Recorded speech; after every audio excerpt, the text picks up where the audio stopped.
So welcome to the Museum of Glass Hot Shop. Today we have the team, the Museum of Glass Hot Shop team, working on some different vases.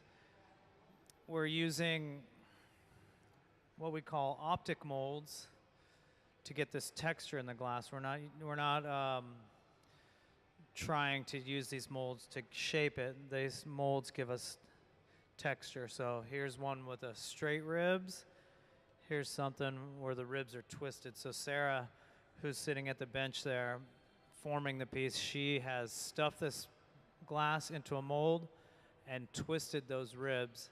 So this is the first piece of the day, and this is a new product that she has designed and fabricating for the store.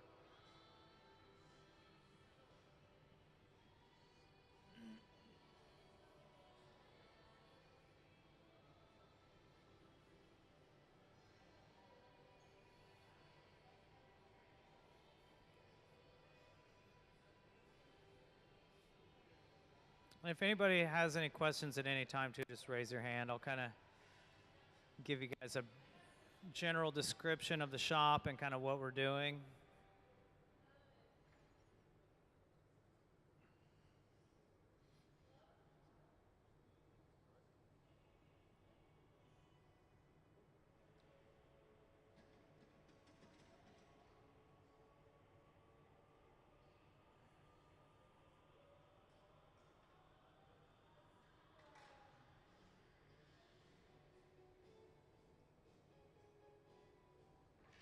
So we just put the bottom in this vase, and now we're going to get ready to transfer it to a different pipe called a punty.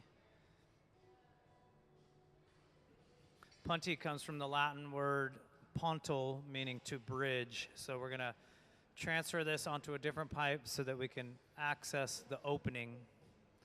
So right now, it's on the pipe. If my hand was the pipe or arm was the pipe, it's on like this.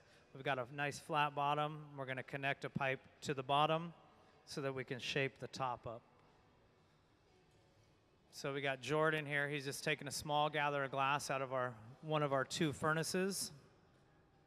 These furnaces run 24 hours a day, 7 days a week, for anywhere from 8 to 15 years.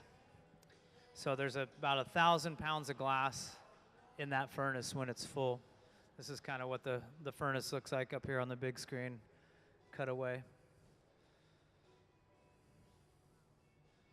So now Jordan's going to bring this punty to Sarah. Sarah's going to stick that on the bottom. This is an impermanent weld. She's connecting that in such a way, in such a temperature that will disconnect when she wants it to. And working with glass is kind of like working on a lathe. We want everything on center and spinning on center. So she's making some adjustments. Add a little water to that neckline. Give the pipe a little tap. Off it comes. So when you're first beginning, this is kind of where the spot where a lot of things can go wrong. Piece can end up on the floor. Sometimes if both temperatures aren't right, that piece will end up on the floor. So right after this breaks off, Sarah has a quick opportunity to kind of make sure that's straight again while the punty's hot and the piece is cold. So she's going to stick her tweezers inside that lip and kind of let it fall on center. I'm just shielding her hand from the heat there. That radiant heat that comes off the glass is very, very hot. So the temperature ranges we're kind of working with are between 1,000 degrees when the piece is finished to about 2,200 degrees. When the glass first comes out of the furnace, it's at about 2120. You can only shape the glass and work with it for so long before it starts to cool down. The glass that we're using is formulated to stay soft for a longer time than, say, like a Coke bottle glass. So we'll give it a little heat in this reheating chamber called a glory hole. That's running about 2,200 degrees. So Sarah's just focusing the heat on the top right now, and she's going to probably thin that lip out a little bit. Usually where we connect where that pipe is, or the piece is connected to the pipe, it's a little thick and uneven, so she's going to take her tweezers, stretch that glass out a little bit to thin it. She'll also kind of accentuate that twist in there even more. And then she's going to take a pair of scissors and just trim that lip flat.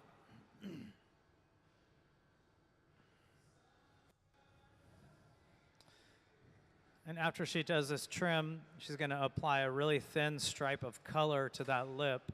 Nick over here has gathered some clear glass and coated it with some baby blue colored glass. This version of color right here is called Frit. So he's just basically given that clear glass a layer of color on the outside, and then when Sarah's ready, they're going to trail just a really thin line around that lip, and then when she opens up the lip of that thing, it will stretch out and even out. So like if you look on this thing, this has like a turquoise lip wrap.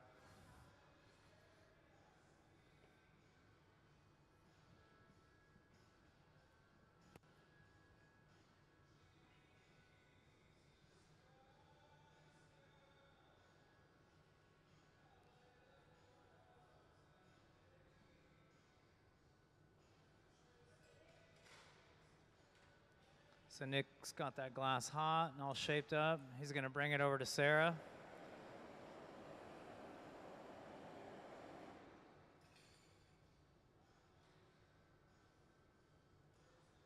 Just going to touch it to that lip and just trail it right around that lip.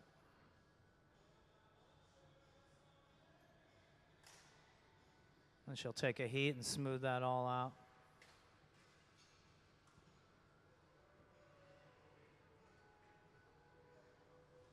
So you'll see us from time to time grab that torch. That torch just allows us to give the glass a little extra heat where it needs it. At that point, she was heating that connection point called the punty.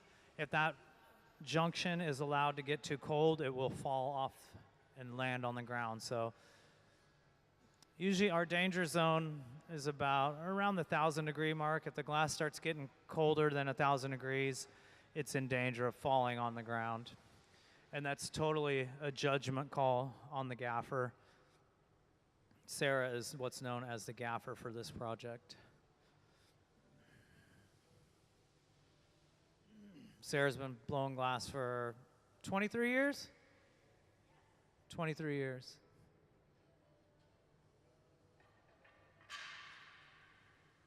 Again, feel free to ask any questions, you guys. I'm not the usual MC. Our MC is out sick today, so I'm kind of the substitute MC.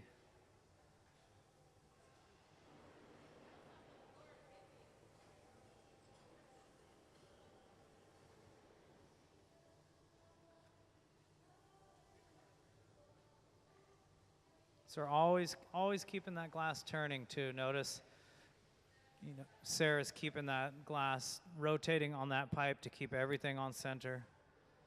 And she's going to use centrifugal force a little bit at the bench, turn fast. That'll help that lip of that vase open right up. Jordan's there with a paddle, shielding her from the heat and keeping the lip of that vase flat.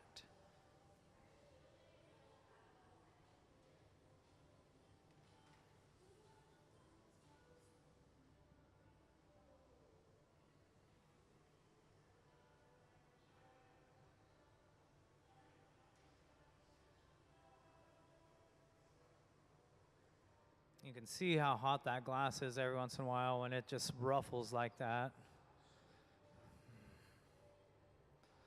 Every once in a while you'll see little flames jump up on that piece. That's just the beeswax that's lubricating those metal tools that she's using, flaring up.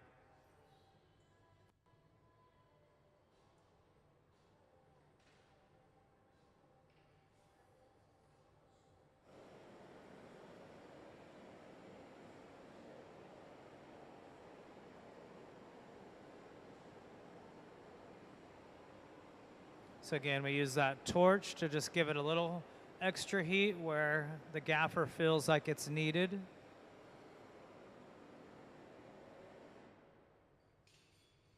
The torch has really allowed us modern glassblowers to really push the limit of this stuff too.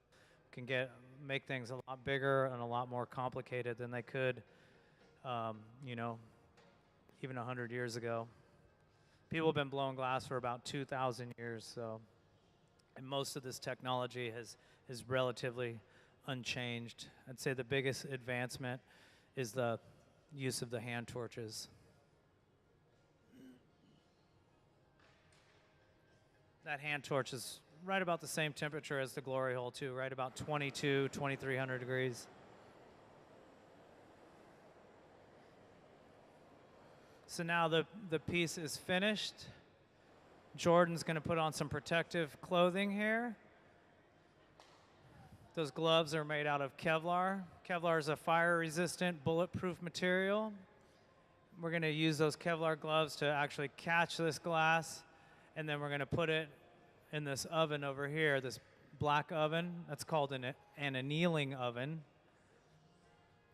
Annealing is the slow cooling of glass. Glass needs to be slow cooled, so Sarah's going to add a little bit of water. I got the door, Nick. Sarah's going to add a little bit of water to that connection,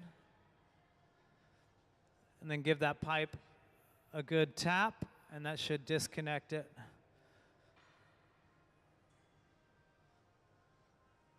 Nick's going to use this oxygen propane torch. That thing runs about 5,000 degrees. That's the hottest piece of equipment we have. Fire polish at bottom. And we're going to put this in this annealing oven to cool overnight.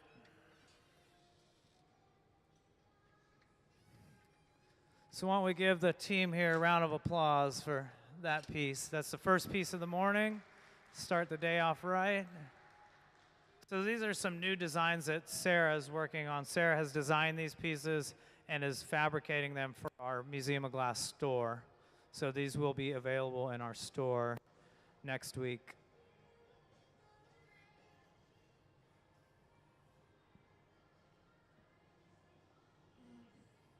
So welcome everybody to the Museum of Glass Hot Shop. On the big screen here, kind of running through some different things that are upcoming at the museum or ongoing.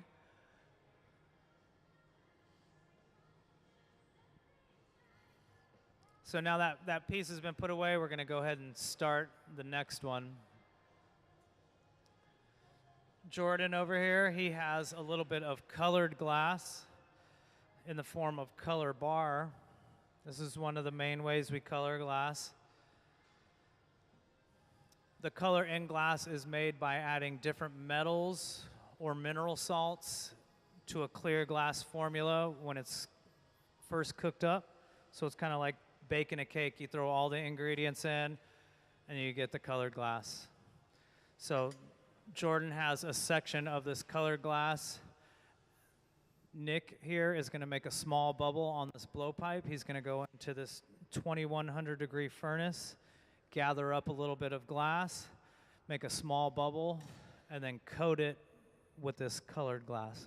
So most of the colored glass you see, there's actually very little color in there. There's only going to be a microscopically thin layer of color, and the rest is going to be clear around it.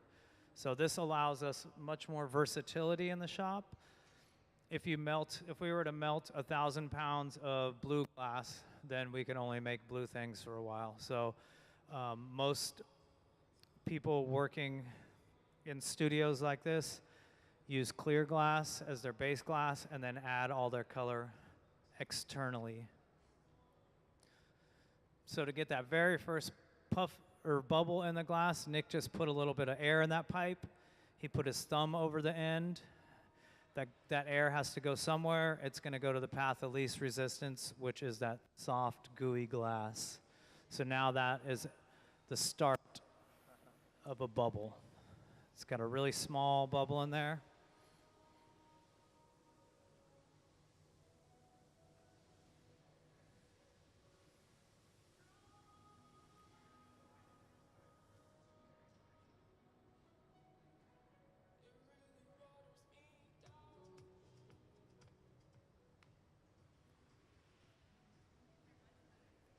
So I'll give you guys a little brief kind of tour of the hot shop. So we have 2 furnaces here.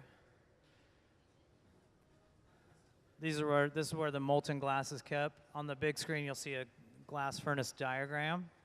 So each one of these furnaces holds about 1,000 pounds of clear glass when it's hot. Here's the other one over here.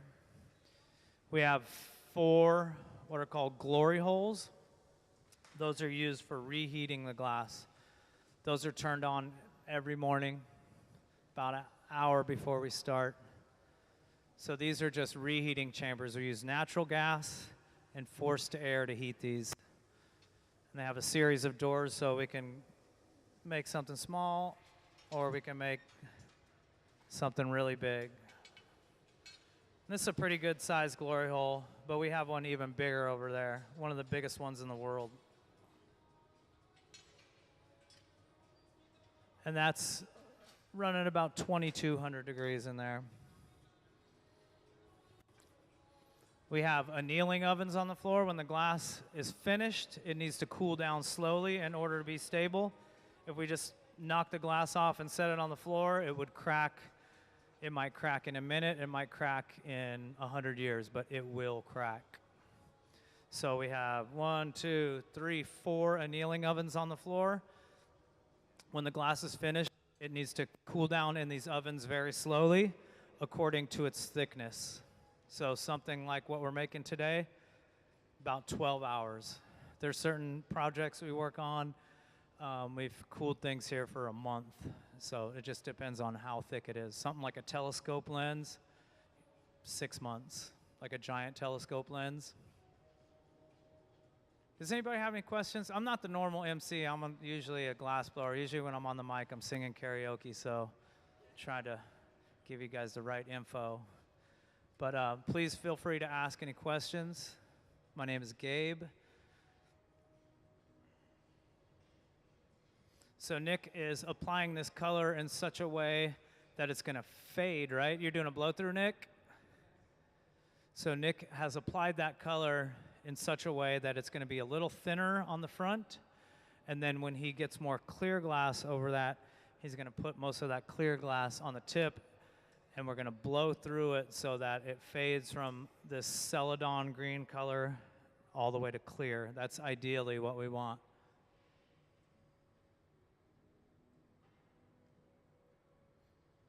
So depending on the size piece we're going to make, that will determine how much glass we're going to use.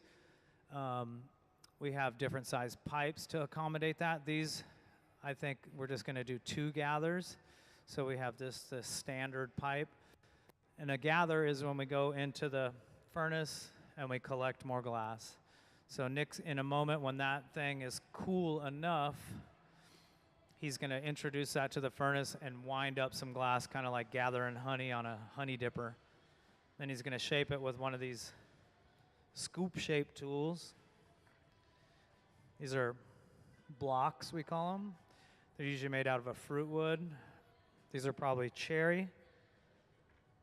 And we have different sizes of those. And they're just used really quick after the gather to kind of give it a nice uniform shape.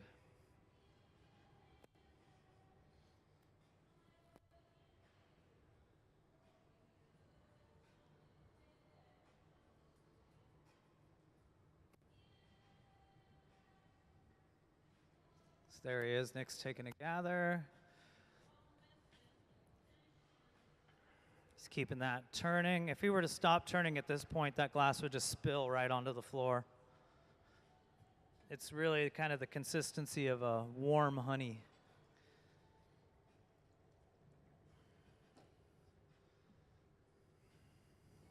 These blocks actually last a really long time if you use them correctly. You'll notice he'll go a couple passes and then he'll wet it again. So the glass is actually riding on a layer of steam. Once those blocks carbonize like that and they get all that nice black layer of burnt wood, they really don't burn much after that, and they last a very long time if you use them correctly.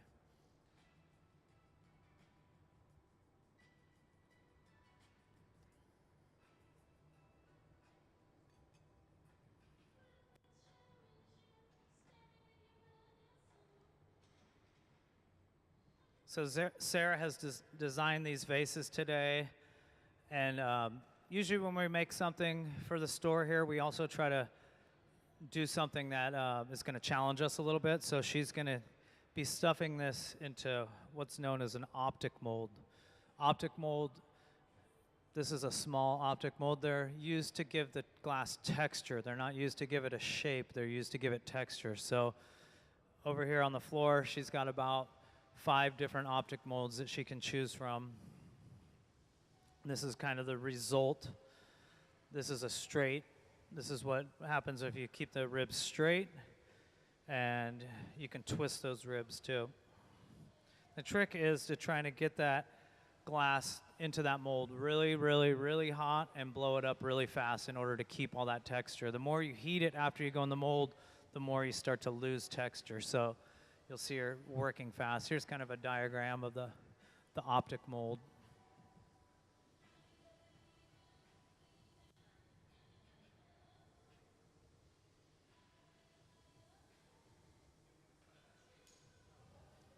So our glass that we use here is formulated to stay soft for quite a long time, but as you see, it stays soft for a little bit, and then you have to go back into the reheating chamber, the glory hole, to give it more heat.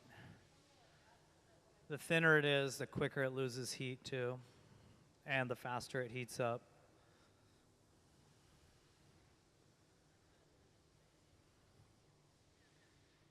Yeah.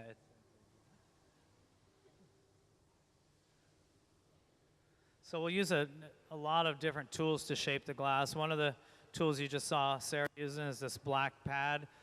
That is a woven graphite pad with newspaper stuck in there. Usually what we use is just wet newspaper. Sarah has just chosen to use this graphite pad. There's less smoke. It's a little, just a little different feel, but same thing.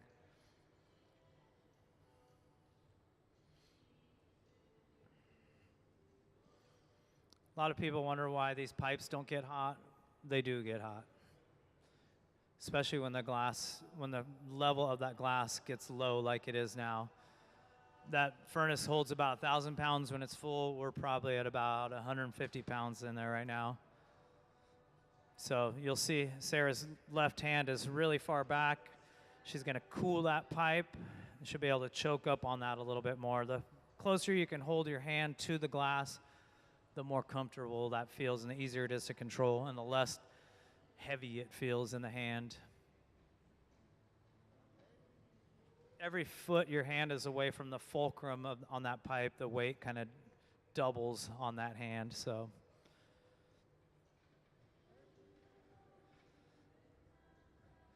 she's going to get this glass into the rough shape of that mold, then get it really hot, stuff it in there and blow.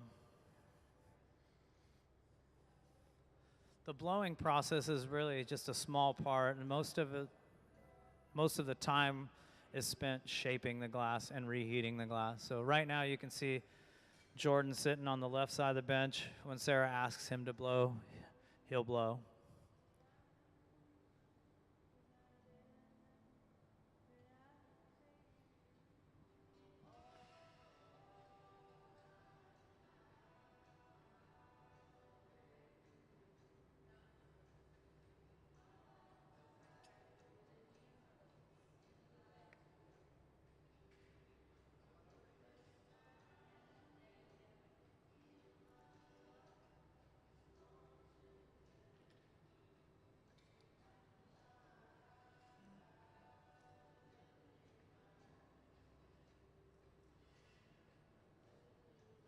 So here she goes. Sarah's going to stuff it in one of these molds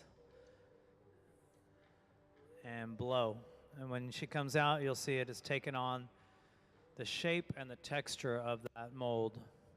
But that's not, again, that mold is not used to shape the glass. It's just for the texture. And now at this point, she kind of has a limited amount of time where she can get this thing to the right shape.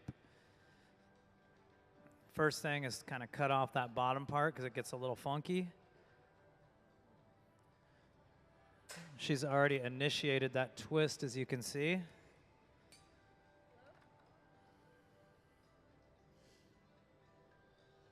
So just by grabbing the end and turning, she's getting that twist in the optic pattern.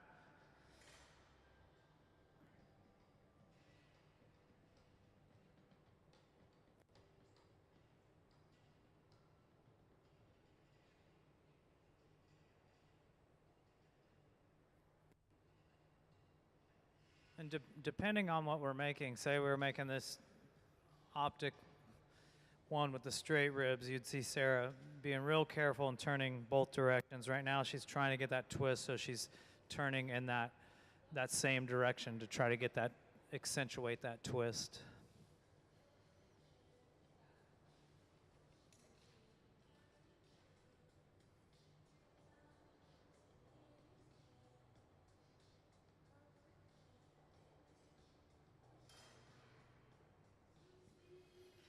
You'll see Nick holding those wooden paddles up around Sarah's hands. He's shielding her from the heat. That glass is upwards of 2,000 degrees when we're working on it, so there's a lot of radiant heat coming off that glass.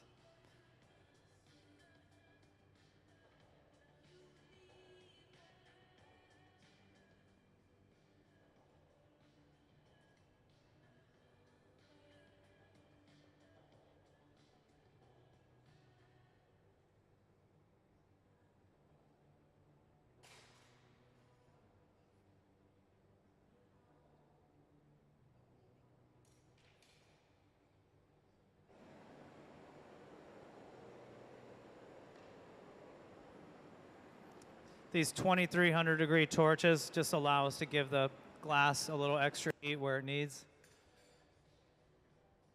These torches are really the most recent innovation in glass's 2,000-year history. People have been blowing glass for about 2,000 years. People have been working with glass for at least 5,000 years. But as far as blowing glass, the torches are really the main thing that's changed in the last 40 years probably.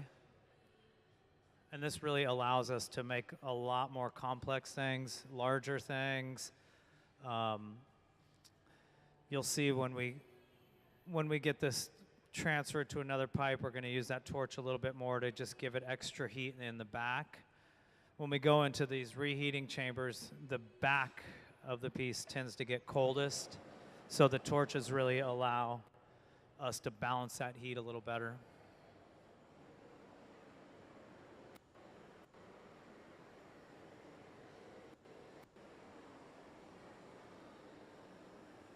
You on door, Nick?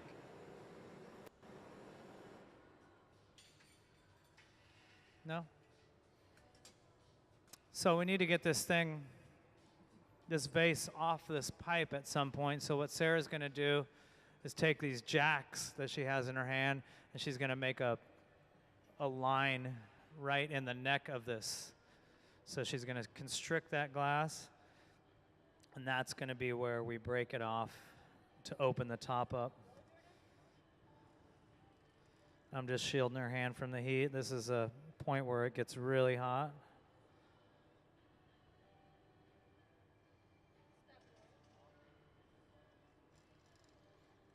And these tools that she's using, the jacks, these are probably the glass blower's most coveted tool.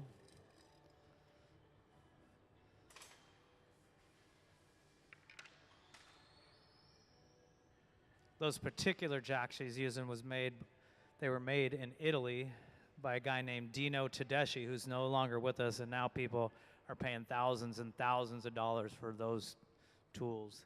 So she's using these Dino jacks, as they're known.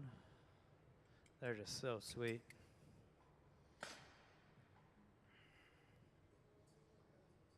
Ask me some questions if you have them. Yo. Why are they so sweet? You know, they are not created equal. The steel that those old Italian jacks are made out of, they're just really, really nice. Let's see, I have 3 pairs of Dinos in here. Something about this steel, and from what I've heard, is they're made out of the spring steel out of old locomotive trains. I don't know. I mean, the steel out of the heart of that spring has to be really good steel. There are several other brands of tool makers that make jacks, and something about that steel, it just scratches the glass a lot.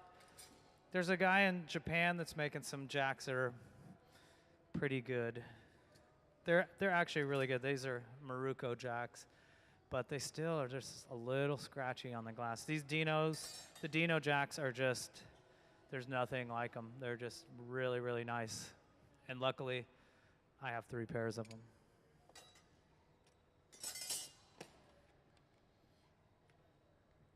Anybody else have any questions?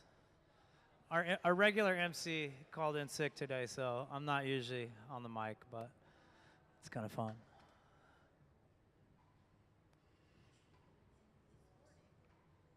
So now they've heated just the bottom of that vase. And they're going to flatten that bottom.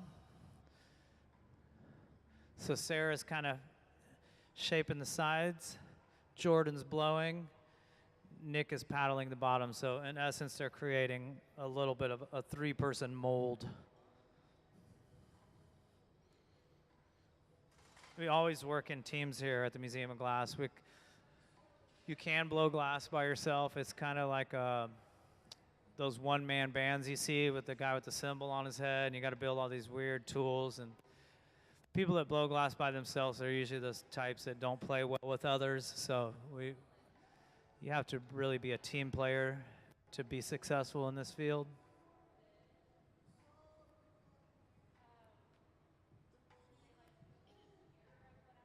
We take a lot of our traditions here in America, our glassblowing traditions, from the Venetians.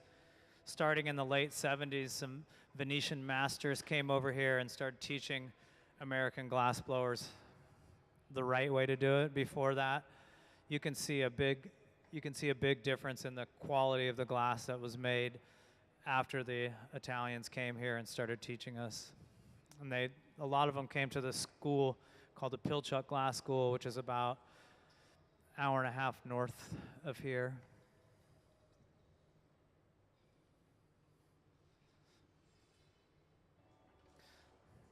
So now Sarah's called for a punty.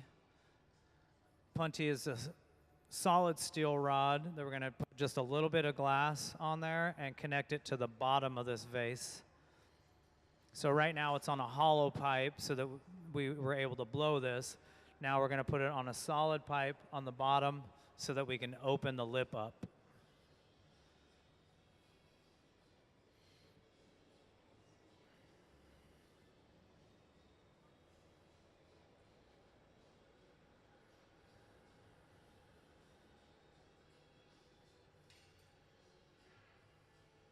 You can see that blow through that Nick did there. It's kind of, the color fades from very dense towards the pipe to almost clear at the bottom.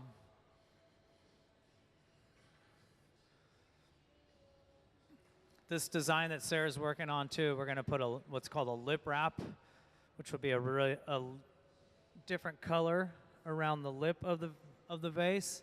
And Nick's working on that right now. He's coating some clear glass in some of this baby blue colored glass that's in a little bowl there.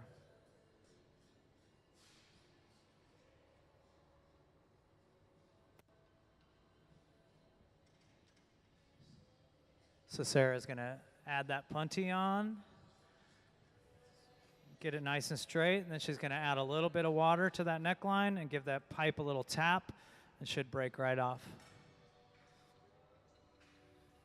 If that's not done at the right temperature, that's where the piece ends up on the floor. And when you first start, that happens more often than not.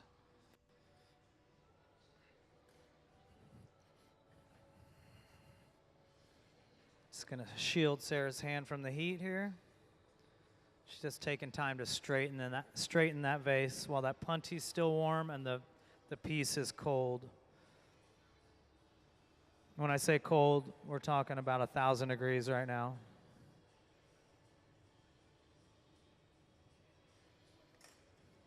If that glass is allowed to get too cold, it will spontaneously crack on the floor. If we get it too hot, it'll just buckle and melt in that glory hole. So it's a real balance of temperature, and that just comes with experience. Sarah here has been blowing glass for 23 years.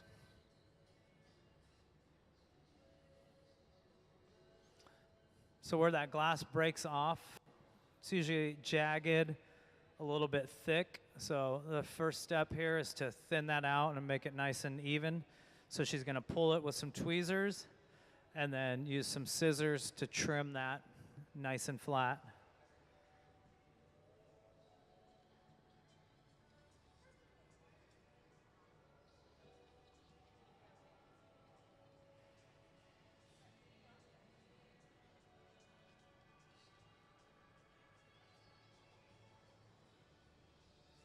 Serena, do you have a lip wrap diagram?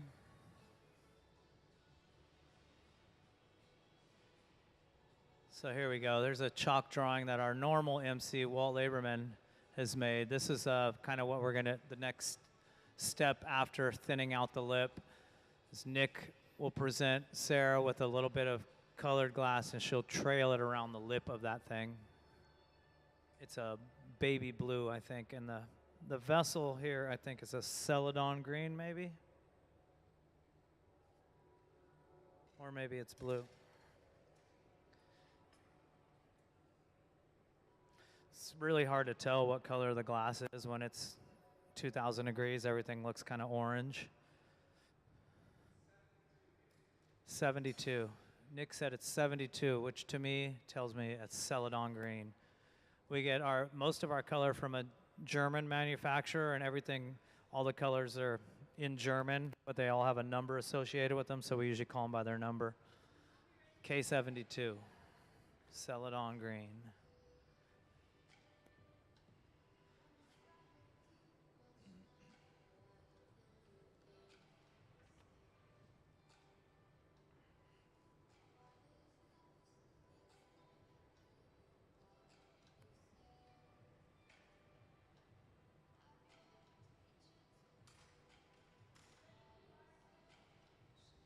So here comes Nick with that little bit of blue glass, K80.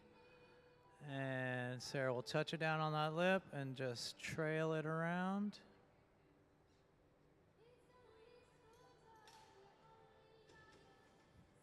And then when she opens the lip of that vase up, that color will thin out and just be on the lip.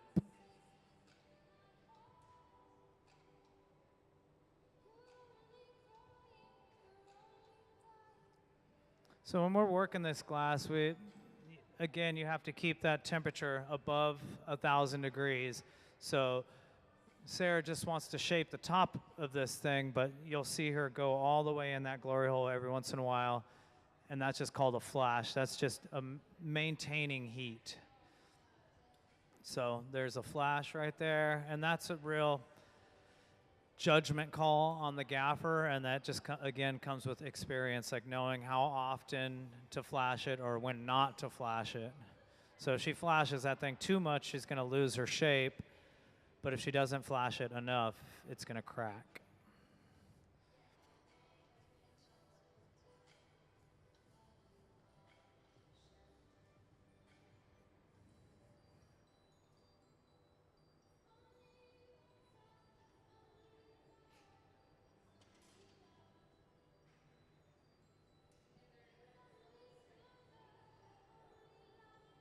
So all these products that we make, they end up in the Museum of Glass store for a very discounted rate, kind of giving you a factory direct price. And all that money goes back into keeping these furnaces on, so we appreciate your support. Oh. So if that punny gets too cold, that's what happens. Falls on the ground. But that's okay, because we still get paid the same amount, and it's good for you guys to see that. But I think you guys should give the team a round of applause for their efforts. So just so you know, too, Sarah's been on injured reserve for about the last 6 months. She broke her ankle, and today is her first day back in the bench. So Sarah's been blowing glass for 23 years. She's an incredible glass blower and also a glass engraver. Can we show some of Sarah's work on the big screen? So Sarah uses her skills as a glass blower, but what she really, I think, enjoys doing is engraving on the glass. So this is a traditional process called cameo engraving, where she's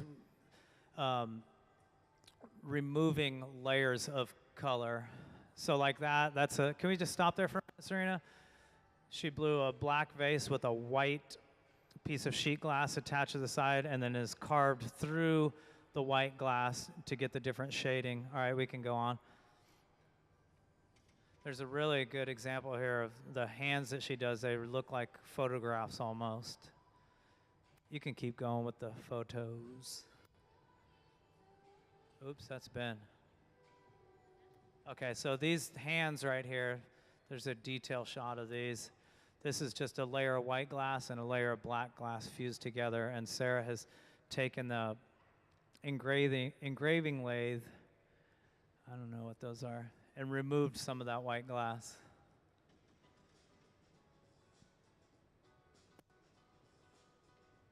I thought there was a close-up of the hands. No, I want to center the hands too. So yeah, when all of us here that you see on the floor, we all make our own artwork as well, but this is kind of our 9 to 5, and this is how we pay the bills. Does anybody have any questions? All right. Oh, yes, sir.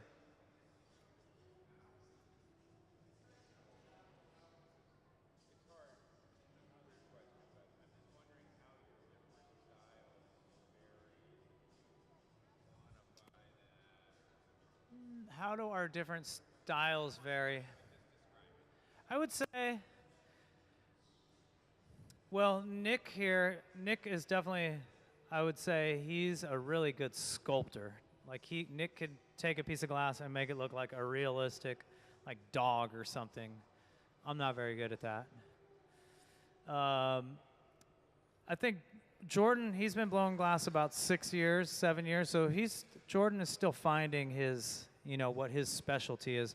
Right now, he works here 1 day a week, and he works at a production studio in Seattle making candle holders at a company called Glassy Baby, and he's really good at like blowing in a mold and finishing these little candle holders. Sarah's specialty, I would say, she's really good at engraving. She's also really good at turning the pipe. Like when we make really big things, Sarah's usually the one turning like if we're making a really big object, Sarah will be on the pipe turning it. I think she's a really good designer too. My style is very, this is some of my work. It's very geometric, kind of clean stuff. But at looking at that, sometimes you would not think that I made that, especially if you watched me work yesterday, because I was so sloppy. I broke so many things and made crooked stuff all day. So it just happens. But yeah, the team here at the Museum of Glass, we all kind of have, I guess, specialties, but we work as a team to do whatever it is we have to do. We do so many different things here. We make things for the store. We work with visiting artists from around the world, most of whom are not glass blowers. So they give us drawings and we make them. We do a program here called Kids Design Glass, where we take drawings, kids 12 and younger, and make them out of glass. We get commissions. A couple weeks ago, we had an artist from New York hire us to make a 3 foot long or 3 foot wide frying pan out of glass. So we get a lot of commissions. People coming here wanting to make really large technical objects. Yeah, we do a lot of different things, but I think our own specialties, they come into play sometimes. Like if we need something that needs to look very realistically sculpted, I would definitely have Nick do it. Like I wouldn't want to do that. I can fake it sometimes, but Nick's way better at it. He'd do it in half the time.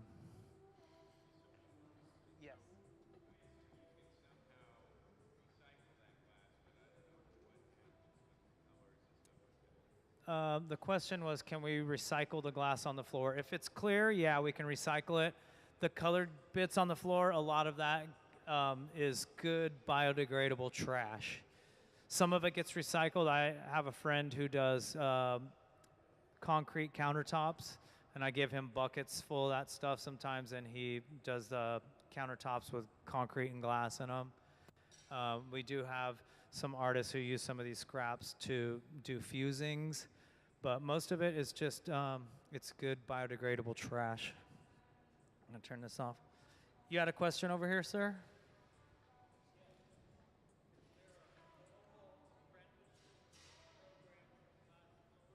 The question was, is there a formal apprenticeship program for glassblowers? In certain countries, yes. In the United States, no. In the United States, the way most people learn is through a 4-year glass program. I think there's over 50 colleges here in the States that offer a degree in glass blowing. There's not a traditional apprenticeship per se.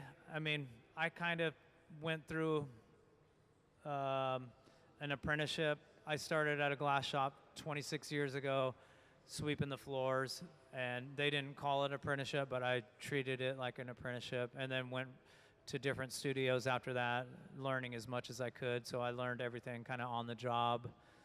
We have a high school program, high school and middle school program here in Tacoma that Jordan, the young man that's working out here, he went through that program. He's now, I think, 23 years old, but he's been blowing glass about 7 years. So, you're welcome.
Once we get all the glass that we need, then we can go ahead and start shaping that. So Sarah's just letting that cool. If she goes into this furnace and the glass is too hot, she won't be able to control it. If it's too cold, the glass would actually explode. So it's a real balance of heat. And Sarah's been doing this for over 23 years, so she's very experienced. Where does the glass come out of the furnace? The glass comes out of the furnace right through this door. So inside of the furnace, there's it's like a bathtub full of glass. When it's full, it holds about 1,000 pounds. We're getting down to the bottom here. So that's going to really heat that pipe up too. So you'll see Sarah go cool that. You can really see how hot that glass is. It's kind of like a warm honey. If she stops turning right now, that glass would just fall right on the ground. So it's kind of like gathering honey on a honey dipper. You go in, you turn, and you collect some glass. You can only collect so much at a time. So this, in order to make a piece the size that we're doing, we're getting 3 small layers of glass.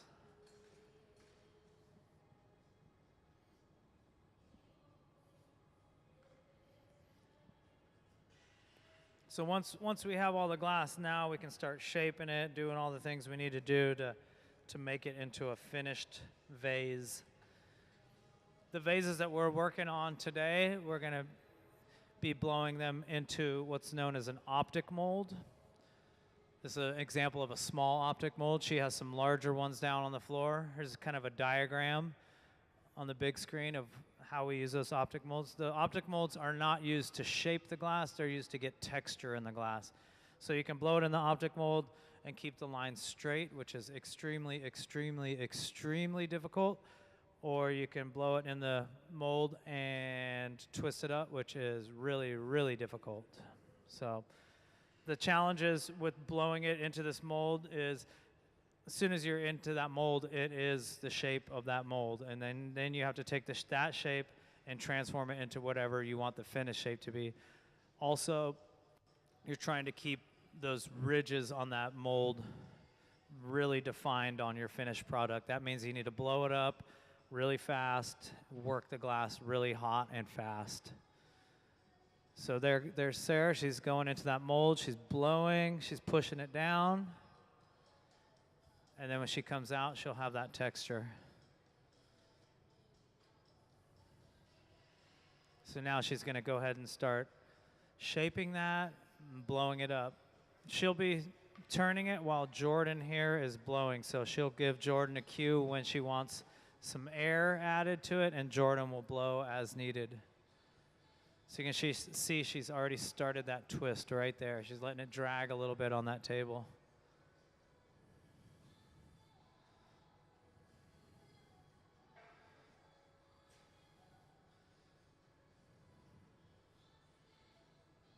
Sometimes you'll see us blow into the pipe and then put our finger over the end of the pipe. That's what she just did. That will allow that glass to keep inflating as long as your finger's over the end of that.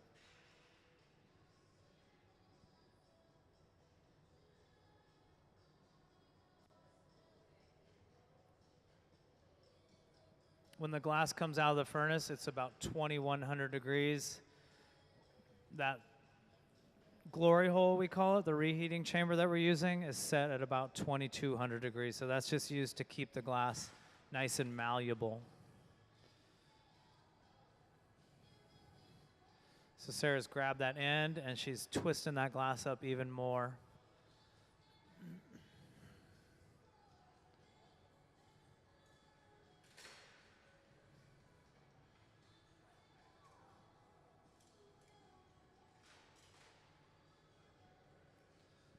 You'll see the assistants here sometimes putting these wooden paddles near Sarah's hands. Nick is just shielding her from the heat. That heat is radiant heat, so it's going to heat the first thing that it strikes, which is either her hand or that piece of wood if the wood's in the way. So people want to know why we don't wear gloves. Sometimes we really need the dexterity. There are times where we do wear gloves when we're making really, really large work, but most of the times we'd rather have that dexterity and allow our assistants to kind of shield our hands from the heat. Sometimes you'll see her stick her hand in the water too, just to cool it down.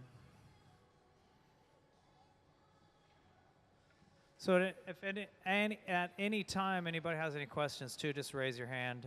I'm not our normal MC. There's our MC's out today, but I'm filling in, so bear with me. You have a question? Is that going to be clear glass when it cools? No, this piece that we're making, we've coated it with a layer of Celadon green glass, but we've coated it in such a way that it's going to be very dense towards the top of it, and it's going to fade into clear glass. So the color, it's hard to tell the true color right now because it's being influenced by the heat color. So when it's really, really hot, everything looks kind of orange, or it will have an influence of orange on whatever the true color is. But I know because I asked that this color is it's Celadon green. Yes.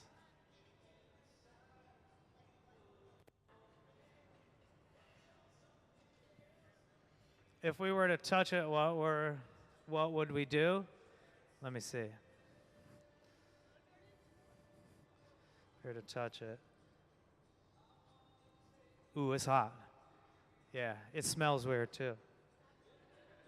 You can see it kind of burn my fingertips. You can touch it for just a second. It's like kind of running your finger through a flame. But yeah, you don't want to touch it for a long time. It would burn you really bad. We usually don't get burned by the glass. We usually get burned by our tools. The tools get really hot. You go to pick up your tool and you grab it, and that's usually what burns you. And also we use these pads of newspaper to shape the glass. Sarah has her newspaper coated with a woven graphite, but a lot of times we just use plain old newspaper. Sometimes the little ashes from this land on your wrist, and that's what burns you too. You got a question, young man?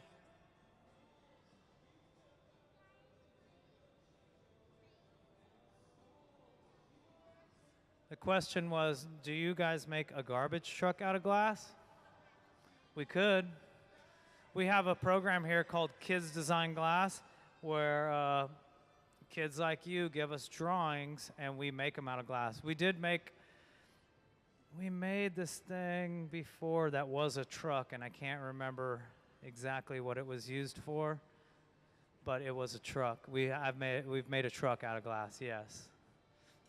We made a pickup truck out of glass too, but we can make a garbage truck. This is kind of the slide for, when we're done with this piece, I'll show you guys a little video about the Kids Design Glass program. It's one of our favorite things to do and most challenging things. Question?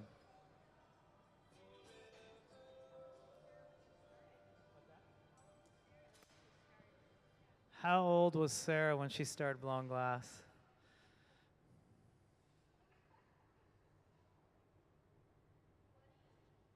Sarah was 20.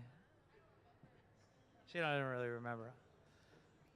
Yeah, glass blowing helps keep you young and immature. Everybody you see on the floor here today, let's see. Sarah's been blowing glass for 23 years. Nick, about the same amount of time. Jordan, about 9 years. Jordan started in our public schools here in Tacoma. How old were you when you started, Jordan? 14?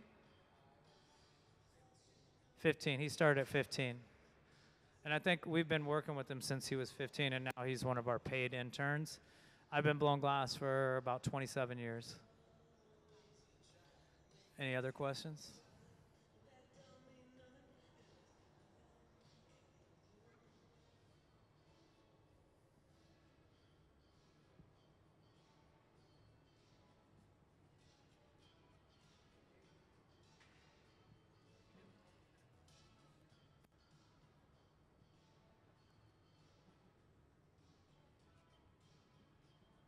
So we use a lot of tools here to shape the glass. We also use some of the forces of nature to shape the glass. Gravity, centrifugal force, So Sarah, just give that a little swing. So she's using a combination of gravity and centrifugal force to elongate that. She's using a tool now called the jacks. This is kind of our #1 tool that we use. They're kind of like bladed tongs. They're lubricated with beeswax. They're not used for pinching the glass. There are tools that we use for pinching the glass. These ones are used for constricting the glass, opening the glass, and shaping the sides of vases like this right now. So when we make a vase, we blow it in one direction. Say my arm was the pipe, we're going to blow it this way, and then we're going to connect another rod onto the bottom so that we can open the top up. And right now we're still on a blowpipe, a hollow pipe, so we are shaping the bottom 2/3 of the vase. And Sarah can control how much of that gets hot by how deep she goes into that glory hole, but also she needs to keep that whole thing above about 1,000 degrees or it will fall on the ground.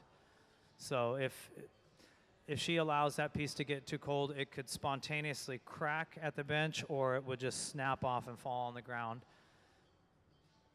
And you'll see her every once in a while go all the way in, and we call that a flash. So you have to continuously flash the piece to keep it above that 1,000-degree kind of danger zone. But if you stay in there too long while you're flashing, it can also melt into a blob of garbage. So now we've kind of got that bottom 2/3 all finished. We're going to put a punty on the bottom.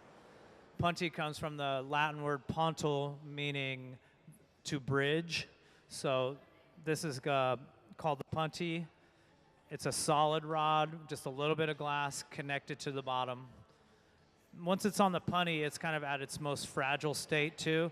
If Sarah sets it down too hard on the bench, it could fall off. If she allows it to get too cold, it will fall off. So it's once you're on the punty, it's really kind of, you have to be a little bit more gentle with it. And Sarah's just using that torch to kind of help balance that temperature out. She just spent a lot of time heating just the bottom of the piece to shape it. So now she's given that bottom of the piece some time to cool down, but also keeping the top hot enough that it doesn't crack. So that torch really allows us to kind of balance the heat. We got another question over here.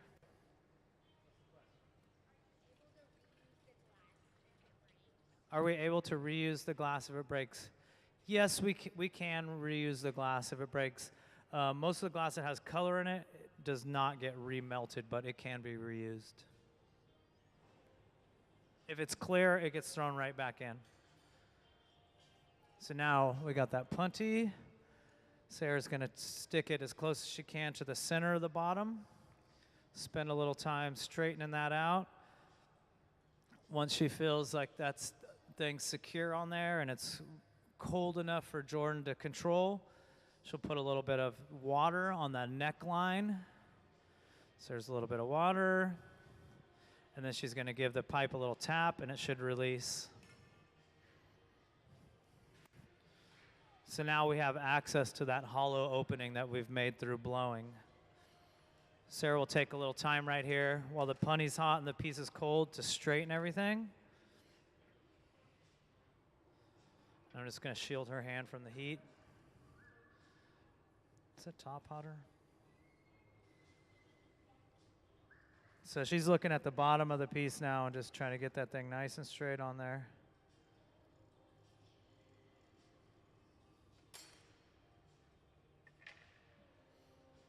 So in this design that Sarah's come up with, she wants the rim of this to have a different color.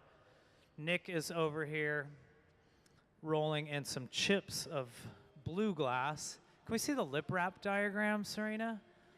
So we're going to do what's called a lip wrap. So Nick's preparing some blue glass. We're going to wind it around the opening of the vase while it's still small, and then we're going to open that lip up. So like this thing, you can see it's clear, but it has a rim of turquoise glass. That's a lip wrap. Did you have a question? What's up?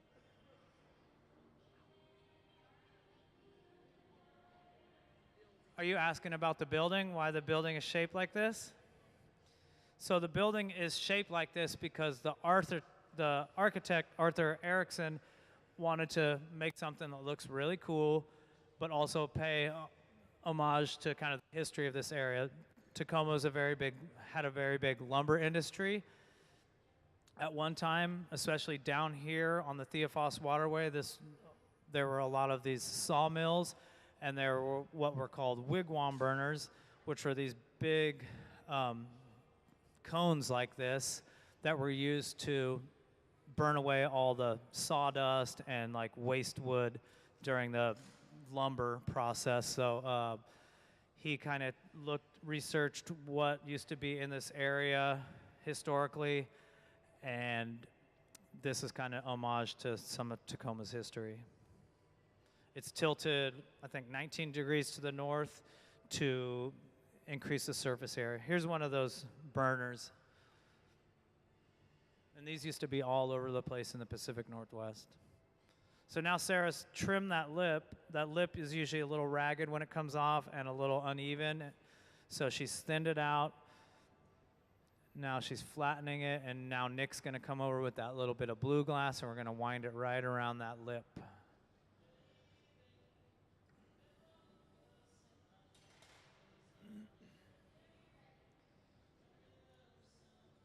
So Nick's gonna come over with that glass really hot. I'll get to you in 1 sec, okay? Watch this though, this is pretty cool.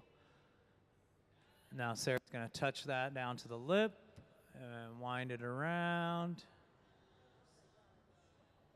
It's a pretty tricky part right here. And then she'll melt that in, and when she opens it up, that glass will coat that lip. You had a question? How do we get all the fire in the ovens? Well, we have natural gas piped in and forced air. So the gas gives it fire, the forced air gives it heat. So that if you just have like a campfire, it's a certain temperature. If you give that campfire some air, you can get that campfire hot enough to melt glass. So back in the old days, they used wood to fire all this stuff. So you can get wood extremely hot if you add forced air. Sir?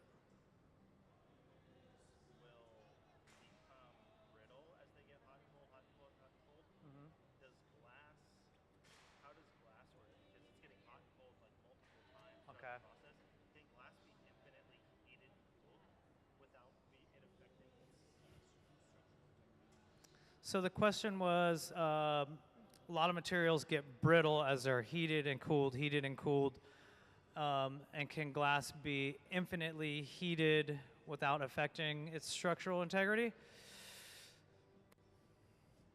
If the glass is allowed to get too cold here, so we're heating it in about 1,000-degree range, which really, I think on a molecular level is really not that much. If she was to let that glass get, say, below 1,000 degrees in the like 800-degree range and went into a 2,000-degree environment, it would explode. If I took this and added like a 2,000-degree flame to it, it would explode. It would crack very violently. I think glass, if you heat it, like if we spent years in here heating the same object, it would start to probably break down. And I'm not really sure on that. I don't want to say yes or no, but usually we work on something for, a day sometimes at the most. But glass will start to devitrify, which means kind of becoming not glass anymore. And there's a certain temperature, that temperature range is usually around the 600-degree range where glass can start to devitrify, or around the 1,200-degree range. So there are times where we are making something, when we've taken cold glass, we've heated it up to a certain temperature, and we don't want to leave it at that 1,200-degree mark too long because it will start to actually break down and devitrify. It becomes like foggy, Yeah, and kind of, I don't want to say brittle, but it just, it doesn't look as glassy anymore. So let me take a pause from the questions real quick. We're at a point where we're just about done. So Sarah's going to make sure that the temperature on the back of the piece, on that punty, is warm enough that will break nicely, but that the piece is cool enough that it won't deform. So this piece is going away, needs to go away at just the right temperature. If it's too hot, it's going to misshape. If it's too cold, it's going to crack. So she's going to add a little water to that punty, we call it, and then give the pipe a little vibration. It should break off right at that point. Nick's going to use a 5,000 degree flame and fire polish that mark. And then we're going to put it in this oven right here, which is called an annealing oven. And it's going to be in here overnight. The glass needs to cool according to its thickness. So let's go ahead and have a hand for the team here.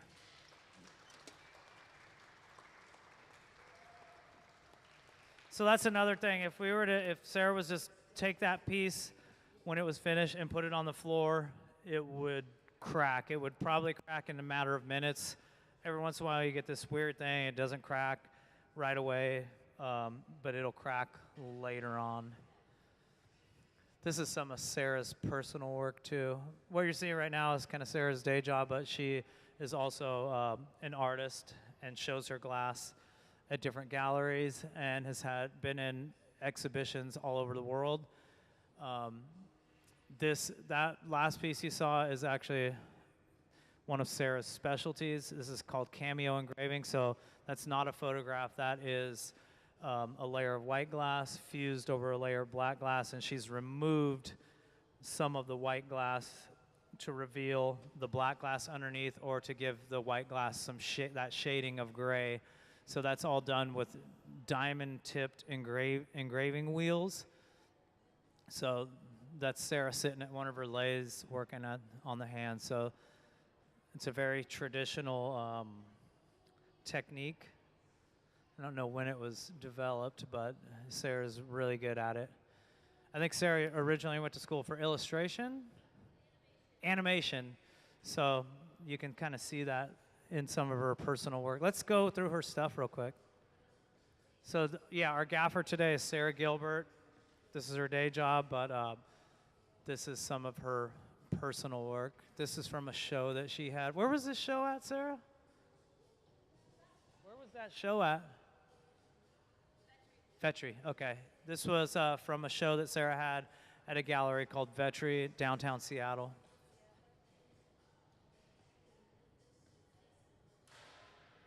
So there's more of that cameo engraving on a blown vessel.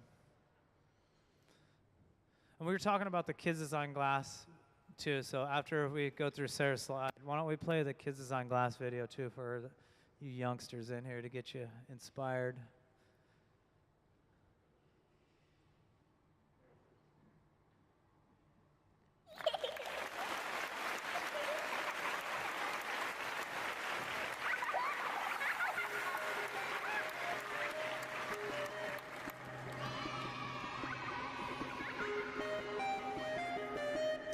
It's a baby monster.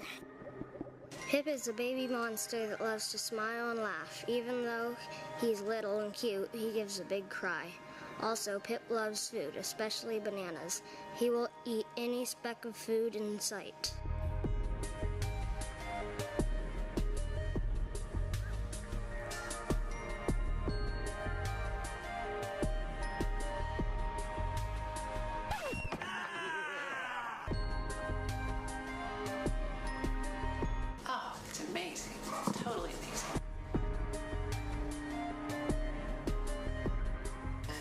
And especially if the pieces of art go traveling around, other kids will see, oh my gosh, I could do that too. You know, it's not just somebody else that, you know, they did it, you know, I couldn't do that. Absolutely not. Anyone can do this. And I think that's what it shows the kids. Maybe not everybody can win. But, and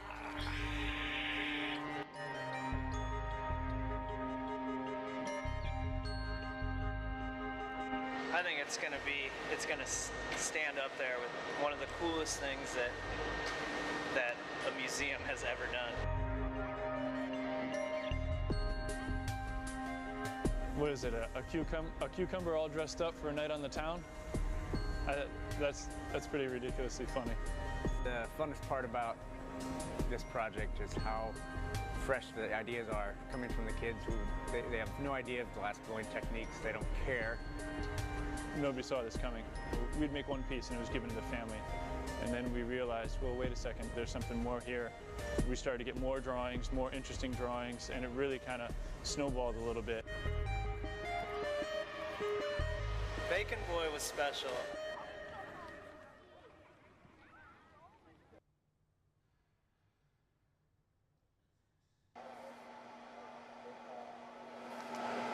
That almost looks like a frying pan.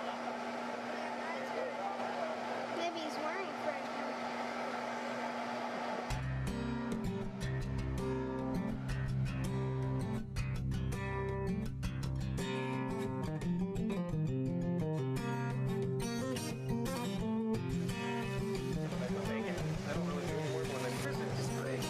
Bacon, baby.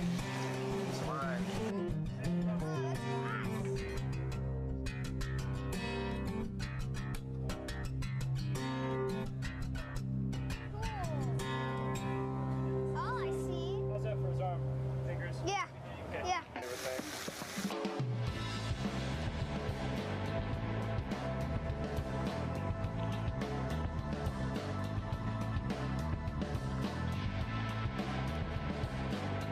I think it really brings it home and really shows that, you know, there's an artist in all of us, I think. So, and it's human nature to be creative. So I think we lose that as we get older sometimes, and it's cool to see this pure creative nature that children possess. So I think it's cool to share that with the rest of the world, hopefully. So.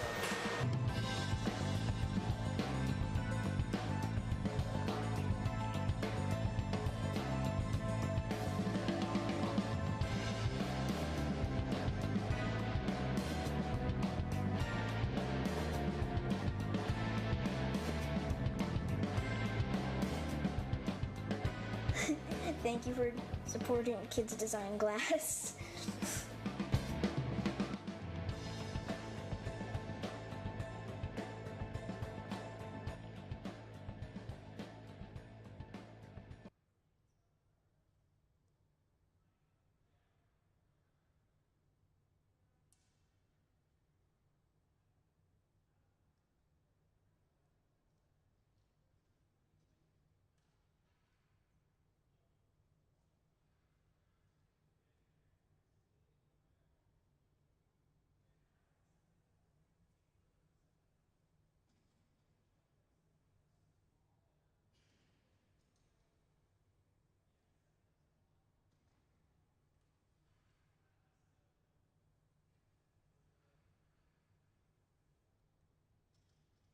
So that was a quick video about our Kids Design Glass program. We do that usually the last Saturday of each month. And we make 2 copies. One, the family usually comes and watches.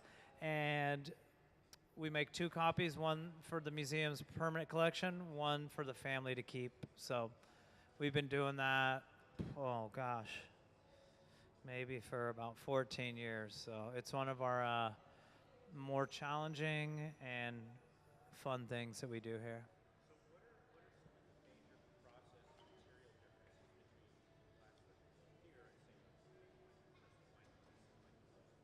What are some of the main differences in like what we're doing? And this and what? Okay. The question is, what's kind of the difference of this and say making like a crystal wine glass? Well, here we're kind of doing this for you guys. Like, if this was a crystal wine glass factory, we would have much smaller reheating chambers. It would be a lot more efficient. We'd be blowing into molds. My very first job, I worked at a goblet production factory. We weren't blowing crystal per se, but we were making 150 wine glasses a day with a 3-person team. So usually what would happen is one person blows the mold, they hand it to the next person, they put a stem on, they hand it to the next person, they put a foot on, the assistant puts it away, and it's just, yeah. Here, we're trying to show you guys a little bit more, not such a factory tradition of glass blowing, more an artistic tradition of glass blowing. So we're working in a small 3-person team, and we're making one piece at a time. Usually, if we were if this was a production facility and we're really trying to crank out numbers, we'd probably have at least one more person on the team, and they'd be starting the piece as they're, before they're even getting close to finishing. So we're kind of slowing it down so that you guys can see the process, see what goes into making, a vase, an artistic vase. So does that answer your question? Cool. Yeah, if anybody has any questions, just raise your hand. Yes.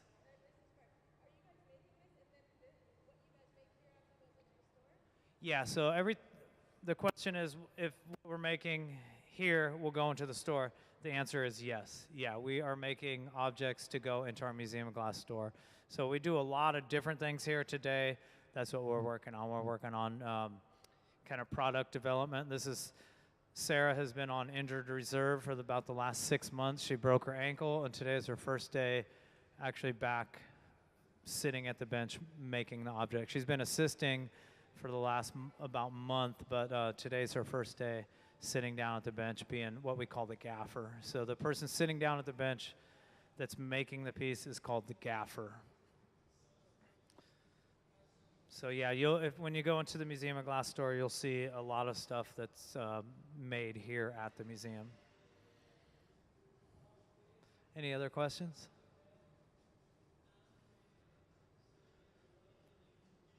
So yeah, we've got all the glass we need to make this object. Now Sarah's going to start blowing this up into its final shape. We're going to do an optic twist.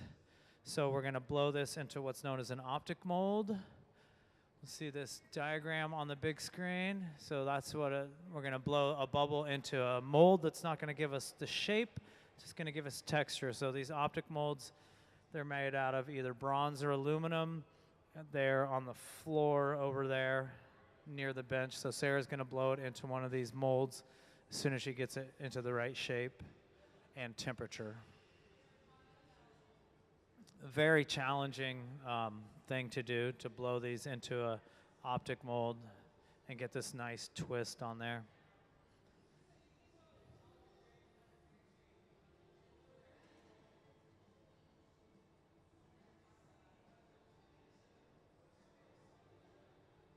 What's that?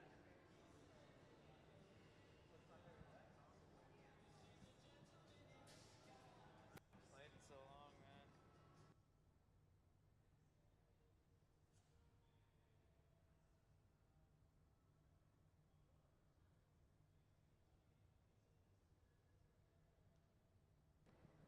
So there you see she's just blown into that mold. Now she's going to start twisting that up. She'll take it probably to the steel table called a marver, and she's going to let it drag while she's turning it on there.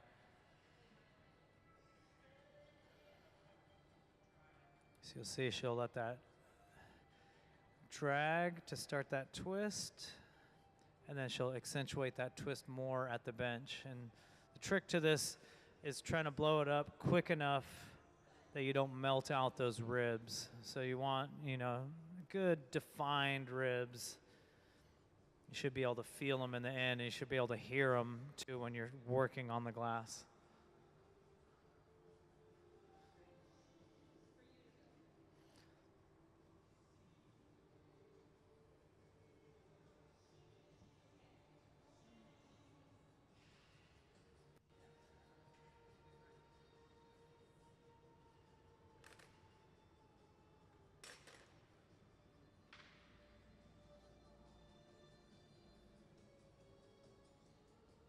So when we're working at the bench, you'll see Sarah will be kind of in control of the pipe. Jordan's going to be blowing when needed. Nick's going to be shielding Sarah's hand from the heat. The amount of heat coming off that glass is incredible. So if Nick wasn't there with that paddle right now, Sarah's hand would be on fire.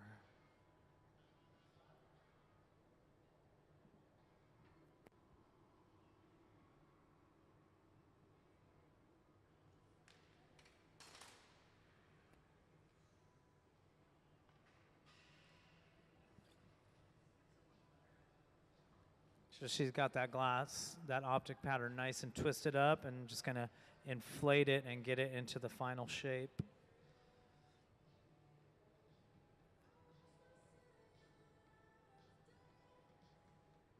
Use a variety of tools to shape the glass. One of the main ones we'll use for this are the jacks. Those are those bladed tongs that she's just picked up. A lot of times we would use the newspaper to shape like a vase, but because of the ribs on that glass, the newspaper doesn't work very well. So burnt newspaper is one of our favorite tools for kind of shaping something this size. But because of the texture on there, the newspaper doesn't work very well.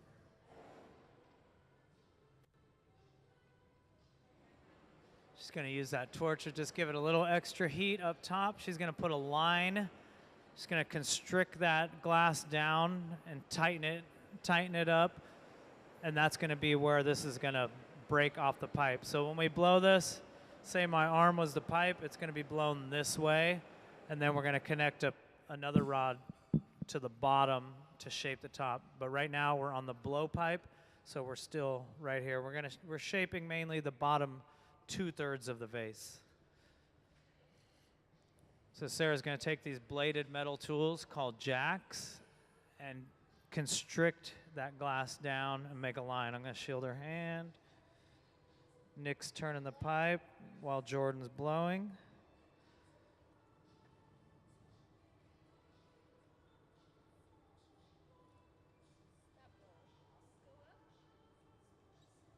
So you can't hear it from where you're at, but Sarah's saying things like, blow, stop blowing. She just told Nick to go up, come down, now blow hard.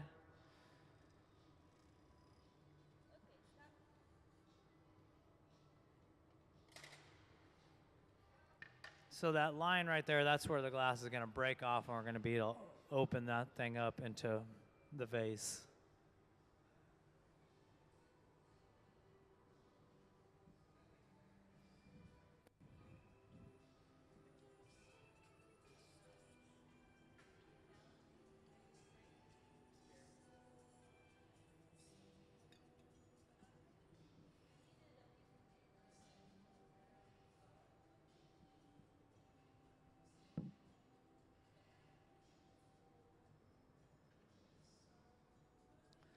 Using gravity and centrifugal force to elongate that.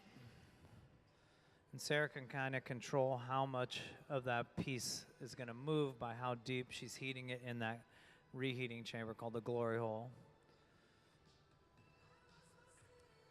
The whole time we're working this, we need to keep the temperature of that, whatever's on the end of the pipe, at least above 900 degrees. If it drops below 1,000 degrees, it's in the danger zone. It's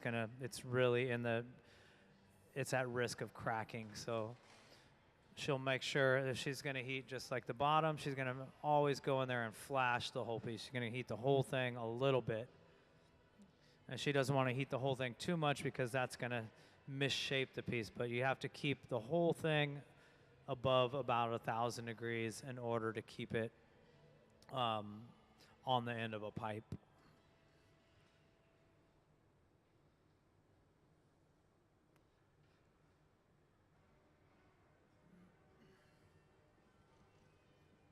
And Sarah's been doing this for 23 years, so it's all it comes with experience, knowing how long you need to flash the piece, how much you need to heat something.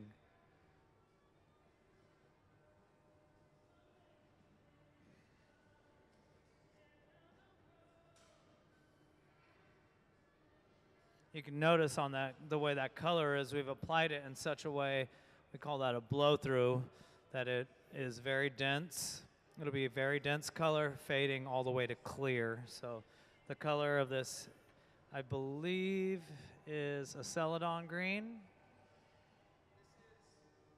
80. Okay, no, it's like a sky blue. So yeah, everything kind of looks a little orange when it's hot, but this is a blue color that we're using. And then we're gonna add some green glass around the rim, I think. Oh, you're still doing the blue? Okay, never mind, we're gonna do a blue lip wrap too. So she's got the bottom of that thing nice and hot. Nick's gonna paddle the bottom. She's gonna shape the sides, and Jordan's blowing. So we're basically creating like a mold.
So now we've got the bottom about 2/3 of that vase to Sarah's liking. Now we're gonna connect another rod to the bottom called a punty. So the first rod it's on is a hollow steel pipe called a blow pipe.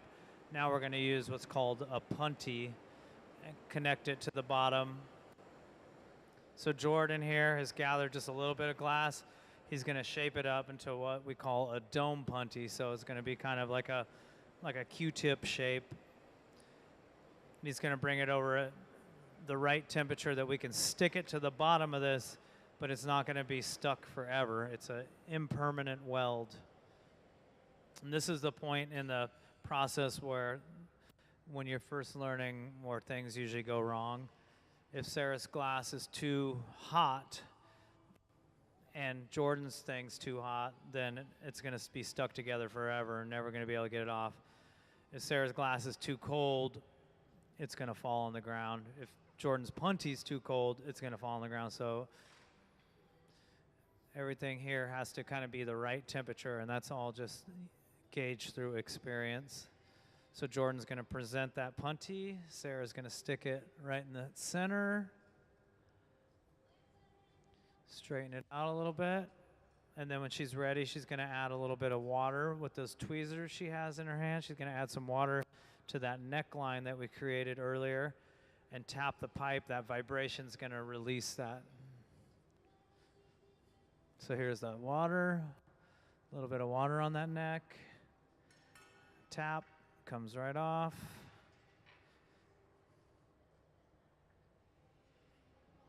And if that piece was too cold when she put that water on there, it would just break.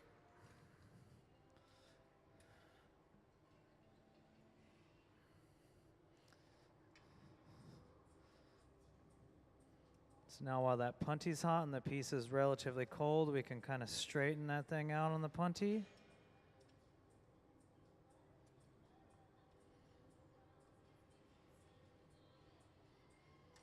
So when it breaks off that pipe, it doesn't usually break off in a nice clean line. So what we're gonna do, and it's usually a little thick right there, so what we're gonna do is thin that out by pulling some of that glass, stretching it, and then trimming it with some scissors so it's nice and even.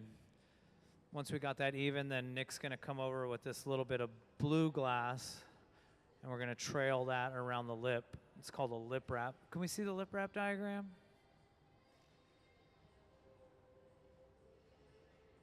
So So there's kind of a explanation of what's going to happen. And that just gives it this kind of, like on this, you can see that turquoise rim on there. That's kind of how we do that. So first step, Sarah's going to grab those tweezers, thin that lip out.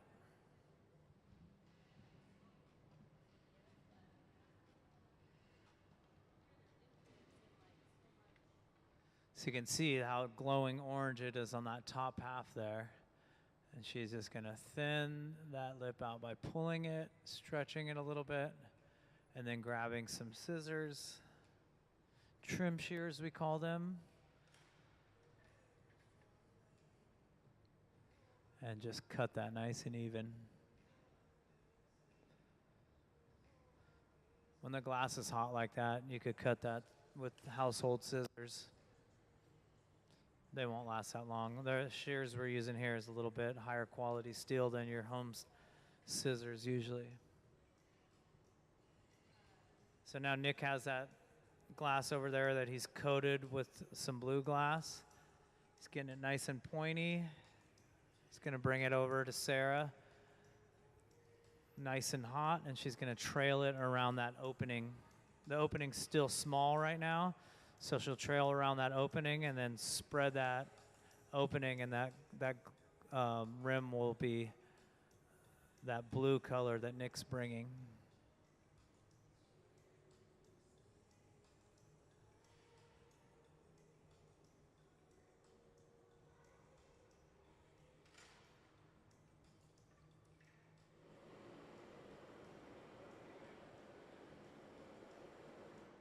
So here comes Nick with that blue glass. Sarah's going to grab that and touch it down on that lip. And just line that lip with blue glass. You notice she was torching the bottom of that piece too. If that piece, again, if things get too cold, bad stuff happens. It falls on the ground. So she's using that torch to kind of balance the heat out. And you'll see when she's heating here, she's going to heat the lip, but she's also going to go in all the way every once in a while. That's called a flash, and that's just maintaining that temperature. Glass is kind of unique. It doesn't have exact temperatures that, like water, you know, if it's 33 degrees, it's liquid. If it's 31 degrees, it's a solid. Glass doesn't have that. Every glass moves differently. Every color moves differently. Our clear glass starts to soften somewhere around 1100 degrees. Your cooler colors, like your blues and your greens, are going to get soft quicker than your warmer colors, like your reds, yellows, and orange. So that's always something you have to take into consideration when you're designing something.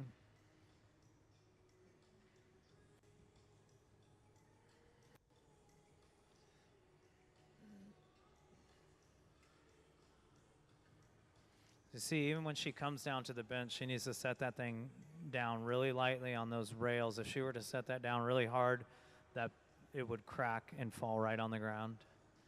You'll see when we want to release this, what we need to do is give that pipe some vibration, and that will release it off the pipe.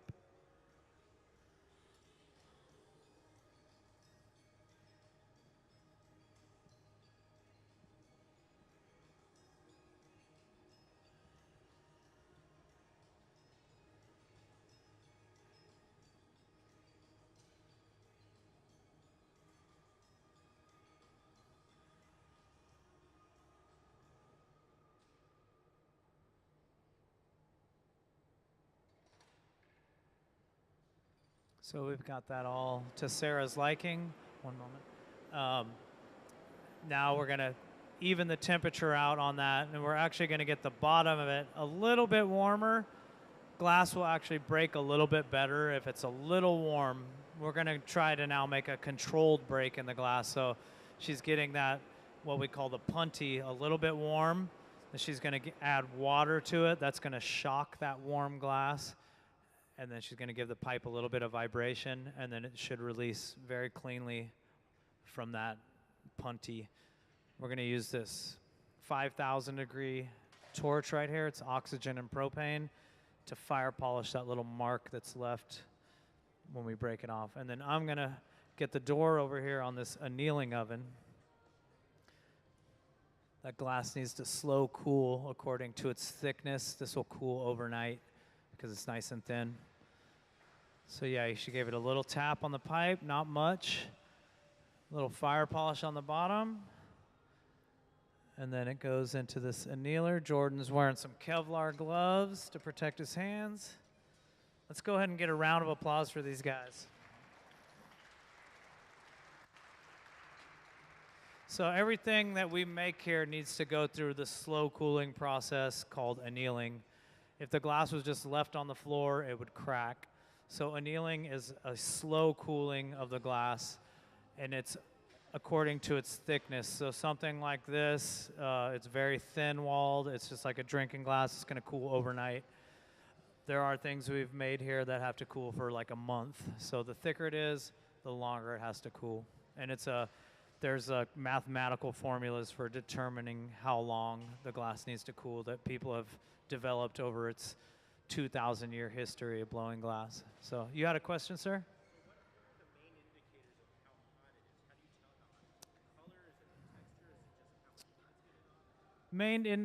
So the question is, what is the main indicator of the temperature of the glass?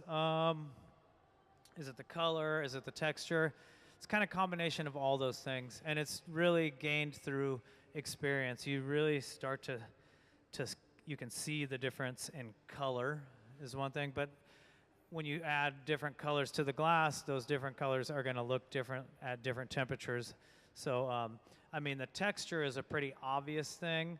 Like if you touch it, you know, at the end there, she's not going to touch it with a tool to see, but she can, she's looking at the more of the color at that point and just experience. It just becomes second nature when you do this every day. Like, you know, like, oh man, I spent, 30 seconds heating that, only the top half of that for the last 15 minutes. The bottom's going to already be nice and set up. So when she's torching the bottom, she's kind of allowing that area that she's been working on for the last 15 minutes to cool down. So these torches have really allowed us to make a lot more complex things. Certain times we're making things with thick and thin parts. We'll be torching the thinner parts because the thinner parts are going to cool down quicker. So it just comes with a lot of experience. Sarah has 23 years of glass blowing experience, so she's been doing this for quite some time. Any other questions? Well, cool. Well, thanks for coming. We're starting another piece. So Jordan's got a little piece of colored glass there. Nick's got a little clear bubble. Here, I want to show you guys just kind of the consistency of the glass when it comes out of the furnace.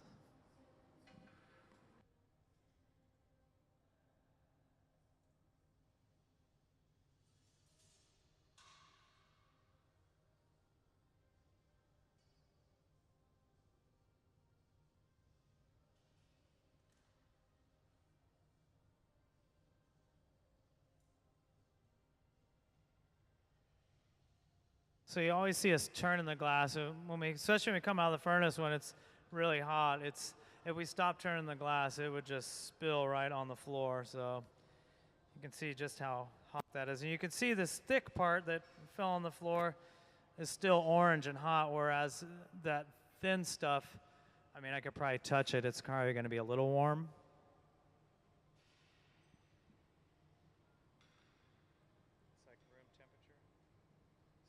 The glass is going to cool down quicker in the thinner areas. Like this thin stuff is not even warm at all. But that thick stuff there, you're probably still 1,800 degrees.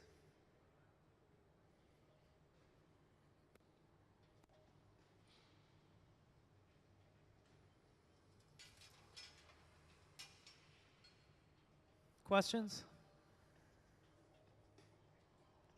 Cool. Thanks for coming.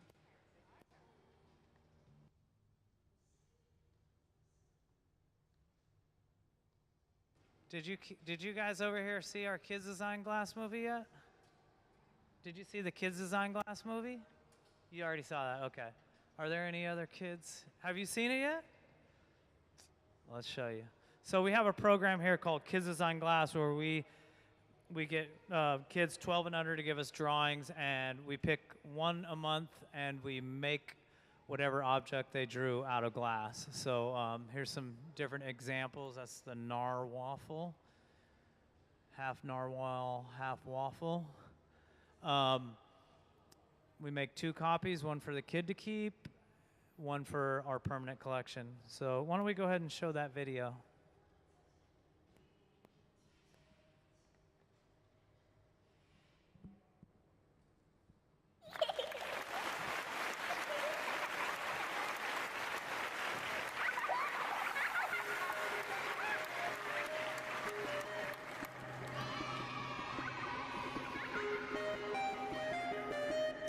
It's a baby monster. Pip is a baby monster that loves to smile and laugh. Even though he's little and cute, he gives a big cry. Also, Pip loves food, especially bananas. He will eat any speck of food in sight.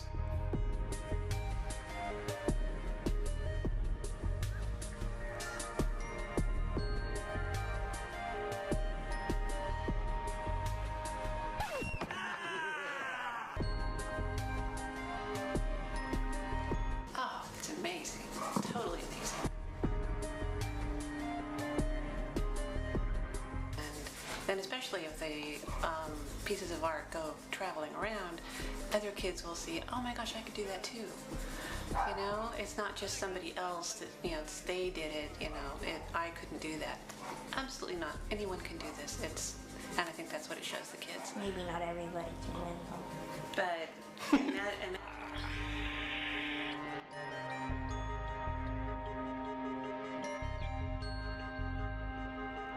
I think it's gonna stand up there with one of the coolest things that a museum has ever done.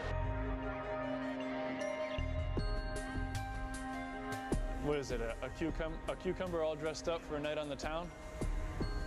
That's pretty ridiculously funny. The funnest part about this project is how fresh the ideas are coming from the kids who they have no idea of glass blowing techniques. They don't care. Nobody saw this coming. We'd make one piece and it was given to the family. And then we realized, well, wait a second, there's something more here. We started to get more drawings, more interesting drawings, and it really kind of snowballed a little bit. Bacon Boy was special.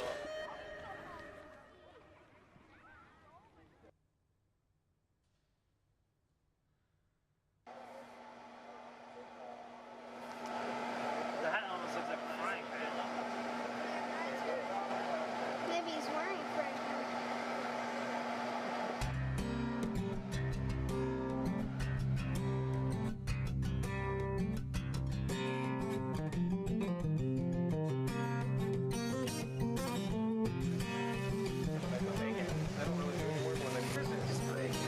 Bacon, baby.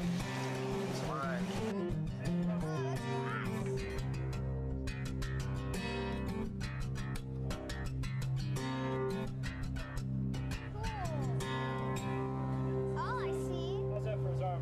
Fingers? Yeah. Yeah.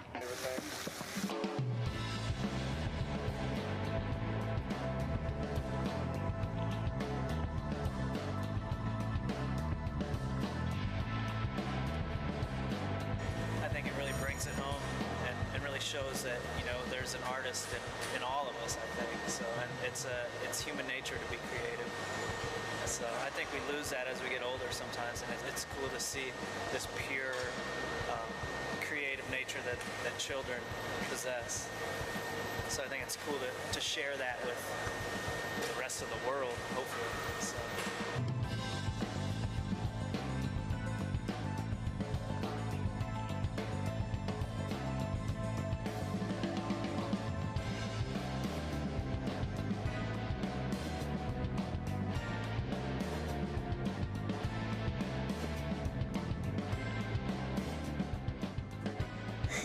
Thank you for supporting Kids Design Glass.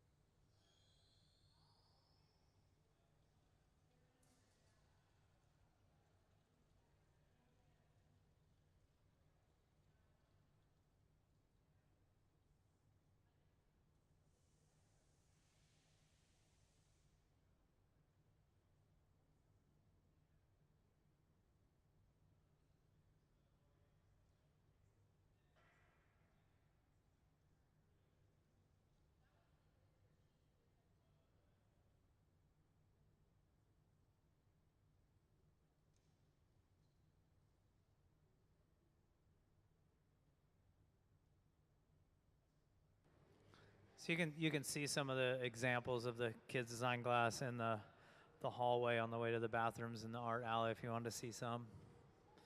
We usually do that the last Saturday of each month. We've been doing it for about 15 years, so we have quite the collection of them. Anybody have any questions? So Sarah's just taken a gather of glass. She's went into that 2100 degree furnace and coated that with a little bit more glass. I like starting round too, Sarah. I just feel like you get better heat, but that's always how Ben and Stis did it. Like start it with a round start and then taper it into your optimal shapes. I don't know. Courtney said he liked to do it like this, but I don't know. I always, watching Ben and Stis, they always started round.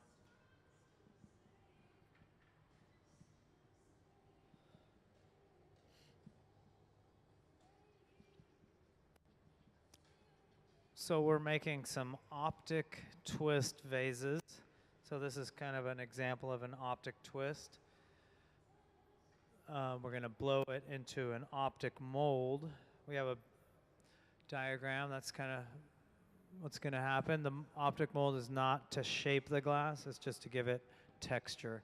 So over here to the left on the floor there, Sarah's got a variety of molds that she's blowing into to give it the glass texture. So she's going to blow it into those molds and then give it a nice twist.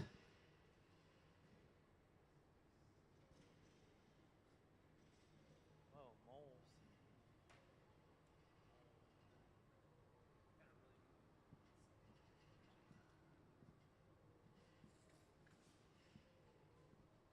So if you guys at any time have any questions, just raise your hand too. Sir.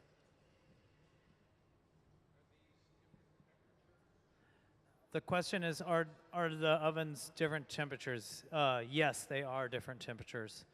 So this is the furnace where the glass is held. This is, when we're working out of it, it's held at 2125 Fahrenheit. These are the glory holes. The glory holes are used to reheat the glass, and those are usually a little bit hotter than the furnace. I'd say 2150 to 2250.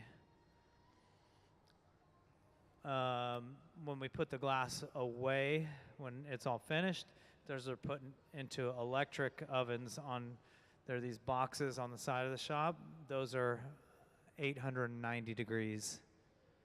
At that point, the glass is not moving anymore. Hottest thing in this shop is this, the oxygen propane torch. So you can get that thing burning to about 5,400 degrees Fahrenheit. You can actually boil the glass with that. This other hand torch here is about the same temperature as the glory hole, about 2,200.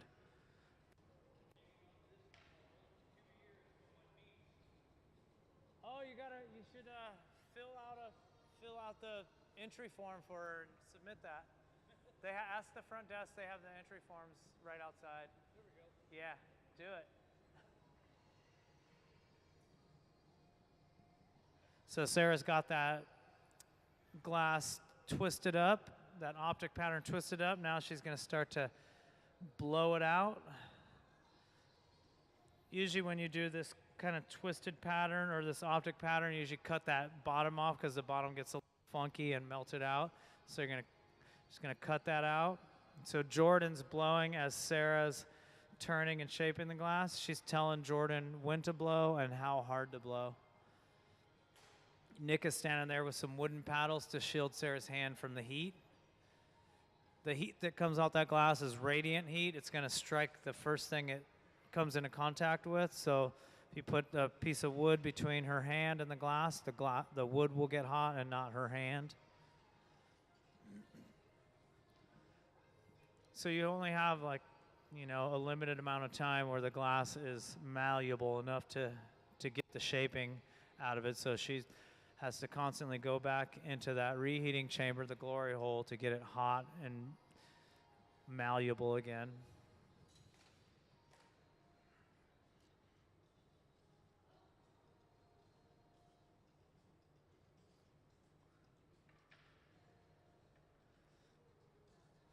That pad she's using right now is just, it's a pad of woven graphite stuffed with newspaper. Usually what we do is we use just straight newspaper to shape the glass. The graphite's a little less smoky. It's just personal preference. You on door, Nick? Good. So now she's going to put what's called a jack line in here. We're going to constrict that glass down and give it a tight little neck, and that's going to allow us to break this glass off of the pipe when we're finished shaping the bottom 2/3. So she's going to use these tools called the jacks. They're like a bladed tong. Just going to cut into that glass to make a nice line, and that's where the glass is going to separate from this pipe when we want it to.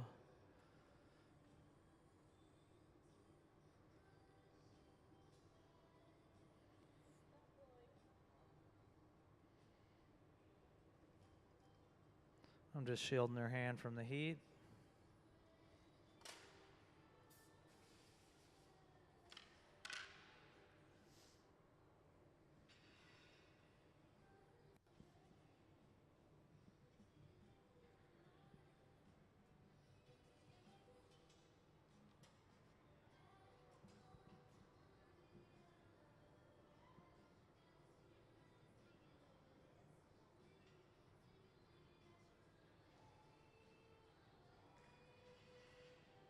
It's going to use a little centrifugal force and gravity to elongate that.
So Nick's using one of those cherry wood paddles.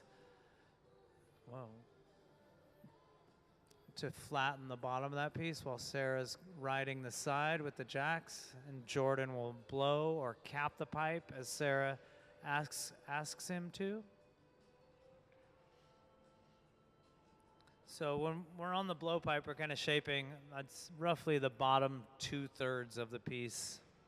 So if my arm was the pipe, we're on the pipe like this, and we're kind of concentrating our efforts on about the bottom 2/3 and kind of getting that to the finished shape. And then we're going to put another pipe on the bottom, or what we call a punty rod. It's not a hollow pipe like what we're using now. So yeah, we have different rods here. This one's hollow, that's a blowpipe, so that's what we blow it on. And then once we need to shape the other side, we'll use a solid rod called a punty.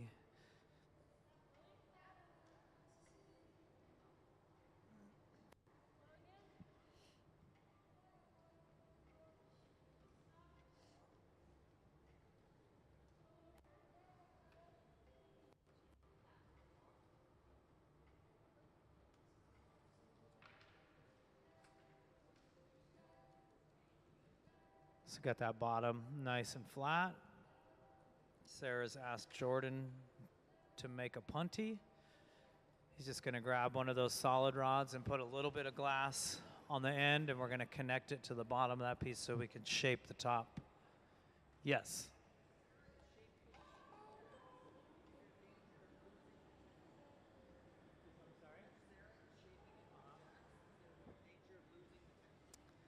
The question was, as Sarah's shaping it with the jacks, is there a danger of losing the texture? And yes, there is definitely.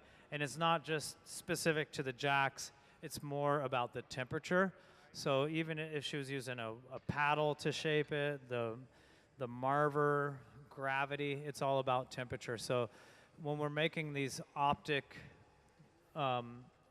vases or optic cups, we're really trying to blow the glass up as fast as we can get away with and working it quickly, not heating it too much in the reheating chamber so that we retain as much of that texture as we can.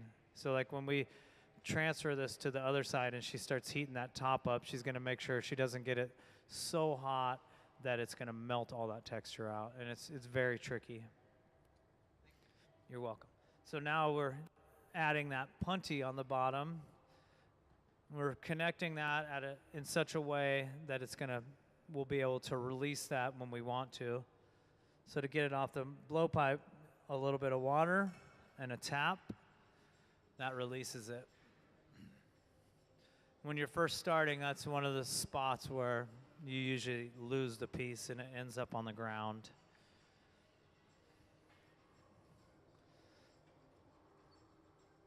So now we're just gonna, while that punty's still a little hot and the vase is colder, we can straighten everything out.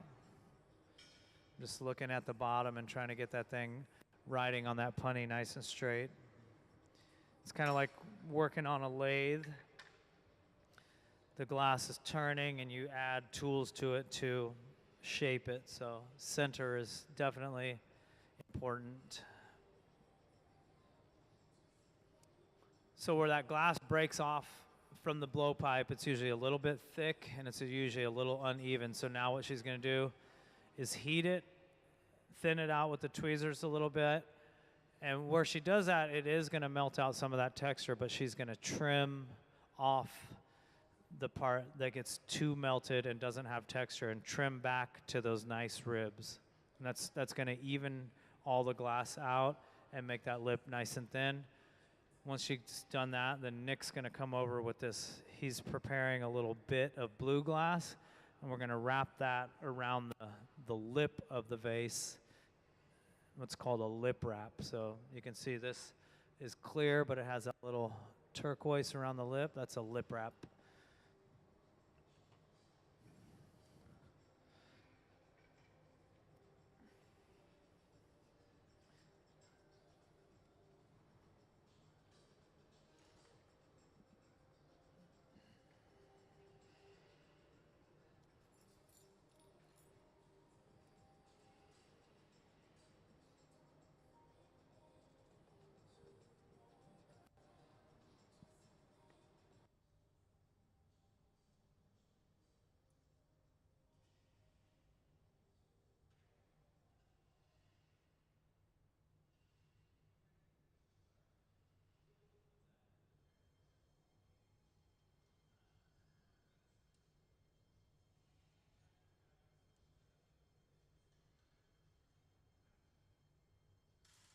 So there, she stretched that lip out, and now she's gonna trim back to that nicer optic texture.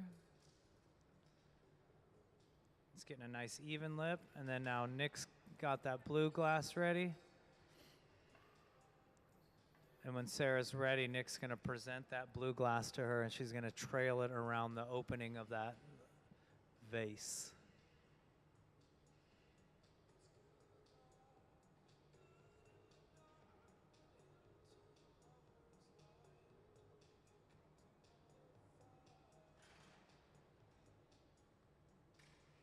So here comes Nick with that blue glass. It's really hot.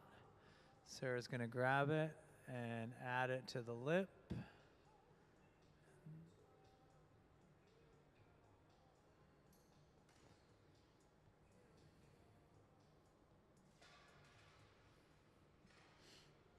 Now all we have left to do is open that mouth of that vase up and we'll be finished.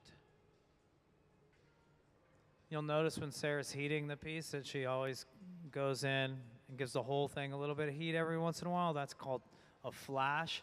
And that's just used to, we need to do that to maintain a temperature above about 1,000 degrees on the whole thing. If something drops below 1,000 degrees, it kind of becomes in danger of cracking. So she really only wants to shape the top third of that, but you need to keep the whole thing a little bit warm or it will fall on the ground. That's kind of one of the things that makes this frustrating and tricky.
So if it starts to get a little cold in the back, which is usually where it will start to get too cold, just use that torch to kind of even the temperature out.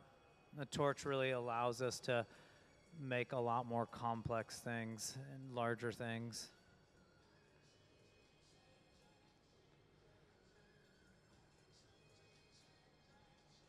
A lot of these tools and techniques have changed very little during the history of glass blowing, which is over 2,000 years old. The torch is the main difference that we have now that really allows us to make a lot larger and complex things than they used to be able to make hundreds, thousands of years ago.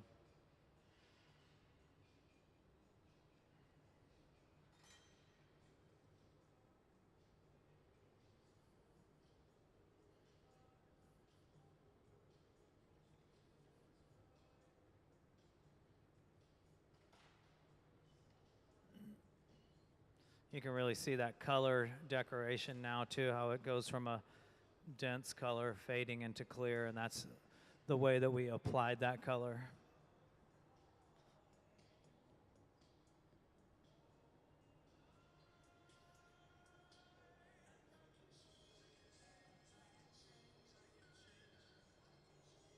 Yes.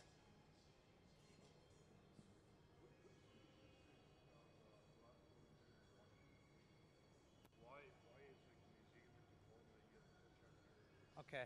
Why? The question is kind of what's the history of glass blowing in this area? Well, for one, climate. It's great climate to blow glass. We wear shorts year-round in here, and it's very comfortable. I think Dale Chihuly was in the area, so he he used to employ a lot of glass blowers, so a lot of glass blowers moved up here to work for him. We have a glass school here in Stanwood, Washington, Pilchuck Glass School, and that's in the late 70s, early 80s. A lot of Italian masters came over, not a lot, but a couple came over and started teaching American glass blowers how to work. So a lot of people came to that school to learn glass techniques and just fell in love with the area and never left. So I'd say a combination of all those things has brought a lot of glass blowers to this area. This is kind of like if you want to be an actor, you move to Hollywood. If you want to be a glass blower, you move to this area. I'm originally from California, Nick's from Kansas, Sarah's from upstate New York. So people come to this area to pursue a career in glass blowing just because there's more glass blowers per capita here than pretty much anywhere except for Murano, Italy.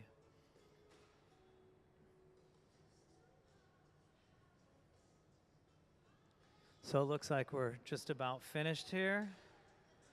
Sarah's gonna use that torch to warm up that connection a little bit.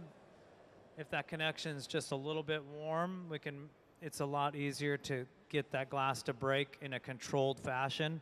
We want to release this from this pipe without breaking the whole thing, so we need to do that in such a way that the temperature is not so hot that it deforms when Jordan grabs it with those Kevlar gloves, or that it doesn't crack when we add water to that. So we warm up that junction a little bit. We add a little water. That's going to thermally shock that glass. We give it a little bit of a vibration by tapping the pipe, and you'll see it won't take much. You'll just barely tap that pipe, and it should release right at that junction. Nick will take that 5,000 degree torch, fire polish that mark where it broke off, and then we're going to put it in this oven to cool overnight, the annealing oven it's called. And let's get a hand for the team here.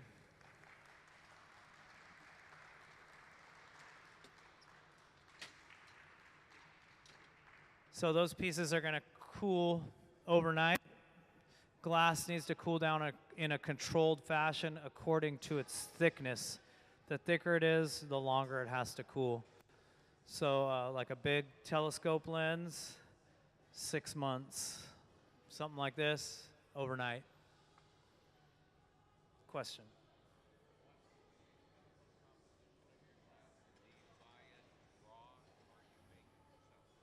The question is, what is the chemical composition of our glass? And do we buy it raw or do we make it ourselves? The exact chemical composition of our glass is kind of a trade secret because we buy it from a company called Spruce Pine Batch Company. They're in North Carolina, and they have some things added into their glass that makes it really nice to work with. One of the things is lithium, which is getting more expensive. So we're actually going to have to switch glass. But the three main things that make up this type of glass, the type of glass that's used in your drinkware, vases, things like that, is sand, which is silica sand, soda ash, and lime. The soda ash brings the melting temperature of that sand down. Sand melts at somewhere around 4,000 degrees. Soda ash is going to bring that melting temperature down to about 2,300 degrees. The lime is a stabilizer. If we didn't add lime into there, the glass would be water soluble. So it would just, if you put that in a bucket of water, it would just disintegrate back into sand and soda ash. So the lime is a stabilizer. So that's, most glasses are going to be that, like your drinking glasses, vase is going to be a soda lime glass, we call it. So it's going to be sand, mainly sand, soda ash, and lime. And right now, yeah, we use a glass from North Carolina, but there are a lot of different manufacturers of glass.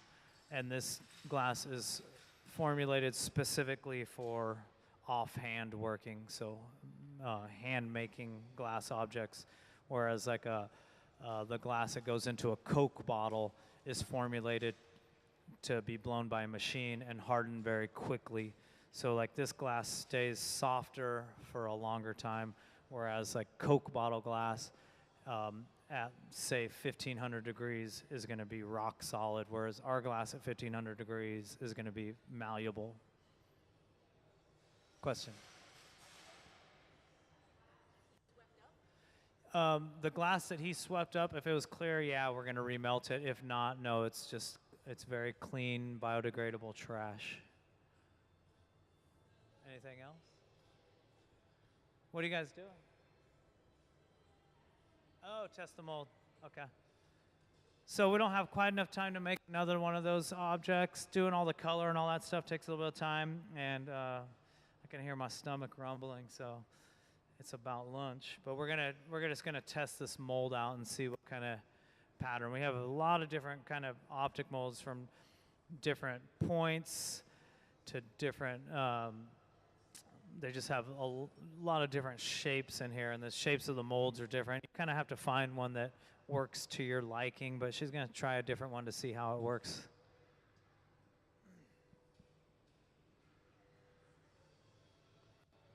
So a little bit about the team. Sarah has been blowing glass for about 23 years. She's been at the museum for 15. How long have you been at the museum? 15 years? Yeah. I think she's in year 17.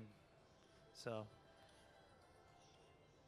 not a lot of turnaround down here in the hot shop. I've been here since the beginning, so 21 years in this hot shop. Nick's been here over 10 years. Nick's been blowing glass about 23 years as well. He went to Emporia State in Kansas to learn glass. Sarah graduated from Rochester Institute of Technology in upstate New York.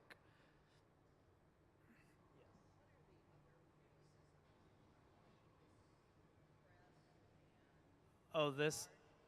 So the question is kind of what is all this equipment? So this is an annealing oven. This is the same thing as this unit.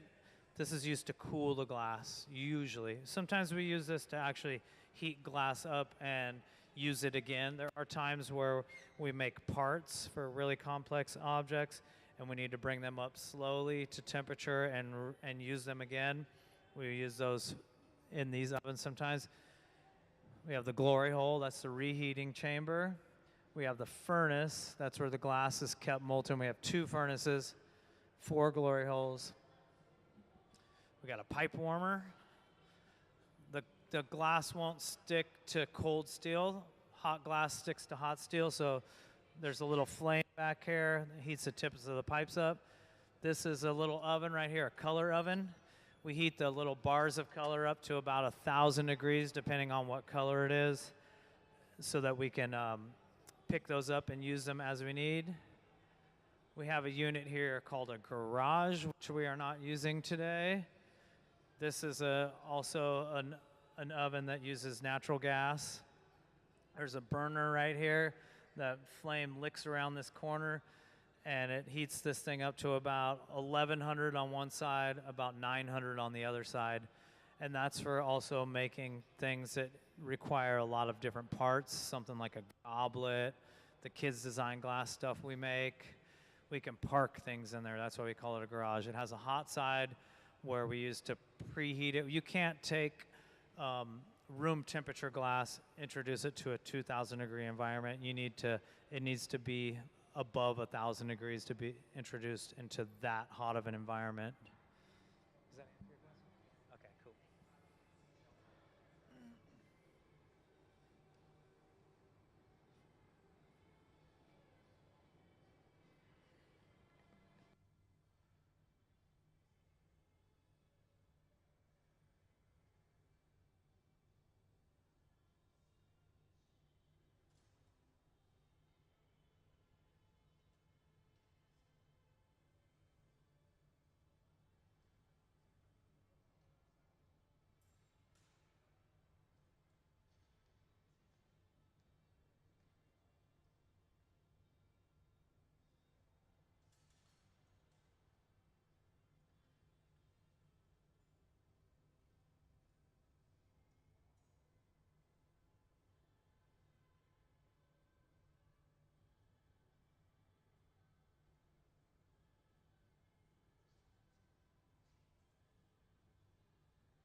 So we're just trying this new mold. Sarah's just got some clear glass there. If it doesn't work out how we want it, we just recycle it. So we're just kind of experimenting right now to see how this other mold is going to work.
Knob for your sink.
Gonna funny it up.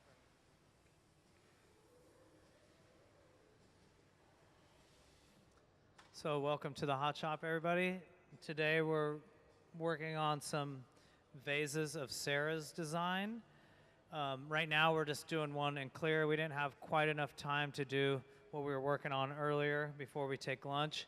And Sarah wanted to try out this new mold that's on the ground that she wanted to just see how it was going to work for these designs. So earlier we're making something similar to this with this twisted optical pattern that's achieved by blowing it into what's called an optic mold. The optic mold is not for shaping the glass, it's for texturing the glass. So it's blown into the optic mold at an early stage and then blown out and twisted to get that pattern. For this one, Sarah blew it into that optic mold and it kept the ribs straight. So that's even more challenging to keep those ribs straight. When you're working glass, you need to turn it at all times. So to try to keep those ribs straight, she really needs to concentrate on making her turning very, very even in both directions, or that glass will start to twist. So she's blown this to the desired thickness. Now what we're going to do is connect a pipe to the bottom, or a solid rod, I should say, called a punty rod. Punty comes from the Latin word pontul, that means to bridge. So this is going to be a small amount of glass on the end of a solid rod as opposed to a hollow rod that we're on right now. She's going to connect it to the bottom so that we can open up the lip of this. So Jordan has taken a small gather of glass. He's shaping it into kind of a Q-tip dome shape. It's going to cool that rod because that rod's a little hot from the gathering process.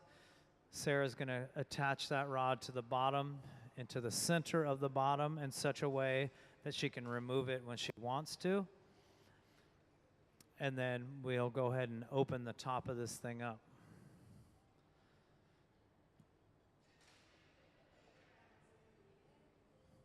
Okay. So you can see over here, Nick has started gathering, and he's going to coat that clear glass with some colored glass so that we can give this thing a little bit of decoration around the rim of it. So Sarah takes that punty that Jordan's brought, sticks it to the bottom. Everything's got to be the right temperature here, or the piece will end up on the ground. So Sarah's at a temperature where she can add water to that and tap it, and should release. Now we're on a solid rod, and that opening is exposed, and we can open this thing up to the desired width.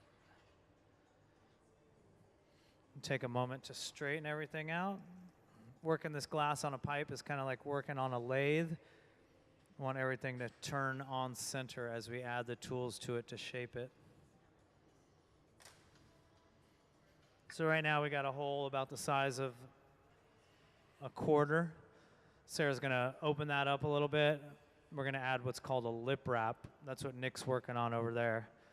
We'll see this diagram up on the big screen of what a lip wrap, of how we apply the lip wrap.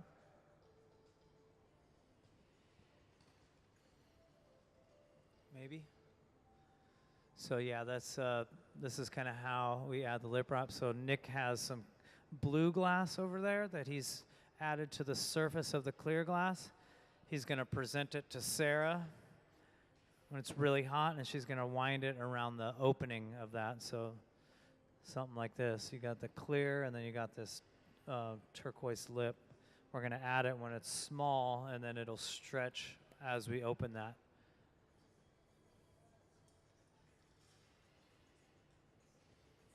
So Sarah's getting that hot enough where she can open the lip up just a little bit to accept that lip wrap from Nick. Jordan will use the wooden paddle here to shield Sarah's hand and to flatten the lip of the vase. Are you making a bowl, Sarah? More of a bowl shape? Okay. Okay. So she's going to keep the opening kind of small to keep it kind of a vase. So here's Sarah using these tools called the jacks to widen that opening while Jordan paddles the lip. Here comes Nicky Poo with that little hot blue glass. Sarah will touch it down on that lip and trail it around the opening.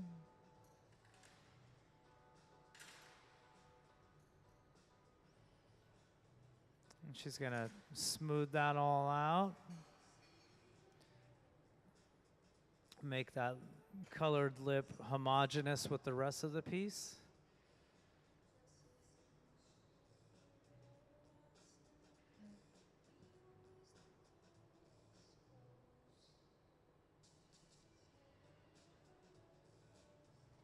So now that we're on a punty rod, we're no longer on a hollow blowpipe, so we can't add any air to this thing anymore unless we use this tool, which is called a soffietta. A lot of the names of these tools and equipment come from Italian glass making techniques and tools. So soffiare means little breeze. Soffietta is the tool that we use to puff that glass up. So you might see us use that. So Sarah's just melting in that blue.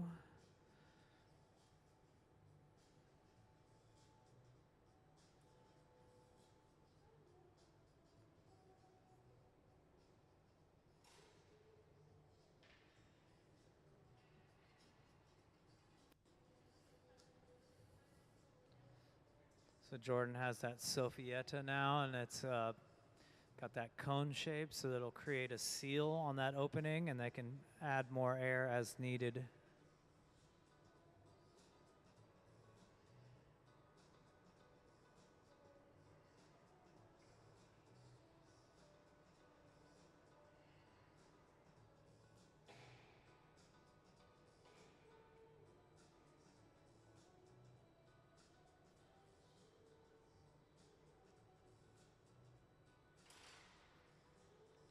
So I'll give that a little puff.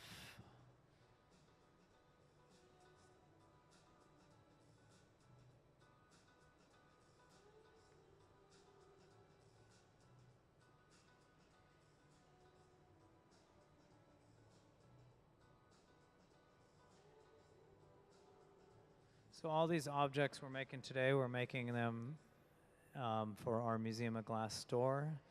If you go in our store, you'll see a lot of the things that we've made here. They're offered to you at a factory direct price.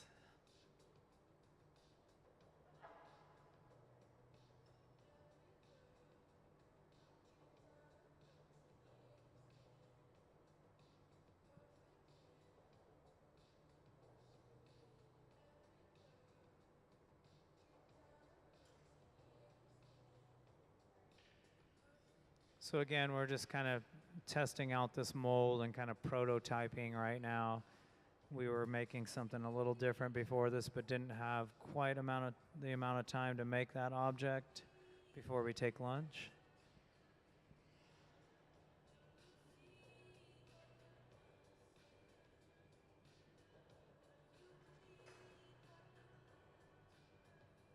And if anybody has any questions too, just raise your hand and I'll try to answer them.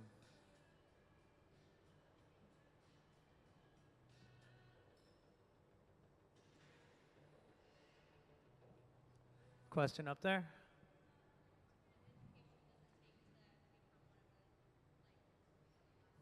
What kind of education does it take to become a glassblower? It's not like becoming a lawyer or anything where you need like a certain amount of schooling, this class, that class. It's more of like learning an instrument. It's like if you're good enough, you can do it. Jordan here, he learned in the Tacoma public school system. He started it when he was 15. He's been doing it for about 9 years now.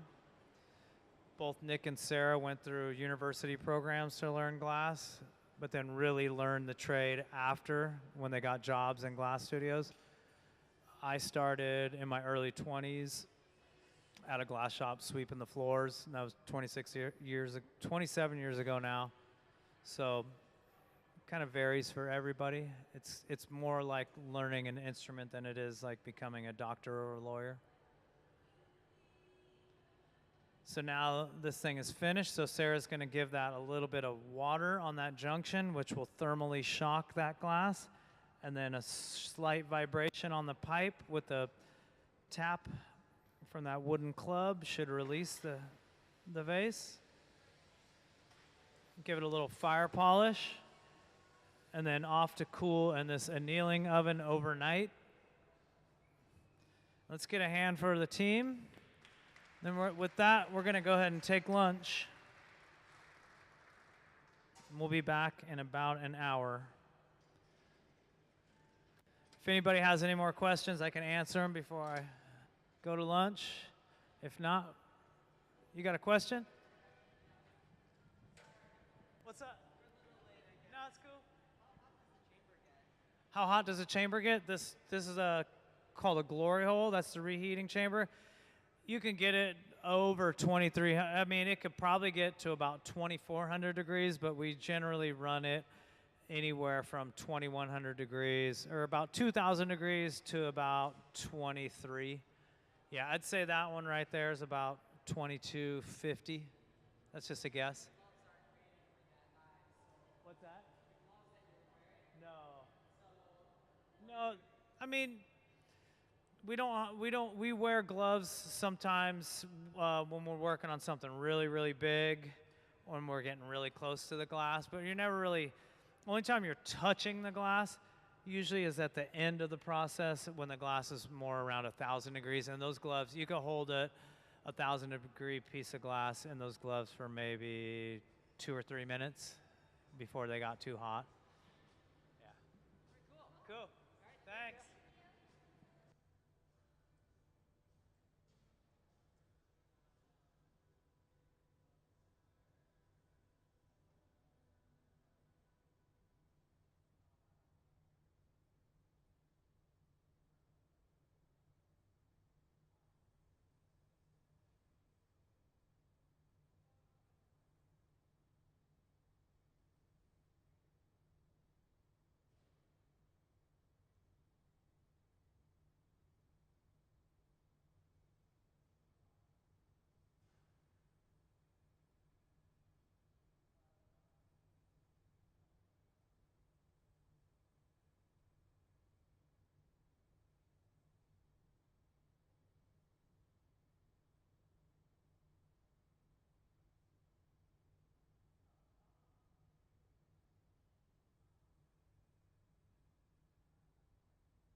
Hey everybody, welcome to the Museum of Glass Hot Shop. Today we are making some product for the store of Sarah's design. Sarah has designed these pieces and fabricating them along with the Hot Shop team of Nick Davis, Jordan Lavelle. So she's going to be making these pieces utilizing this kind of decoration. We call this an optic twist. She's going to be stuffing these vessels into an optic mold, just like this we see on the big screen. That optic mold is not for shaping the glass, it's just for giving it texture. So first thing, start you guys off with kind of a basic rundown of the shop. So let's start with the glass furnace, because that's where we get all the glass from. So we have two furnaces. We have one over there with that closed door. We have one right here. Can we see the glass furnace diagram? So that's kind of a cutaway view of it. Inside of here, when it's full, it holds about 1,000 pounds of glass. Right now, we're probably down to 150, 200 pounds in there. It's getting very low. It's heated with natural gas, forced air, up to a working temperature of 21, 25 Fahrenheit. When the glass comes out of the furnace, it's very much like warm honey. I'm going to take a quick gather and just show you guys the consistency of it.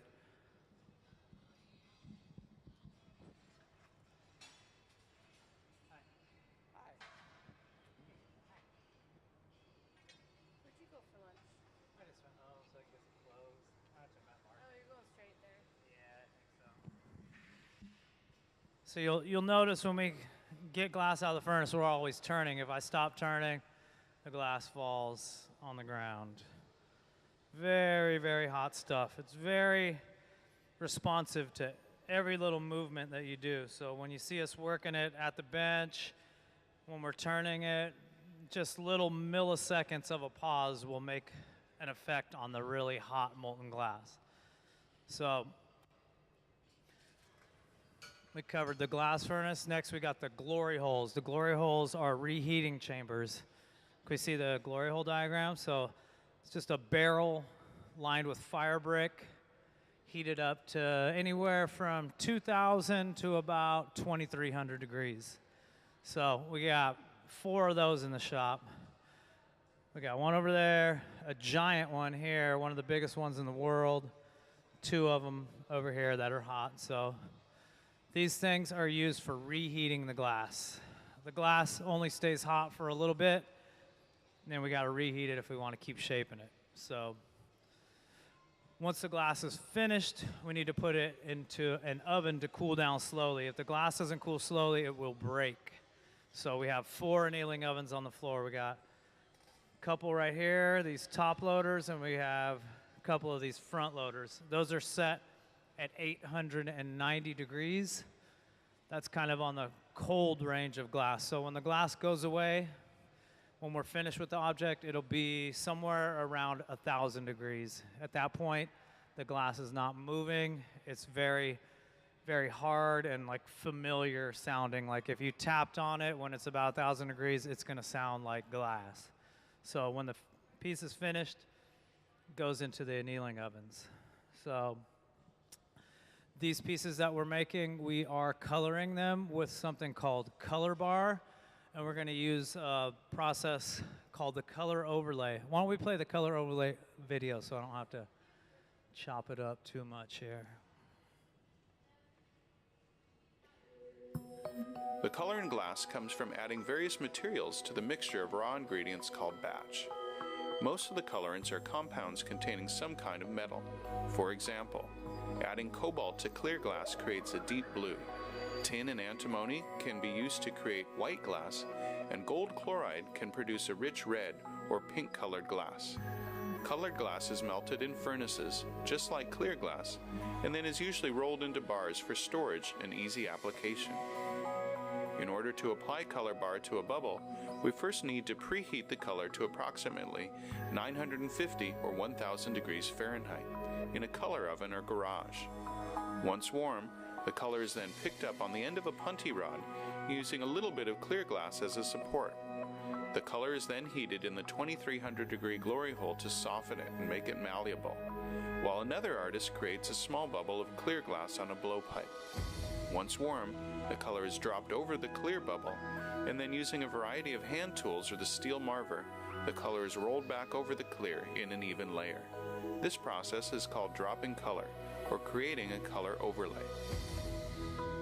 Depending on the project, that bubble is then usually gathered over with clear glass and blown into the final form.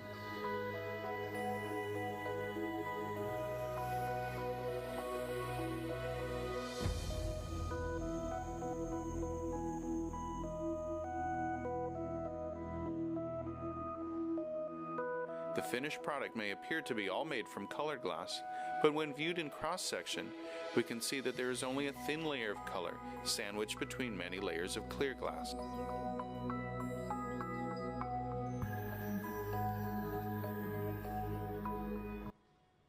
So that's what's going on down over here on this side of the shop. We're doing a variation of this overlay where we're gonna, it's called a blow through, where we're gonna make this color fade from very saturated at the top of the vessel, and it's gonna fade down into clear. So Nick and Jordan are starting the piece, and Sarah, who designed this, will be finishing it too. So if you guys have any questions too, let me know, because this is not usually what I do. I'm usually down here blowing glass. The MC's sick today, so I'm filling in. So usually when I have a mic, I'm singing karaoke, so don't mind if I start singing just out of habit. I'm a good singer.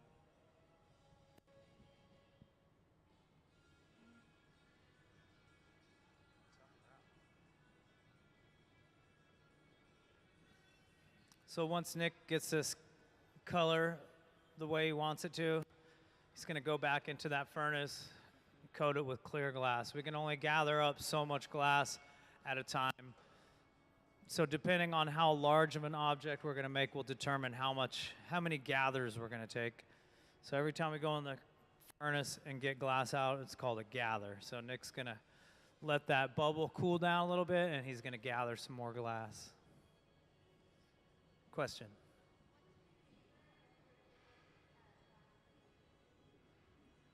What is my favorite or biggest glass thing I've made? That I've made. One of my pieces, it is, let's see. Hey Serena, can you put my images up, and I'm gonna have you scroll through them real quick, and I'll stop. So these are some things I made. Keep going, keep going, keep going. Next, next, next. Keep going. I'll tell you when to stop. Oh, that's all you have? Never mind. I gave you guys some new images, but maybe they don't have them up there. Anyways, I made this one thing. It's like 3 foot tall, and it's like really, really complicated. I wish I could show you the picture, but here, I'll show you on my phone. Super beautiful.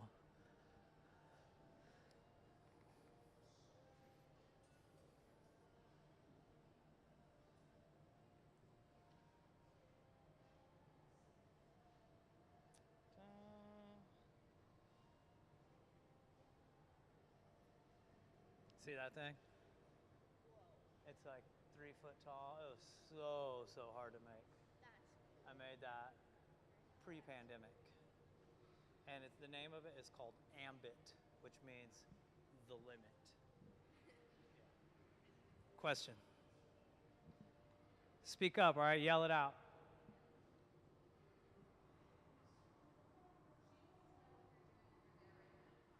What are they doing over there right now? Let's see. Okay, so Nick has applied the color. He's applied it in such a way that it's going to fade from really saturated all the way down to clear.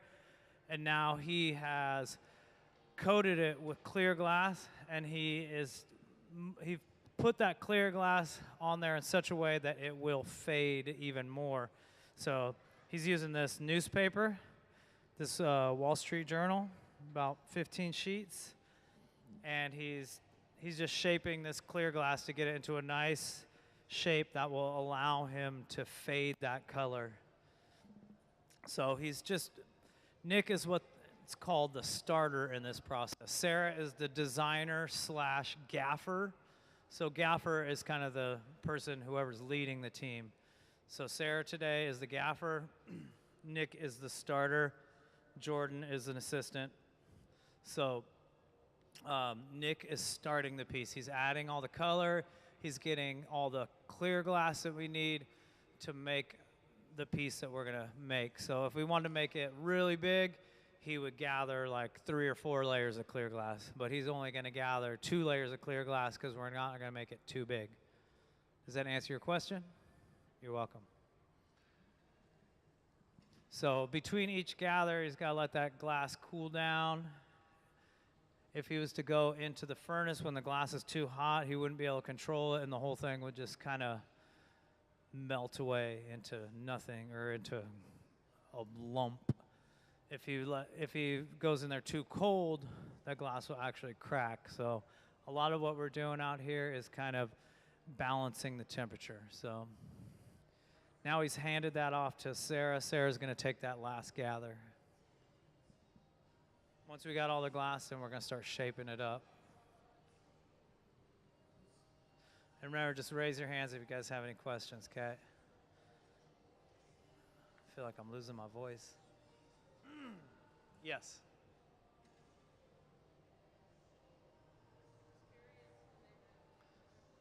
How much experience does the team have? So Sarah has been blowing glass for 23 years. Nick, about the same, 23 years. Jordan, 9 years. Jordan started glass here in Tacoma Public Schools. We have glass in our middle school and high school. So Jordan has been blowing glass since he was 15 years old. Myself, I've been blowing glass for 27 years. Any other questions?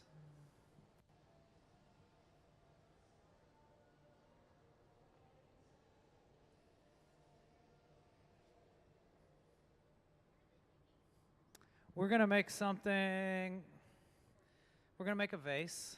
We're going to make what's called an optic. Are you still doing optic twist, Sarah? Yeah. So we're going to do this kind of texture on it. We're going to stuff it into an optic mold. This is a small optic mold. We're going to stuff the glass. That's not going to shape the glass. It's going to texture the glass. We're going to stuff it into the optic mold pretty soon and then twist that optic pattern and blow it up into a vase shape. And it will be available in our store for purchase sometime after today. Anything else?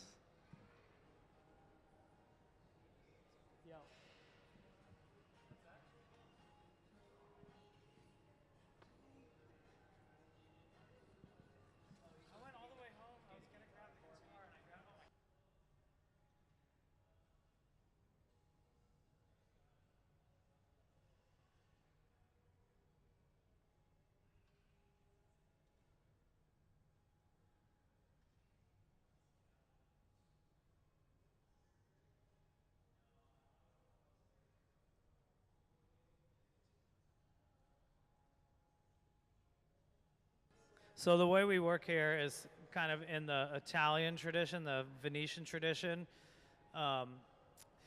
That's usually sitting down at a bench and having at least one assistant, usually more than one assistant.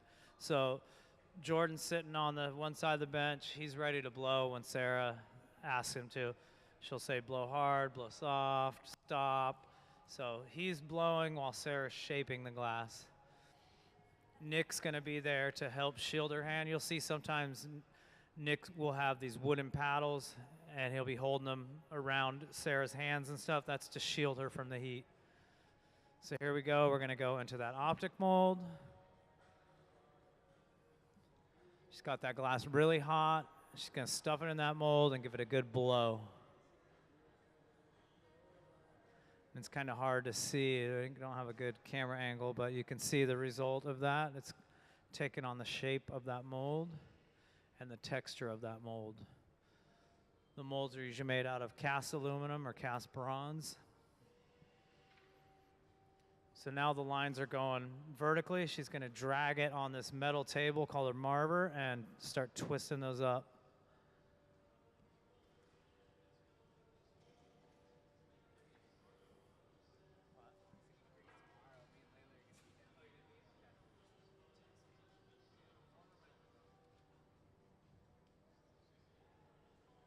So the trick to this too is working the glass hot and trying to do everything pretty fast. So Sarah's going to try to get this thing blown up pretty quick.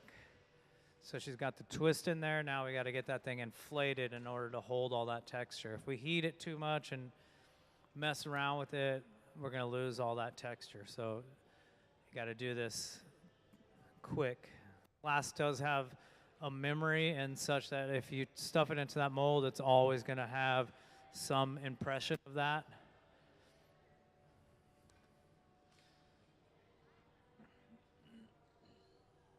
Yes. How much does a glass weigh on the end of that? I'd say we're working with about 3, maybe 2 to probably 2 pounds. Yeah, not much, but every foot away from the fulcrum that you're holding that glass feels like a lot more. So it's like picking up a bowling ball with a fishing pole. There are times in here where we make really, really, really big stuff. And that's usually when we heat up this other glory hole.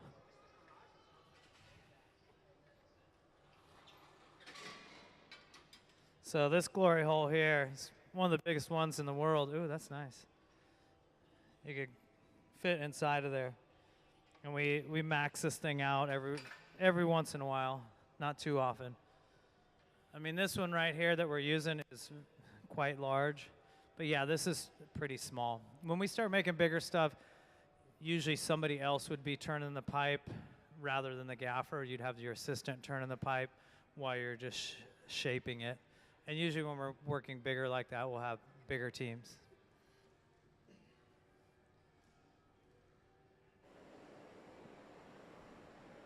Yes.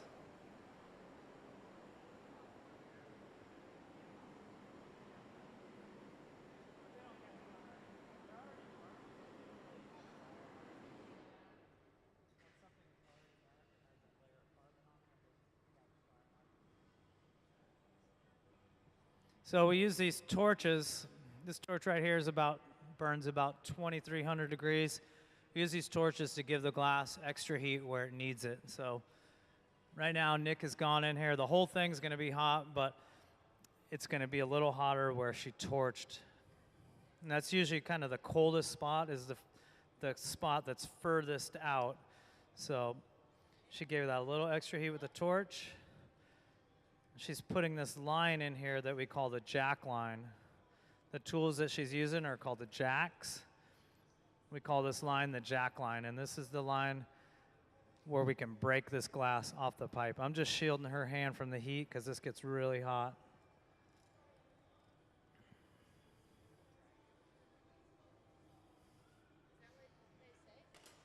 I think that's what somebody said. So imagine my arm is a blowpipe. We're blowing this thing like this. So we put that line in there. That's where we're going to remove it. The bottom of the piece is the furthest out. We're going to continue to inflate this, put a flat spot on the bottom, and then we're going to need to connect another rod to the bottom in order to shape the top. And this is a very typical way of making a vase, a cup. Usually you blow it on a blowpipe, connect a rod to the bottom, which we call a punty, and then open the top. Punty comes from the Latin word pontul, it means to bridge.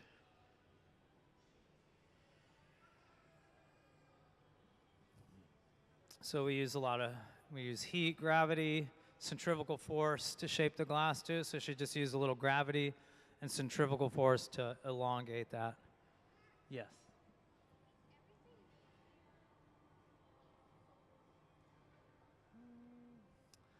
Is everything made here sold in the shop? No. The things we make here, a lot of them are sold in the store, but we have visiting artists. We have a program called Kids Design Glass, where kids 12 and under give us designs. We make those. Those are not sold in the shop. We do commission work. We do a lot of different things here. Work with a lot of different visiting artists, but today we are making things specifically for the store. So if you go in the store, there's a lot of glass in there that we did not make, but the really nice stuff, we made it. Question?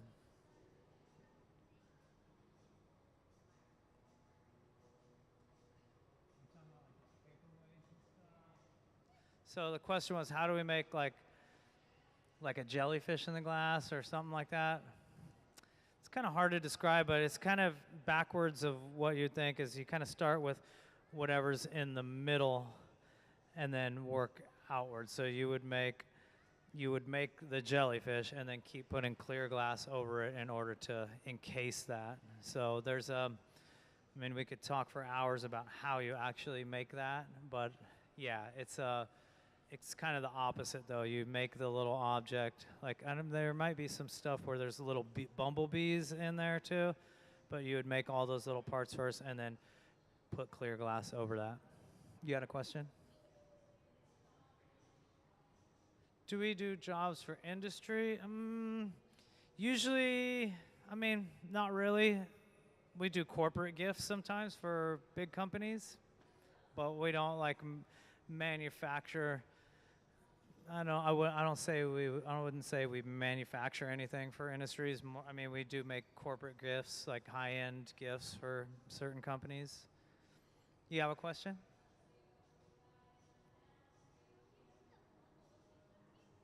How do you get the bubbles in the glass? There's a lot of different ways to get bubbles in the glass. Sometimes there's bubbles in the glass because somebody has gone in there when they gathered and not done it correctly. That creates bubbles in the glass. We can do it intentionally by dunking the glass in baking soda and then gathering over it. The bottom of this thing is full of bubbles, and that's with baking soda. You know what baking soda is? Baking soda in water, quench it in there, and then gather glass over it. Basically, if you make any kind of indentation in the glass and then put more glass over it, it's going to trap air. So you could take a butter knife and poke hot glass and put a bunch of dents in it and then let it get cold and then put more glass over it, and you would trap air. I'll get to you guys' questions in 1 minute, but let me just explain this part of the process because this is kind of a critical moment. So we've got basically the bottom 2/3 of the vessel finished. Got a nice flat spot. Sarah's got her temperature at a good spot where she can transfer this to another rod. So she doesn't want her glass to be too hot, or she doesn't want it to be too cold. If it's too cold, it's going to fall on the ground. So Jordan has prepared this, what's called a punty. Sarah's going to grab that punty, stick it right in the middle of the bottom of that. So she's going to take a minute to make sure things are straight-ish, and then she's going to release the glass from this pipe onto that punty. She'll do that by adding a little bit of water to that neckline, that jack line that we created earlier, and then vibrate the pipe. So when you first start, this is a lot of times where things kind of go wrong. Usually the glass is not the right temperature and it falls on the ground, or when you put water on it, it's too cold and it cracks. So like the glass cannot handle that kind of thermal shock if it's. So now we've got it on this other pipe. Sarah's going to take a moment and just straighten everything out. A lot of times when we transfer it, things get a little off. So working the glass like this is kind of like working on a lathe. The work spins and we add tools to it. So we want this thing spinning as close to on center as we can.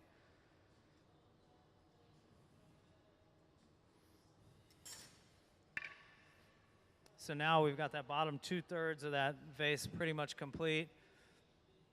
We're going to thin the top of that thing, this vessel out, by stretching it with some tweezers and trimming it. That when it breaks off during that transfer process, that edge is usually a little jagged, it's usually a little thick. So Sarah's going to stretch that glass out a little bit and trim it so it's nice and straight. And then we're going to do what's called a lip wrap. Can we see the lip wrap diagram?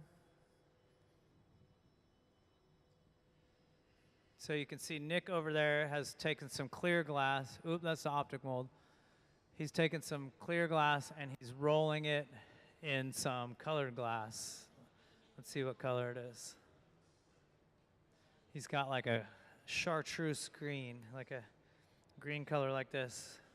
So he's coated that with green glass, and then here it is. This is what we're gonna do. Sarah's gonna take that and wind it around the lip of that. So you can see like on this clear picture, we have a turquoise lip. That's a lip wrap. We're gonna add it to the lip when that's still really small, and then she's gonna spread that open.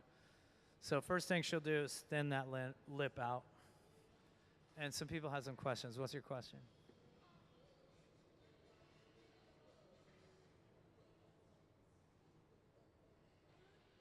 Oh, you want to know how you can enter the kids design glass thing. If you go out the front door, just to your left, there's a little table there. There should be some entry forms there. If not, go to the front desk and ask them. They'll steer you in the right direction. You have another question?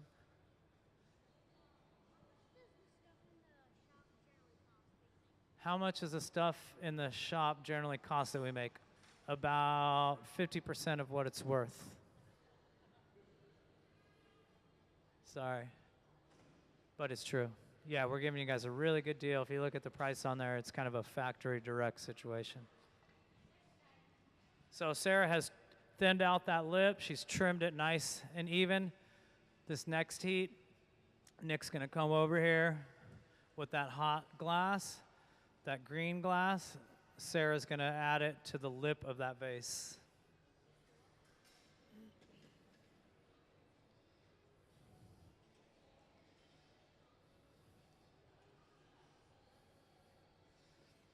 So you can see she's using those jacks, those bladed tong tools to open that lip up a little bit. Jordan has paddled it flat. Now here comes Nick with some green glass, and they're gonna wind it around that lip.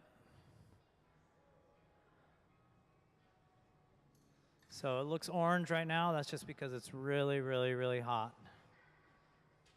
And Sarah's gonna melt that all in, spread the mouth of that vase open, and that will make the lip of that vase have a different color, that green color. So you'll notice when Sarah's heating this too, she's heating the part that she wants to shape, which is that top kind of third, but she's also going all the way in every once in a while. That's called a flash, and that is very important to this process.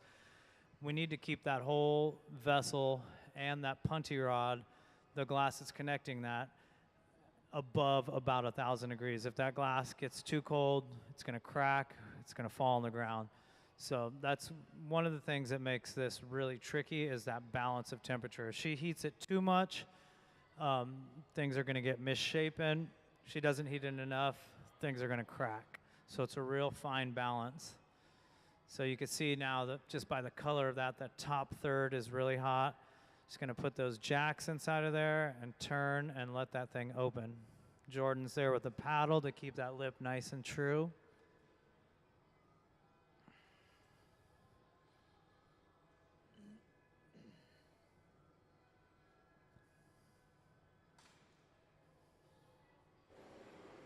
We use that torch to just give the back of that piece a little extra heat, because that's what's usually gonna get the coldest.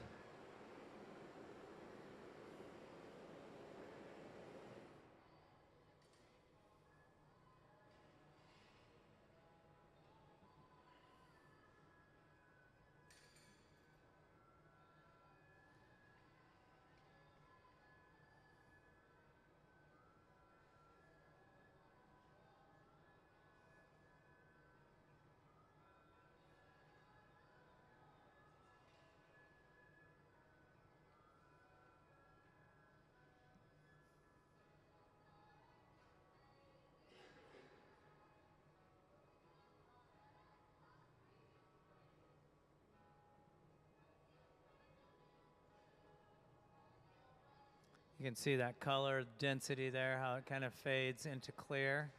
And you're never going to see the true color when we're working on it because it's altered by the temperature. So now Sarah's got those nice straight walls.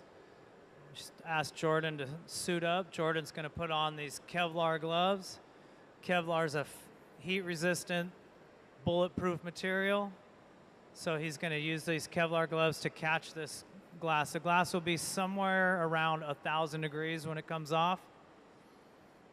Sarah's using that torch to even out the temperature a little bit and get that punty a little bit warm. The glass actually breaks a lot cleaner when it's just a little bit warm. So in order to separate this, Sarah's going to take her tweezers. She's going to add a little bit of water onto that bottom where that punty meets the vase. And then she's going to give the pipe a slight tap. That little vibration is going to be enough to separate that pipe. You'll notice when we come in and out of the bench, a lot of times we're setting it down very gently, and you'll see why in a minute. You'll see how little vibration it actually takes to knock this thing off. If you're too heavy-handed with the glass, it usually ends up on the ground. You have to have some finesse. So Sarah's going to put a little water on that. And then she's going to give it a little tap with a wooden club.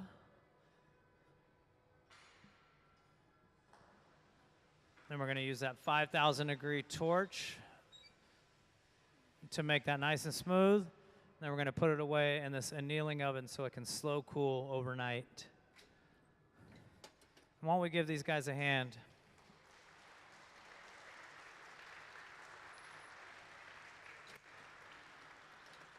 So everything we make here needs to be cooled down slowly in one of these annealing ovens. Annealing just means slow cooling. It's a slow, controlled cool, and all these things have to cool according to their thickness. Something like this, a thin vase or wine glass, something like that, overnight. Something like a really big telescope lens, 6 months maybe. So there are things in here that we make that take weeks to cool. So most of the things we make in here, overnight, 2 days, but there are times when we make things that take weeks. So there's formulas for figuring all that out, and throughout glass's 2,000-year history, or glass blowing's 2,000-year history, people have figured out kind of how long it takes to cool these things. Question?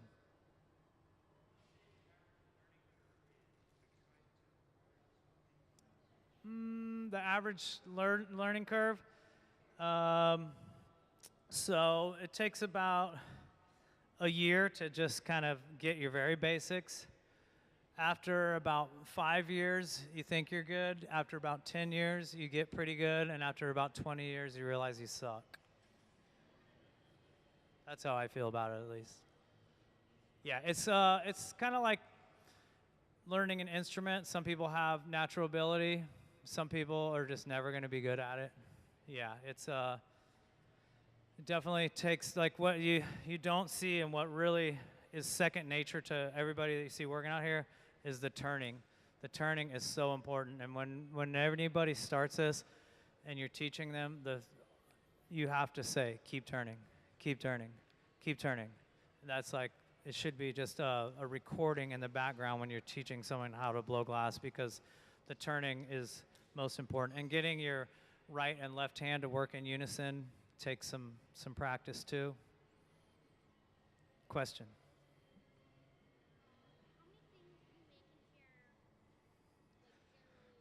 In a day? How many things do we make in here in a month? Well, it really depends. Today, I'd say we're making something about every half an hour, 40 minutes. So on a day like today, we could probably make 10 or 11 things. If we were making like a holiday ornament, like a Christmas tree ornament, we could probably make 150 of those in a day. So it really depends on the complexity. There's been times where we spend all day making one piece. So it really depends on what the project is. Last week, or 2 weeks ago, we were making some really giant frying pans for an artist. We made 3 of those in one day. So it It really depends on what we're making. So we're starting that process all over here. So I want to show you guys, I talked about the Kids Design Glass a little bit, but I want to show you guys a video on the Kids Design Glass program because it's pretty cool, and maybe it'll inspire you youngsters. Can we play yeah, here we go.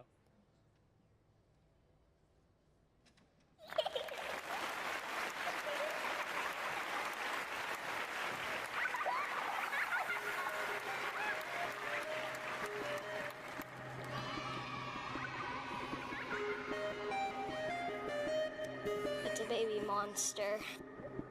Pip is a baby monster that loves to smile and laugh. Even though he's little and cute, he gives a big cry. Also, Pip loves food, especially bananas. He will eat any speck of food in sight.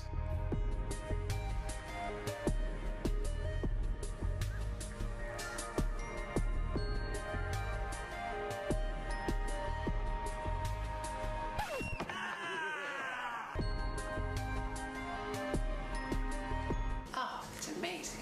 Totally amazing. And then especially if the pieces of art go traveling around, other kids will see, oh my gosh, I could do that too. You know, it's not just somebody else that, you know, they did it, you know, I couldn't do that. Absolutely not. Anyone can do this. And I think that's what it shows the kids. Maybe not everybody can win, But, and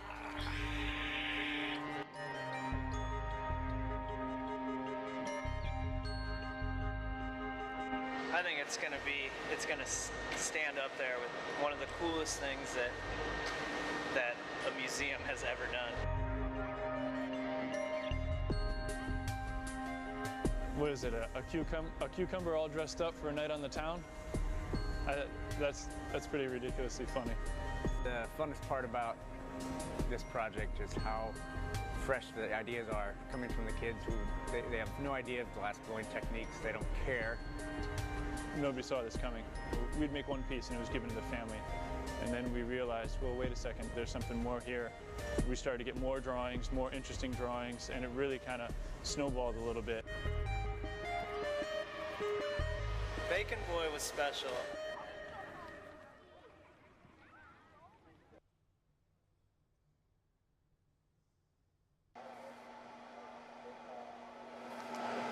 That almost looks like a frying pan. Maybe he's wearing a frying pan.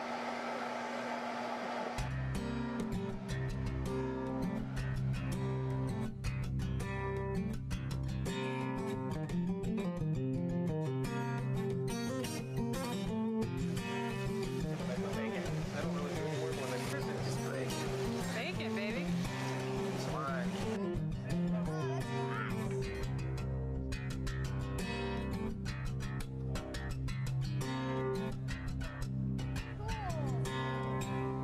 All I see. How's that for his arm? Fingers? Yeah. Okay. Yeah.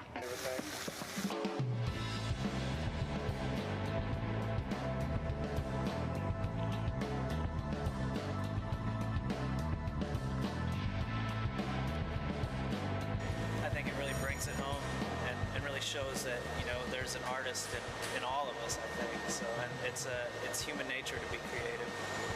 So I think we lose that as we get older sometimes, and it's cool to see this pure creative nature that children possess. So I think it's cool to share that with the rest of the world, hopefully. So.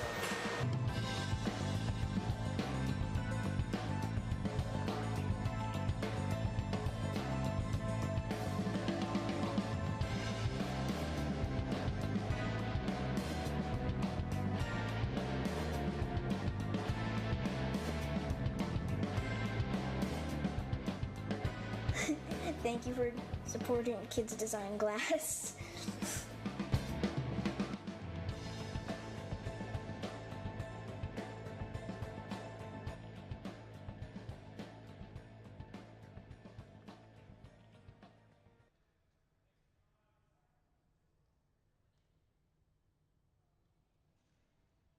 Yeah, we've been doing that Kids Design Glass for about 15 years. And we make 2 copies, one for the permanent collection here, one for the family to keep. So we've had a traveling exhibit of that that's been displayed all over the country. I think there's something at SeaTac Airport still, and there's some on view in our hallway near the restrooms as well. Anybody have any questions? So yeah, we're just starting a new piece. I'm not sure how many new people we have in here, but thank you. Nick's applied the color. He's applied one layer of clear glass. We're gonna get one more layer of clear glass so that we have enough material to make the vessel.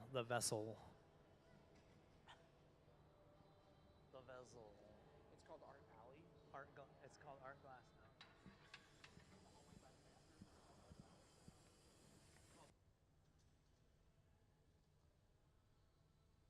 So these pipes, they do get hot. They don't get as hot as you think they might, but they do get warm. We use this little trough here with water coming up to cool them down. And they usually get hot when we're gathering glass, especially when this furnace is very low. That furnace holds about 1,000 pounds when it's full. We're probably at about 150 to 200 pounds, so it's getting low.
So we've got all the glass we need now.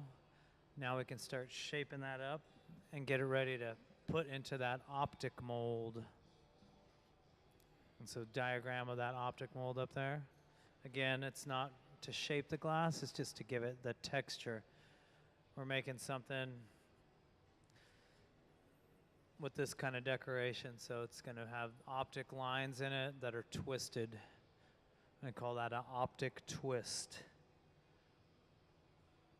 The color on this, it's kind of a chartreuse green color, and it's been applied in such a way that it's going to fade from very saturated at the top of the vase into clear. Here's the trim from the last piece. So this is the color that we're using right here on this one. And it just looks orange just because it's 2,000 degrees. Everything looks orange at 2,000 degrees.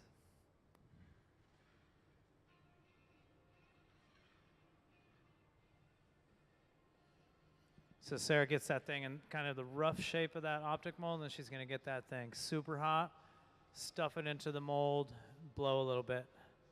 What's your question?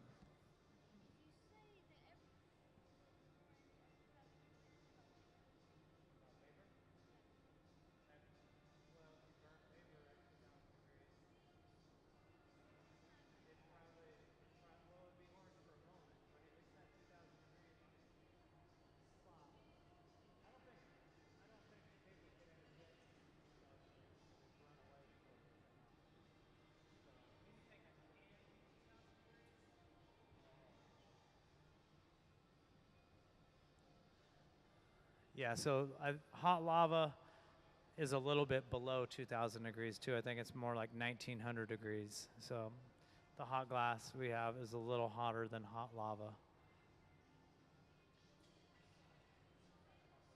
So now you can see we got those ribs in there, and they're going vertically.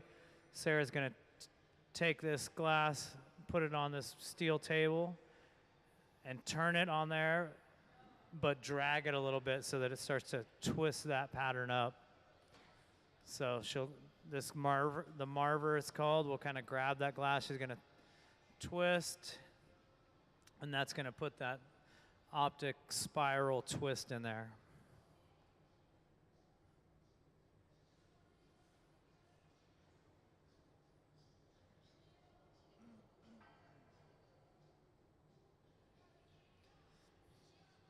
I think a lot of times when people first see glass blowing, they expect to see a lot of huffing and puffing. That's really not the case. There's actually most of the process is reheating and shaping.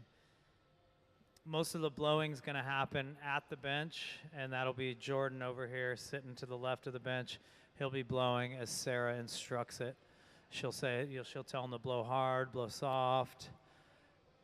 Sarah's what's known as the gaffer during this process, so Sarah's leading the team. She also designed the piece. A lot of times the gaffer will make whatever has been designed, but in this case, Sarah's the designer and the gaffer for this.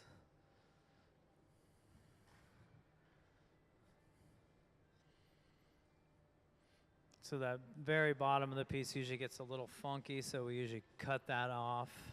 So she's constricting that down with those bladed tools. Those are called jacks. It's probably our most used tools, the jacks.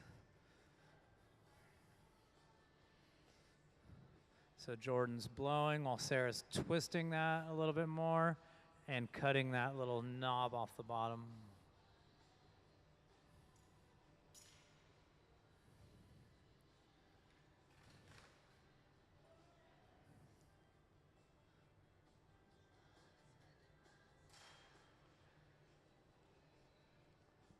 What's your question? What do we do with all the bits of glass on the ground that fall off? Some of that we reuse what we can. The rest is good, clean, biodegradable trash. It's future sand.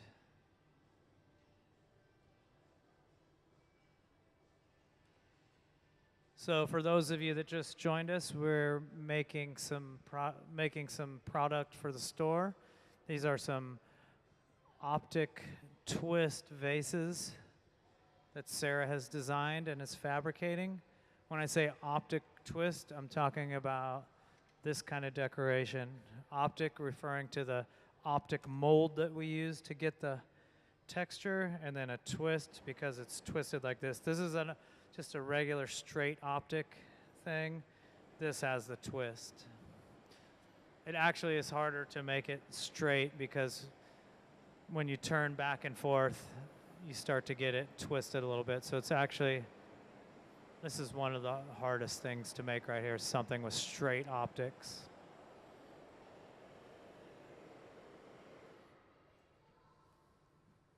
So these torches allow us to get a little extra heat where we need it. Usually that back of the piece is not going to get as hot, so in order to even the whole temperature out, we give it a little extra boost with that torch. We're going to take these jacks and we're going to make what's called a jack line. So that jack line is where the glass is going to separate from the pipe. So right now we're on a hollow pipe it's called a blow pipe. But at some point we're going to connect it to a solid rod on the bottom so that we can shape the top. But in order to get it off of this blowpipe, we need to make a constriction. It's kind of like putting a little fold in the paper to tear it. So we're putting this little constriction in the pipe, and that's where we're going to remove it from the pipe when we're ready. And I'm just using this wooden paddle here to shield Sarah's hand from the heat.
So Sarah's using a little gravity and centrifugal force there to elongate that piece.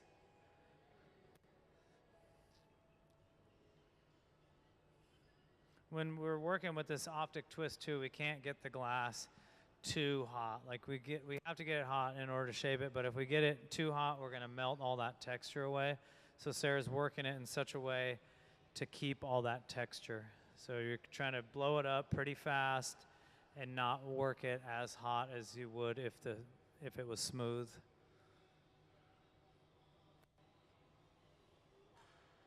Question. How hot is the kiln?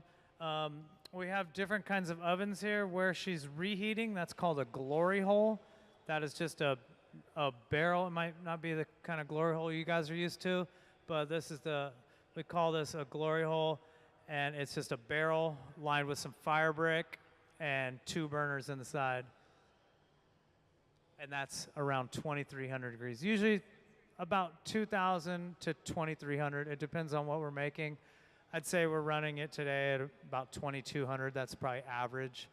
When the glass comes out of the furnace, it's at 2125 Fahrenheit. So it's usually a little hotter than the hottest the glass is when it comes out. Anything else?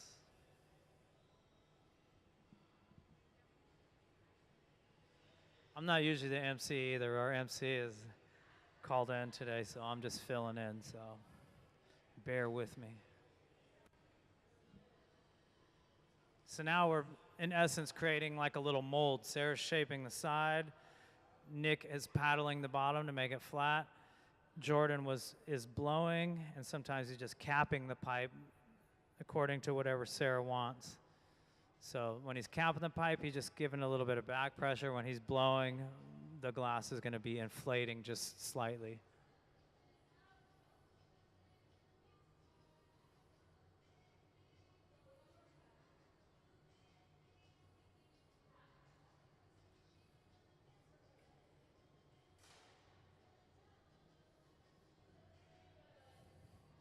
So now we've got this thing, about the bottom 2/3 of it in the shape that we want. Now we're going to transfer it onto what's called a punty rod. Punty comes from the Latin word pontul, which means to bridge. So Jordan here, he's got a little bit of glass on the end of that solid rod now. Right now we're on a blowpipe, a hollow rod. Jordan has a solid rod that we're going to attach to the bottom, and that's the punty. So Sarah's going to make sure that that vase is the right temperature to receive that punty. This is a pretty critical operation here. If the temperatures aren't right, this is where things can go kind of wrong. And this is when you first start, this is usually where something ends up on the ground. Sarah's been doing this for 23 years though, so we still mess up every once in a while, but not that much anymore. You should have seen me yesterday. I was terrible. I messed up a lot. So Jordan's going to present that punty to Sarah. She's going to grab it with her tweezers and gently put it on the bottom. She's going to try to get that as close to center as she can. And then when she's ready, she's going to add just a little bit of water to that jack line that we created earlier. Give the pipe a little tap, and that should release it. There it is. So now we've transferred from the blowpipe to the punty rod. Now we can start focusing on the top third of that piece. We've got the bottom 2/3 of it pretty much complete. Now we need to shape the top. First thing she'll do is just make sure everything's straight. I'm just shielding her hand from the heat again.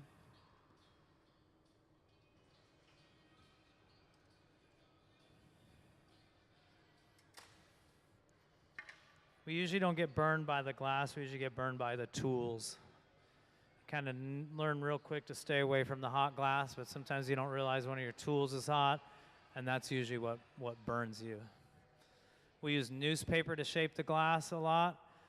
Sarah's actually using a piece of woven graphite filled with newspaper, but a lot of times that we shape the glass, we use these pads of newspaper. Sometimes little ashes fly off of that, land on your wrist, and that's how you get burned. So this design that Sarah has here, she wants what's called a lip wrap. So like on this, you see this little rim here of different colored glass on the top right here. We're gonna do that same thing to this piece. So we got Nick over there who's gathered some clear glass, and he's rolling it in little chips of colored glass. We call those chips frit.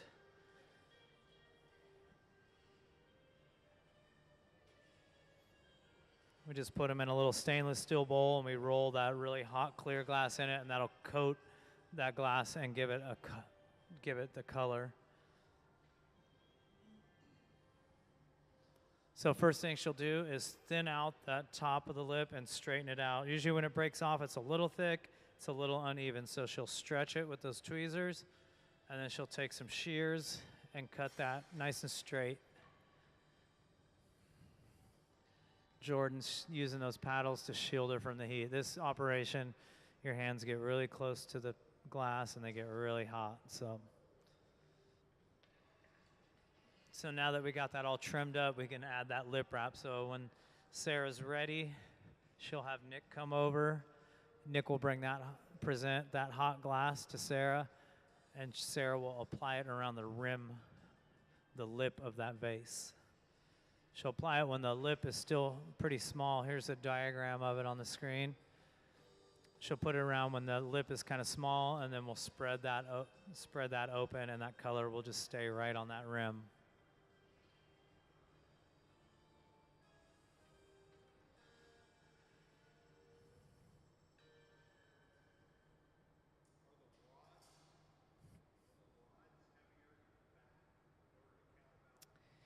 Yeah, the question, are the rods heavier in the back to counterbalance? And yes, they are.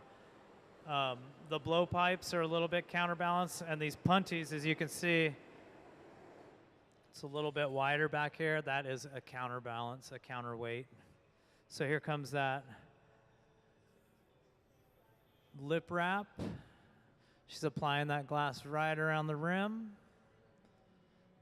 And then she'll melt that in and spread that open. Yeah, the counterbalance of that really helps just when you're handling it.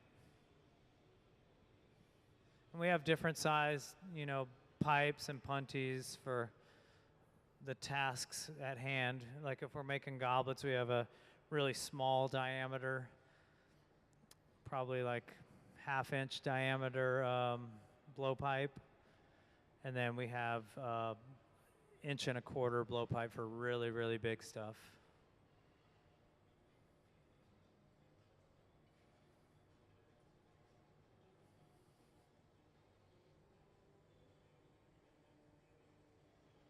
So Jordan's using that wooden paddle to do two things. He's got it on the lip of the vase, which will help keep it flat, but he's also holding it in such a way that it'll shield that heat from Sarah's hand. The heat coming from inside that vase is very, very hot.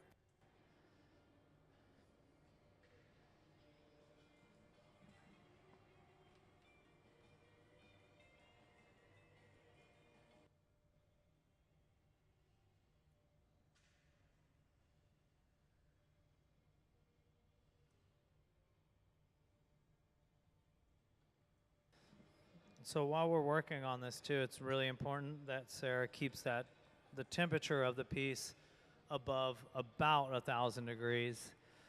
If the glass is allowed to get too cold, it will crack. If that punty rod, that rod that's attached to the bottom, if that little connection gets too cold, it'll fall on the ground. So when we heat this, you'll notice Nick goes all the way in. It's called a flash.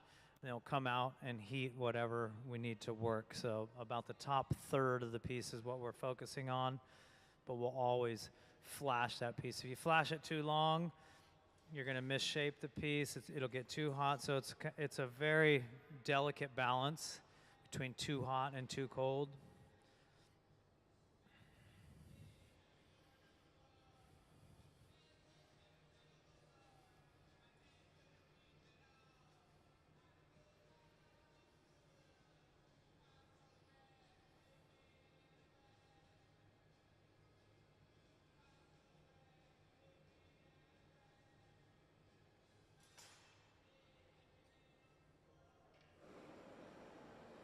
So it looks like we got everything about finished. Jordan's gonna put on some protective clothing here, cotton hoodie, some Kevlar gloves, and a little face shield. So now Sarah's just gonna work on balancing that temperature out and getting it at a temperature that we can put this piece away, that it won't be too cold or too hot. So if we put it away and it's too hot, it'll move and kind of get misshapen in the oven. If it's put away too cold, it'll crack. So the only way to determine that is experience.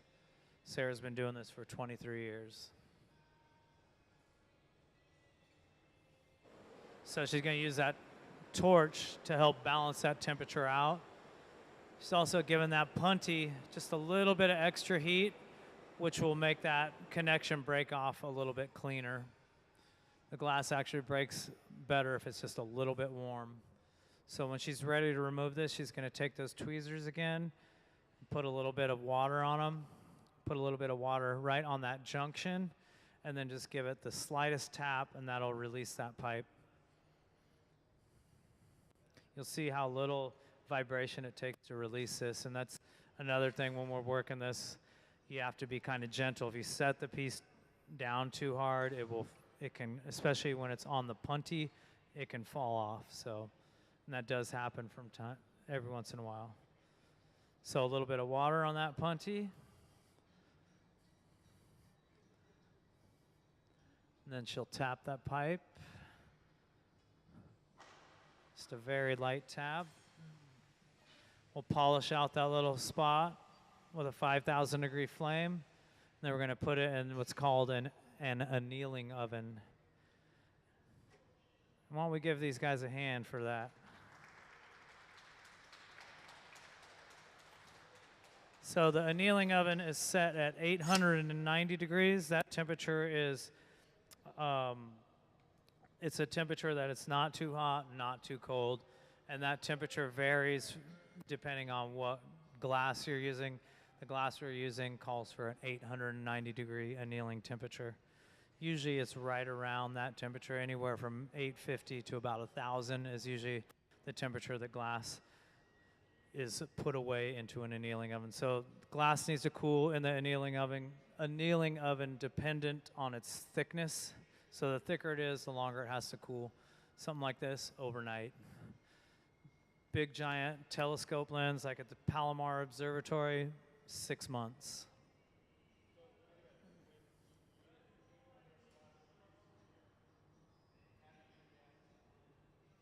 So the question was, how do we get it down to room temperature? So there's a little controller here on the left side of this annealer, and we have 3 different programs in there, and then we have a 4th option to do a custom program. So we have 3 different programs for the most common thicknesses of glass that we make here. So we have a overnight, which is for your drinking glasses, your vases.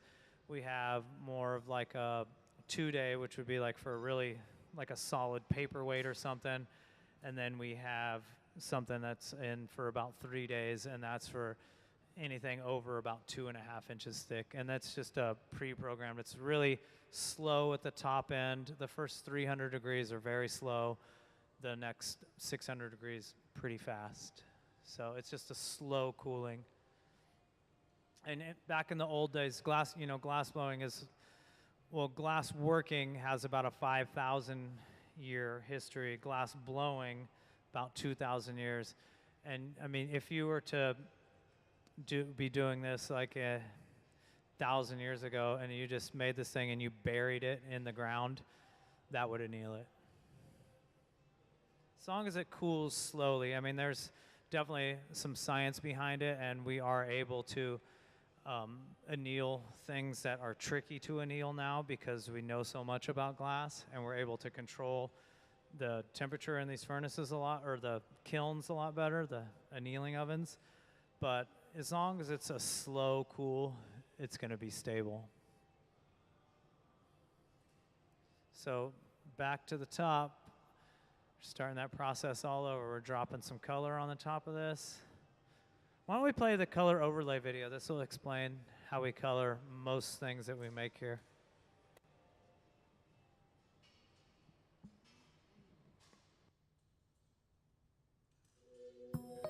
The color in glass comes from adding various materials to the mixture of raw ingredients called batch. Most of the colorants are compounds containing some kind of metal. For example, adding cobalt to clear glass creates a deep blue. Tin and antimony can be used to create white glass, and gold chloride can produce a rich red or pink colored glass. Colored glass is melted in furnaces, just like clear glass, and then is usually rolled into bars for storage and easy application. In order to apply color bar to a bubble, we first need to preheat the color to approximately 950 or 1000 degrees Fahrenheit in a color oven or garage. Once warm, the color is then picked up on the end of a punty rod using a little bit of clear glass as a support. The color is then heated in the 2300 degree glory hole to soften it and make it malleable, while another artist creates a small bubble of clear glass on a blowpipe.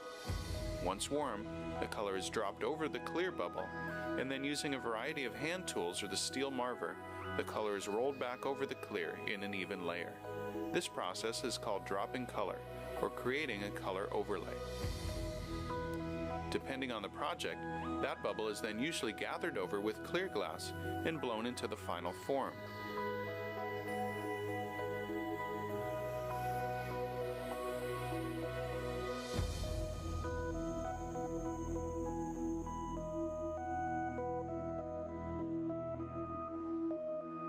The finished product may appear to be all made from colored glass, but when viewed in cross-section, we can see that there is only a thin layer of color sandwiched between many layers of clear glass.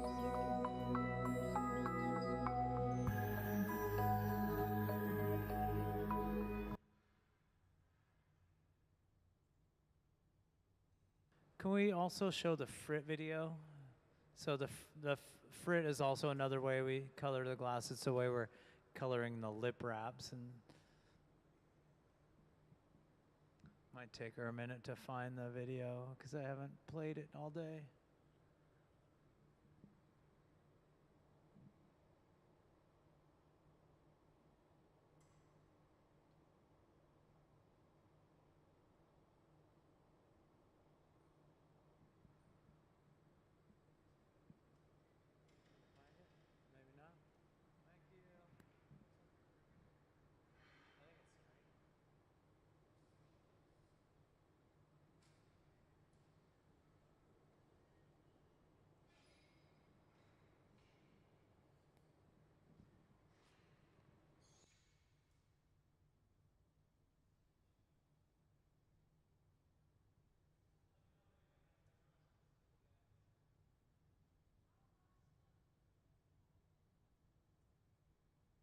The question was, how hot is the pole, the blowpipe?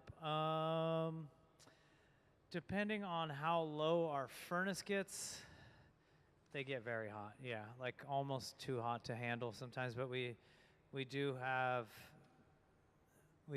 these pipe coolers on either side of the shop, just a little trough with a little foot pedal, and water comes up. Usually they only get hot when we gather the glass. So when we have to go into the furnace and get the clear glass out, depending on how the level of that furnace. Right now, the level of the furnace is super low. We got about 150 pounds in there out of, it's usually, when it's full, it's about 1,000. So we have to stick the pipe pretty deep in there, and that's when it gets its hottest. Once you gather the glass and you cool it down, it doesn't get that hot. Like it does get hot, and we have two different materials the pipes are made out of. We have mild steel pipes and we have stainless steel pipes. The stainless steel definitely don't get as hot as the mild steel. if you have stainless steel cookware, it usually has copper on the bottom so that it helps the heat move around a little bit better. So different metals conduct heat differently. But you definitely get used to it too a little bit. You know, it's like chefs and stuff. Question?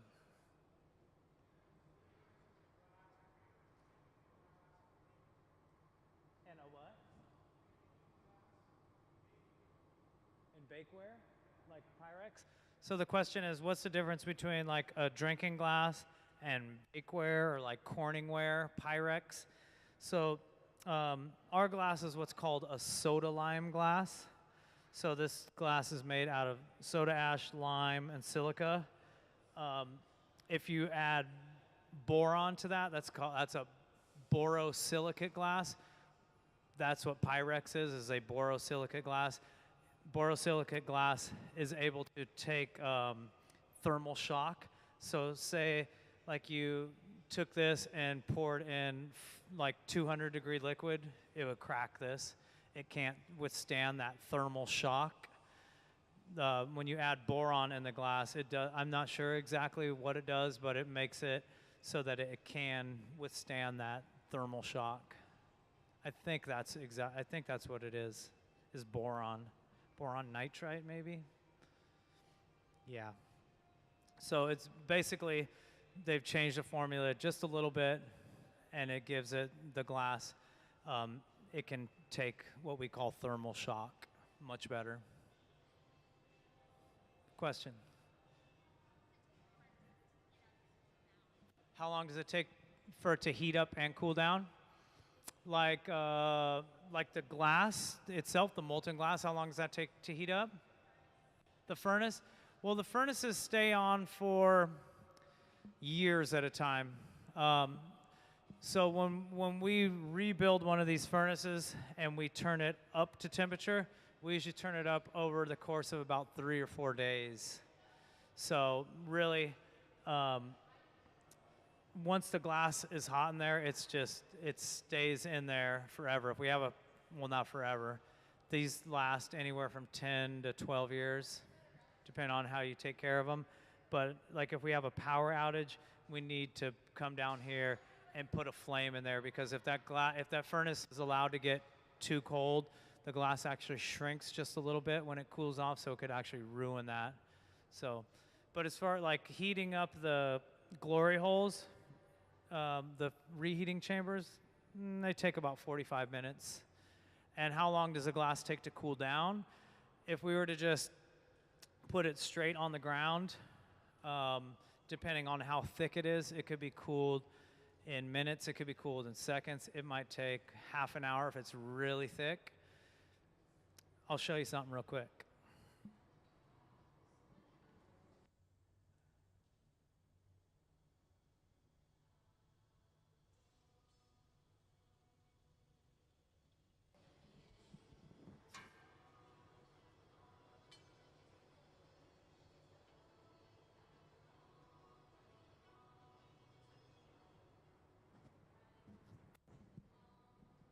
So this glass right here is 2125 degrees Fahrenheit.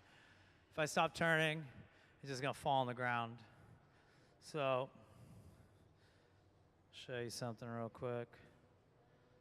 So it's kind of like warm honey. So you can see that thicker part? It's still real orange. That's probably 1800 degrees. This thin stuff,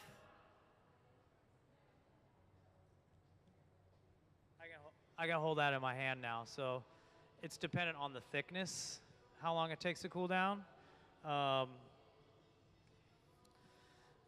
Yeah, like you can see the color difference there. So like when we're making something like this vase that we make, if we were to just set it on the ground, you could probably handle it in about 15 minutes, I'd say. Man, I'm losing my voice.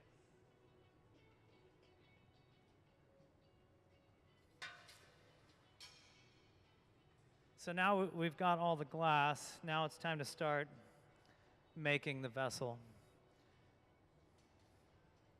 So we have, is this one green again, Nick, you think? Green? So the glass we're making is this color. It's like a chartreuse green. It's gonna look different because it's 2,000 degrees. And now Sarah is gonna stuff it into that optic mold. When she comes out, those lines are gonna be vertical.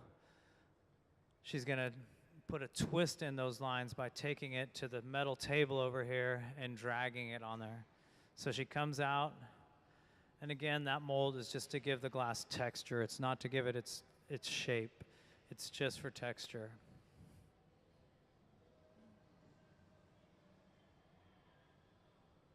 So she's gonna give it a little heat, come out, and drag it on that metal table. And this is gonna start that twist. She put her finger over the end of the pipe to keep that bubble from collapsing.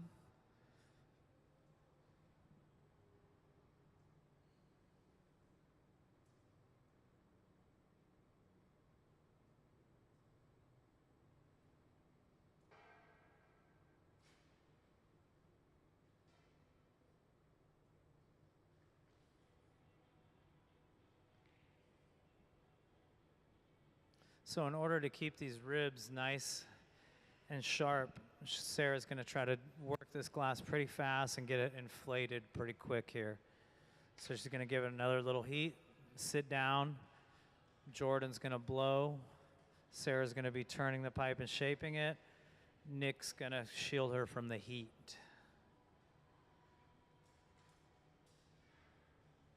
So that little end usually gets a little funky. She's gonna go ahead and remove that, and she's also gonna use that to help twist the glass up even more.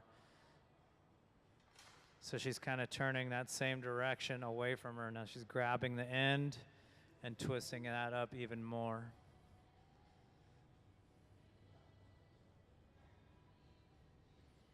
And this whole time she's instructing Jordan when to blow and how hard to blow.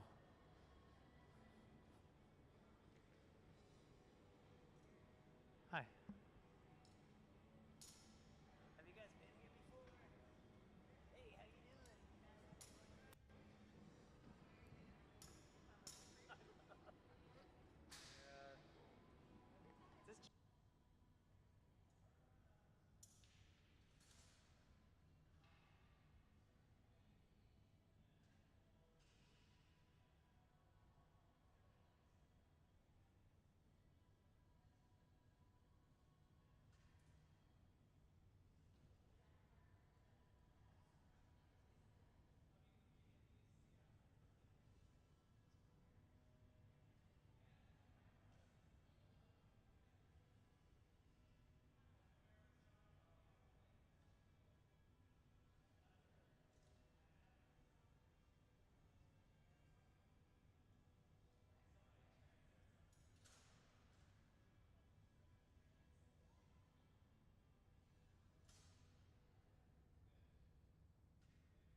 It gets very warm down here.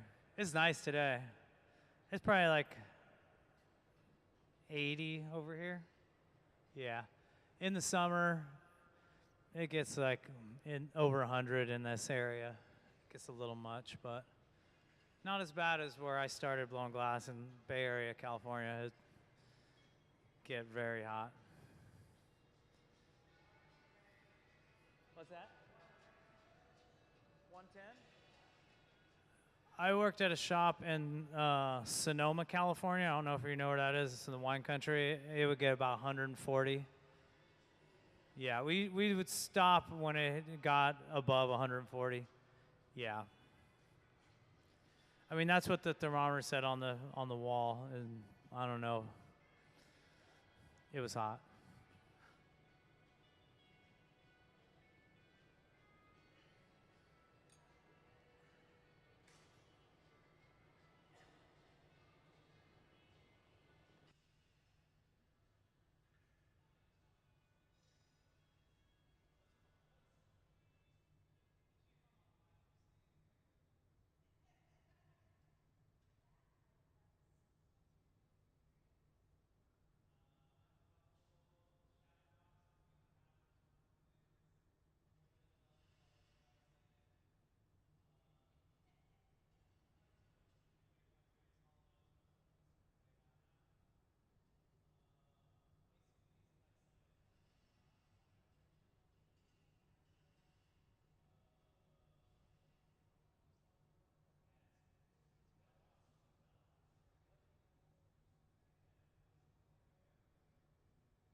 Welcome in, you guys. Are you guys just coming in? You haven't been in? Okay. Well, right now we're kind of in the middle of making some vases that Sarah has designed. We're using this optic twist decoration, this little rib texture. We've got that by blowing it into, it's called an optic mold. An optic mold that's bigger than this one. We use that mold to give the glass texture, not to give it the shape. But we're kind of like a little more than halfway through the process. So we've shaped the bottom 2/3 of this vessel, and now Jordan is making what's called a punty. We're going to use that punty rod to connect to the bottom of this vase so that we can open the top.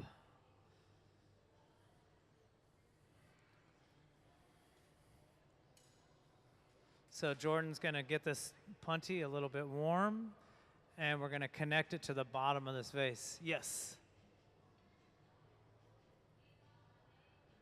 The question was, how do the wood instruments not burn?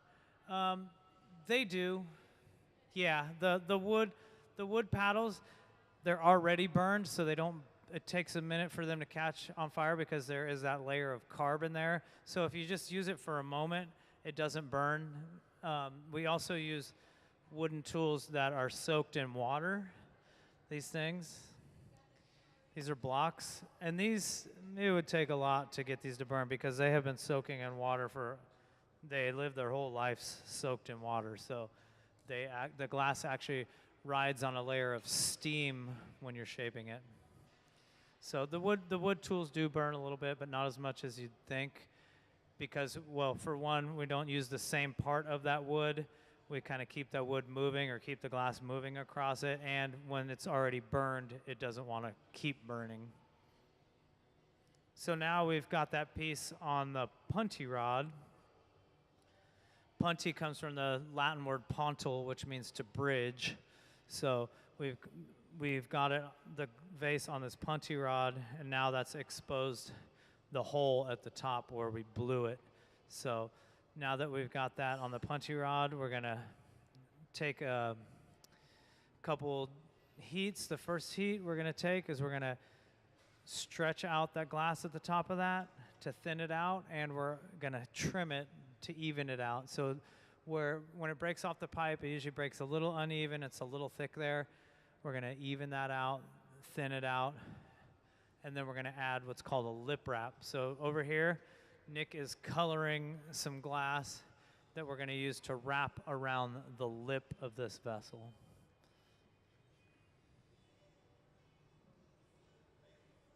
So we are making a vase of Sarah's design. It's going to have this kind of texture on it. This optic twist is what we'd call it. It's a green color, and we've applied that color in such a way that it fades, or it goes from a very rich green to a clear. This is the color of the green right here. It's hard to see the true color because the glass is at different temperatures approaching 2,000 degrees. So Sarah has heated up that top of that vase, and now she's going to stretch that lip a little bit with these tweezers and then use some shears to trim that, and then we're going to add that little lip wrap.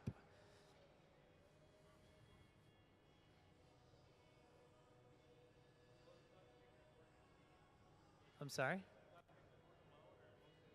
The question was, do glass makers work alone, or do we always work in teams? You can work alone, but when you work alone, it's kind of like the one-man band situation where you got like the cymbal on your head and the drum. You got all these like little gadgets to kind of make it work. Glass blowing works a lot better when you work in a team, so you need to play well with others. So it allows for a much more complex works and easier on your body and much larger work. So we usually work in at least a 3-person team. It's, sometimes it's just one person, but usually, you're going to have a 3-person team. So now Sarah's flattening out the lip on there. Jordan is using that wooden paddle to make that lip nice and flat. And then Nick's going to come over with this hot bit of glass, and Sarah's going to wind it around the rim of this vase. So right now the opening on that vase is small, but we will stretch that out after we get this lip wrap on there. So there you go, there's the lip wrap.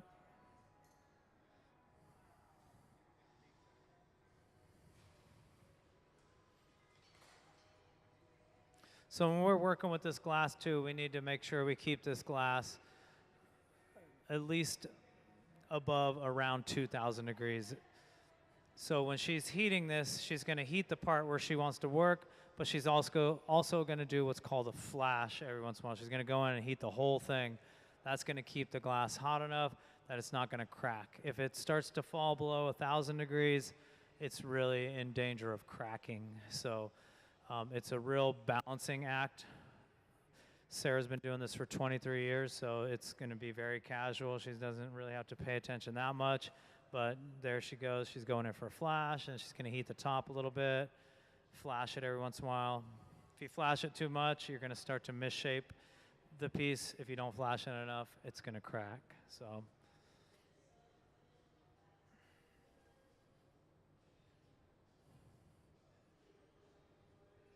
you can see when Jordan's paddling that lip, if he did stay on there too long, that paddle would start to catch on fire.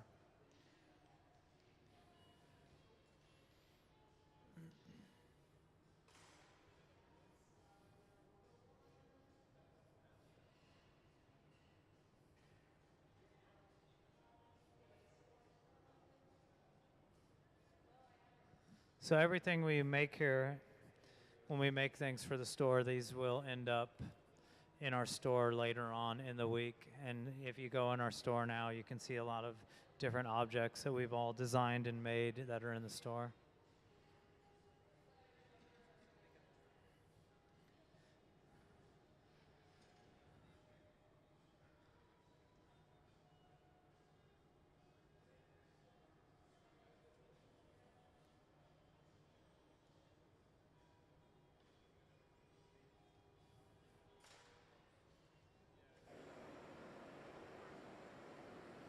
So we use these torches, these 2300 degree torches, to give us a little extra heat where we think we need it. So a lot of times that bottom area gets a little cold. If we need to shape it, we need to give it a little extra boost with that torch.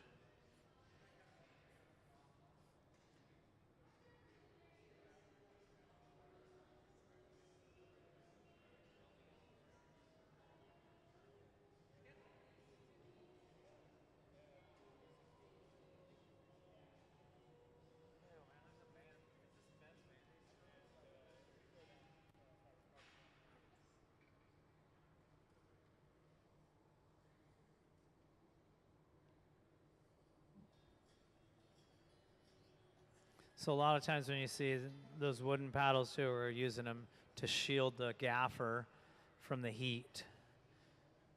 So that glass is putting out an incredible amount of radiant heat.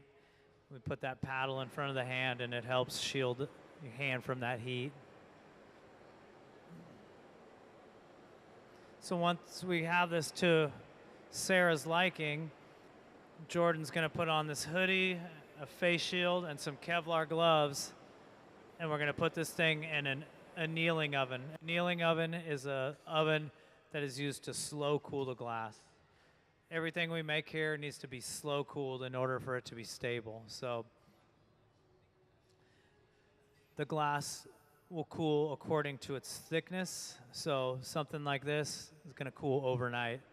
Some things we make need to cool for days, even weeks. Just depends on how thick it is. So Sarah's getting this temperature really nice. She's going to warm up that punty a little bit. The glass will break a little bit nicer if it's just a little bit warm. So we're going to flash this piece, and when Nick comes back, Sarah's going to add a little bit of water to that punty connection. That's going to shock the glass and crack that joint a little bit, and then just a slight vibration will set it free from this pipe. So there goes our water.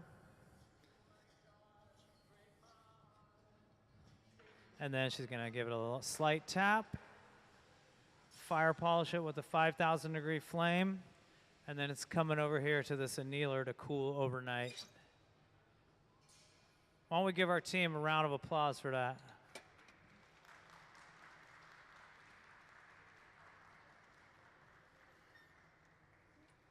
So Sarah's been blowing glass for 23 years now, and this is her design that she's making today. Let's see some of Sarah's personal work.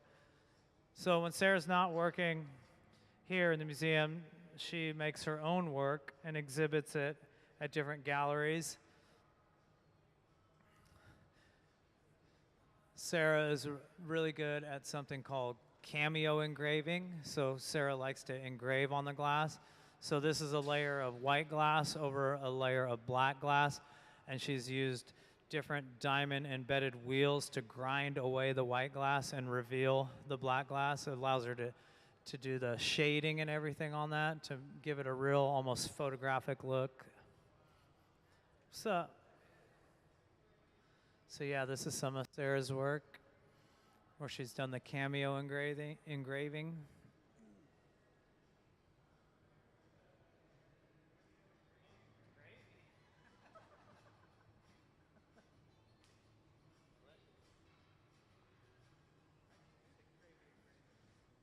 So we also have Nick Davis out here helping.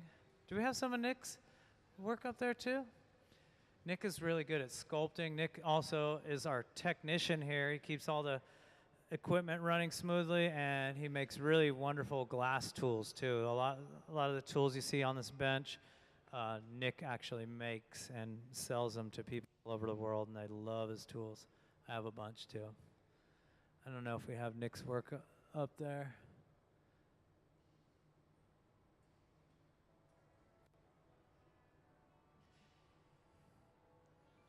Well, we'll come back to that. But anyways, and then the other assistant we have out here is Jordan Lavelle. Jordan started blowing glass when he was 15 years old. He's been doing it for 9 years now.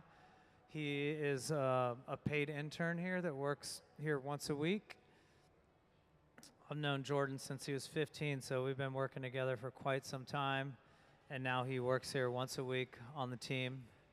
And he also works at a local studio in Seattle making, you guys might know Glassy Baby. If you guys own a Glassy Baby, Jordan might have made it. So yeah, we work generally in a 3-person team here, sometimes more. Usually I'd be on the team today, but our MC called in sick, so that's why I'm on the mic.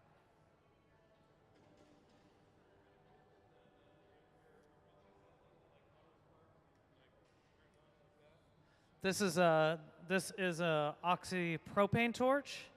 So yeah, we light it.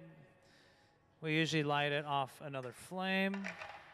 This is the hottest thing in the shop. So it's oxygen and propane. We can get this up to about 5,000 degrees. So really hot flame. You can actually get it so hot it'll boil the glass. So that's about the hottest thing that we'll ever use. We do use oxyacetylene every once in a while, and I think acetylene burns a little hotter, but it's a very dirty flame. We actually use that carbon-rich flame to coat molds sometimes.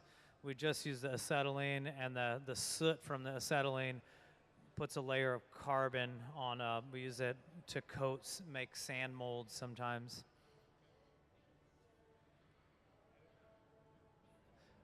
Let me know if anybody has any questions.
Somebody had a question about how many pieces we do in a day. It really depends on what we're making. Today we're going to do about, I'd say 11 or 12. We're doing about every half an hour. If we were making like pumpkins or something, we could probably do about 40 to 50. If we're doing like Christmas ornaments, we could do maybe a couple hundred.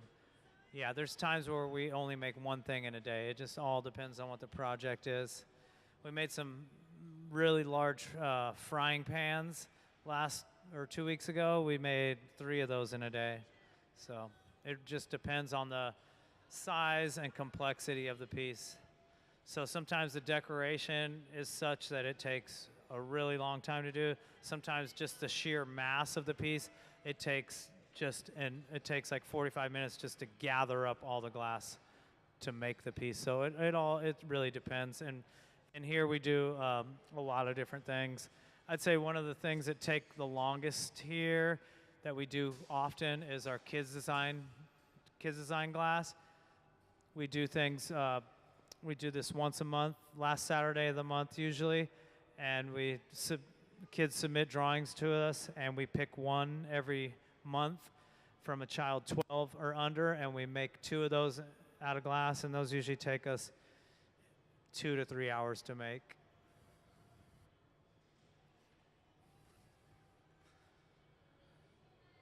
Thanks. Come back again, y'all. Bye. Bring me some candy next time, though, or some treats. All right. See ya.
So welcome everybody. We're making some optic twist vases, we'd call it.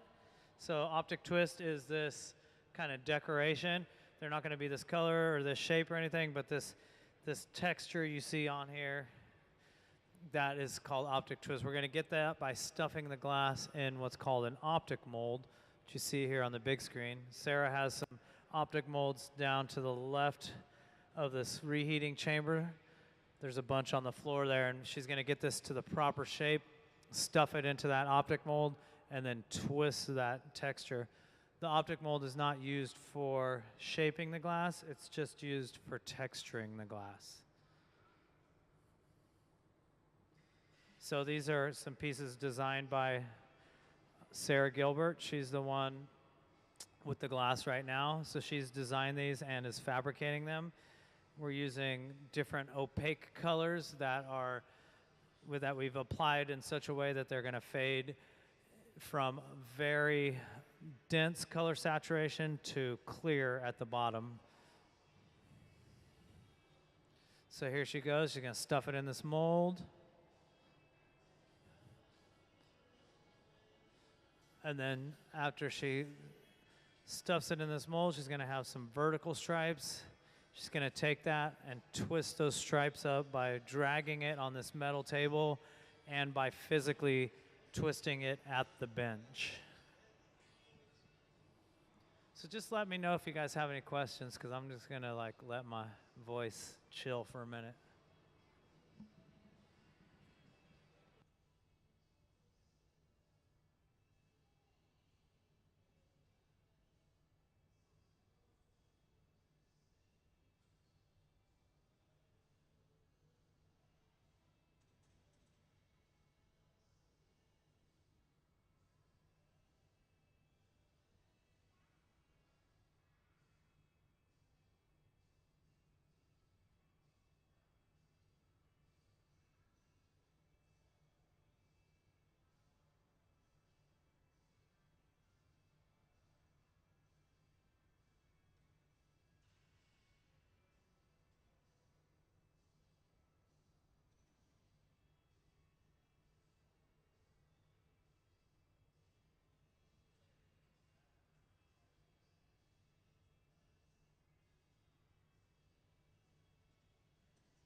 So when that glass breaks off the blowpipe, it's usually not the cleanest break. So what we're going to do is stretch that out a little bit to thin it out, and we're going to trim it with some scissors to get it nice and even.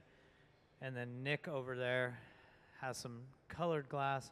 We're going to wrap that around the lip of the vase, and that's going to give that lip a little bit of a colored rim. Very similar to this look right here, how you have this turquoise lip. We're going to do that. So first thing she'll do is stretch out the top of that a little bit with those tweezers, and then she'll trim it with some scissors.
So Nick's gonna bring that hot colored glass over here. Sarah's gonna apply it around the opening.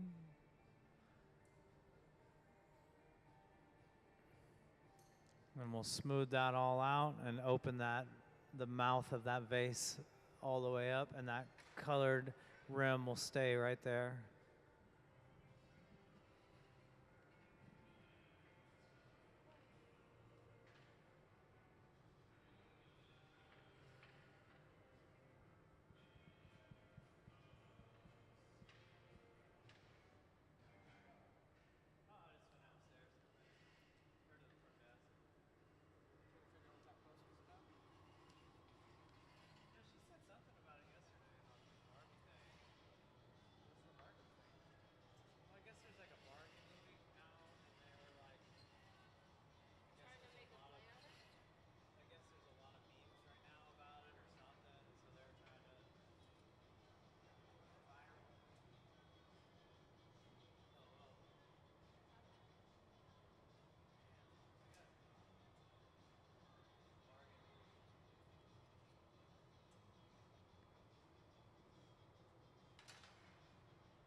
So Sarah's just gonna put the finishing touches on this vase. And then when it's finished, we'll put it in an oven to slow cool overnight.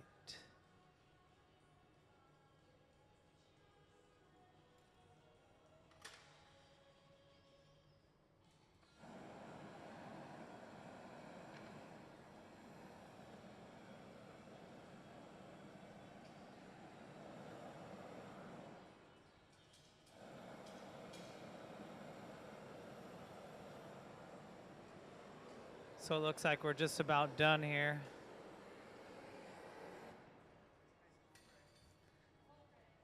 Sarah's gonna put a little water on that connection and tap the pipe and break it off into the gloves that Jordan will have on, and then we'll put it into this oven over here to slow cool overnight.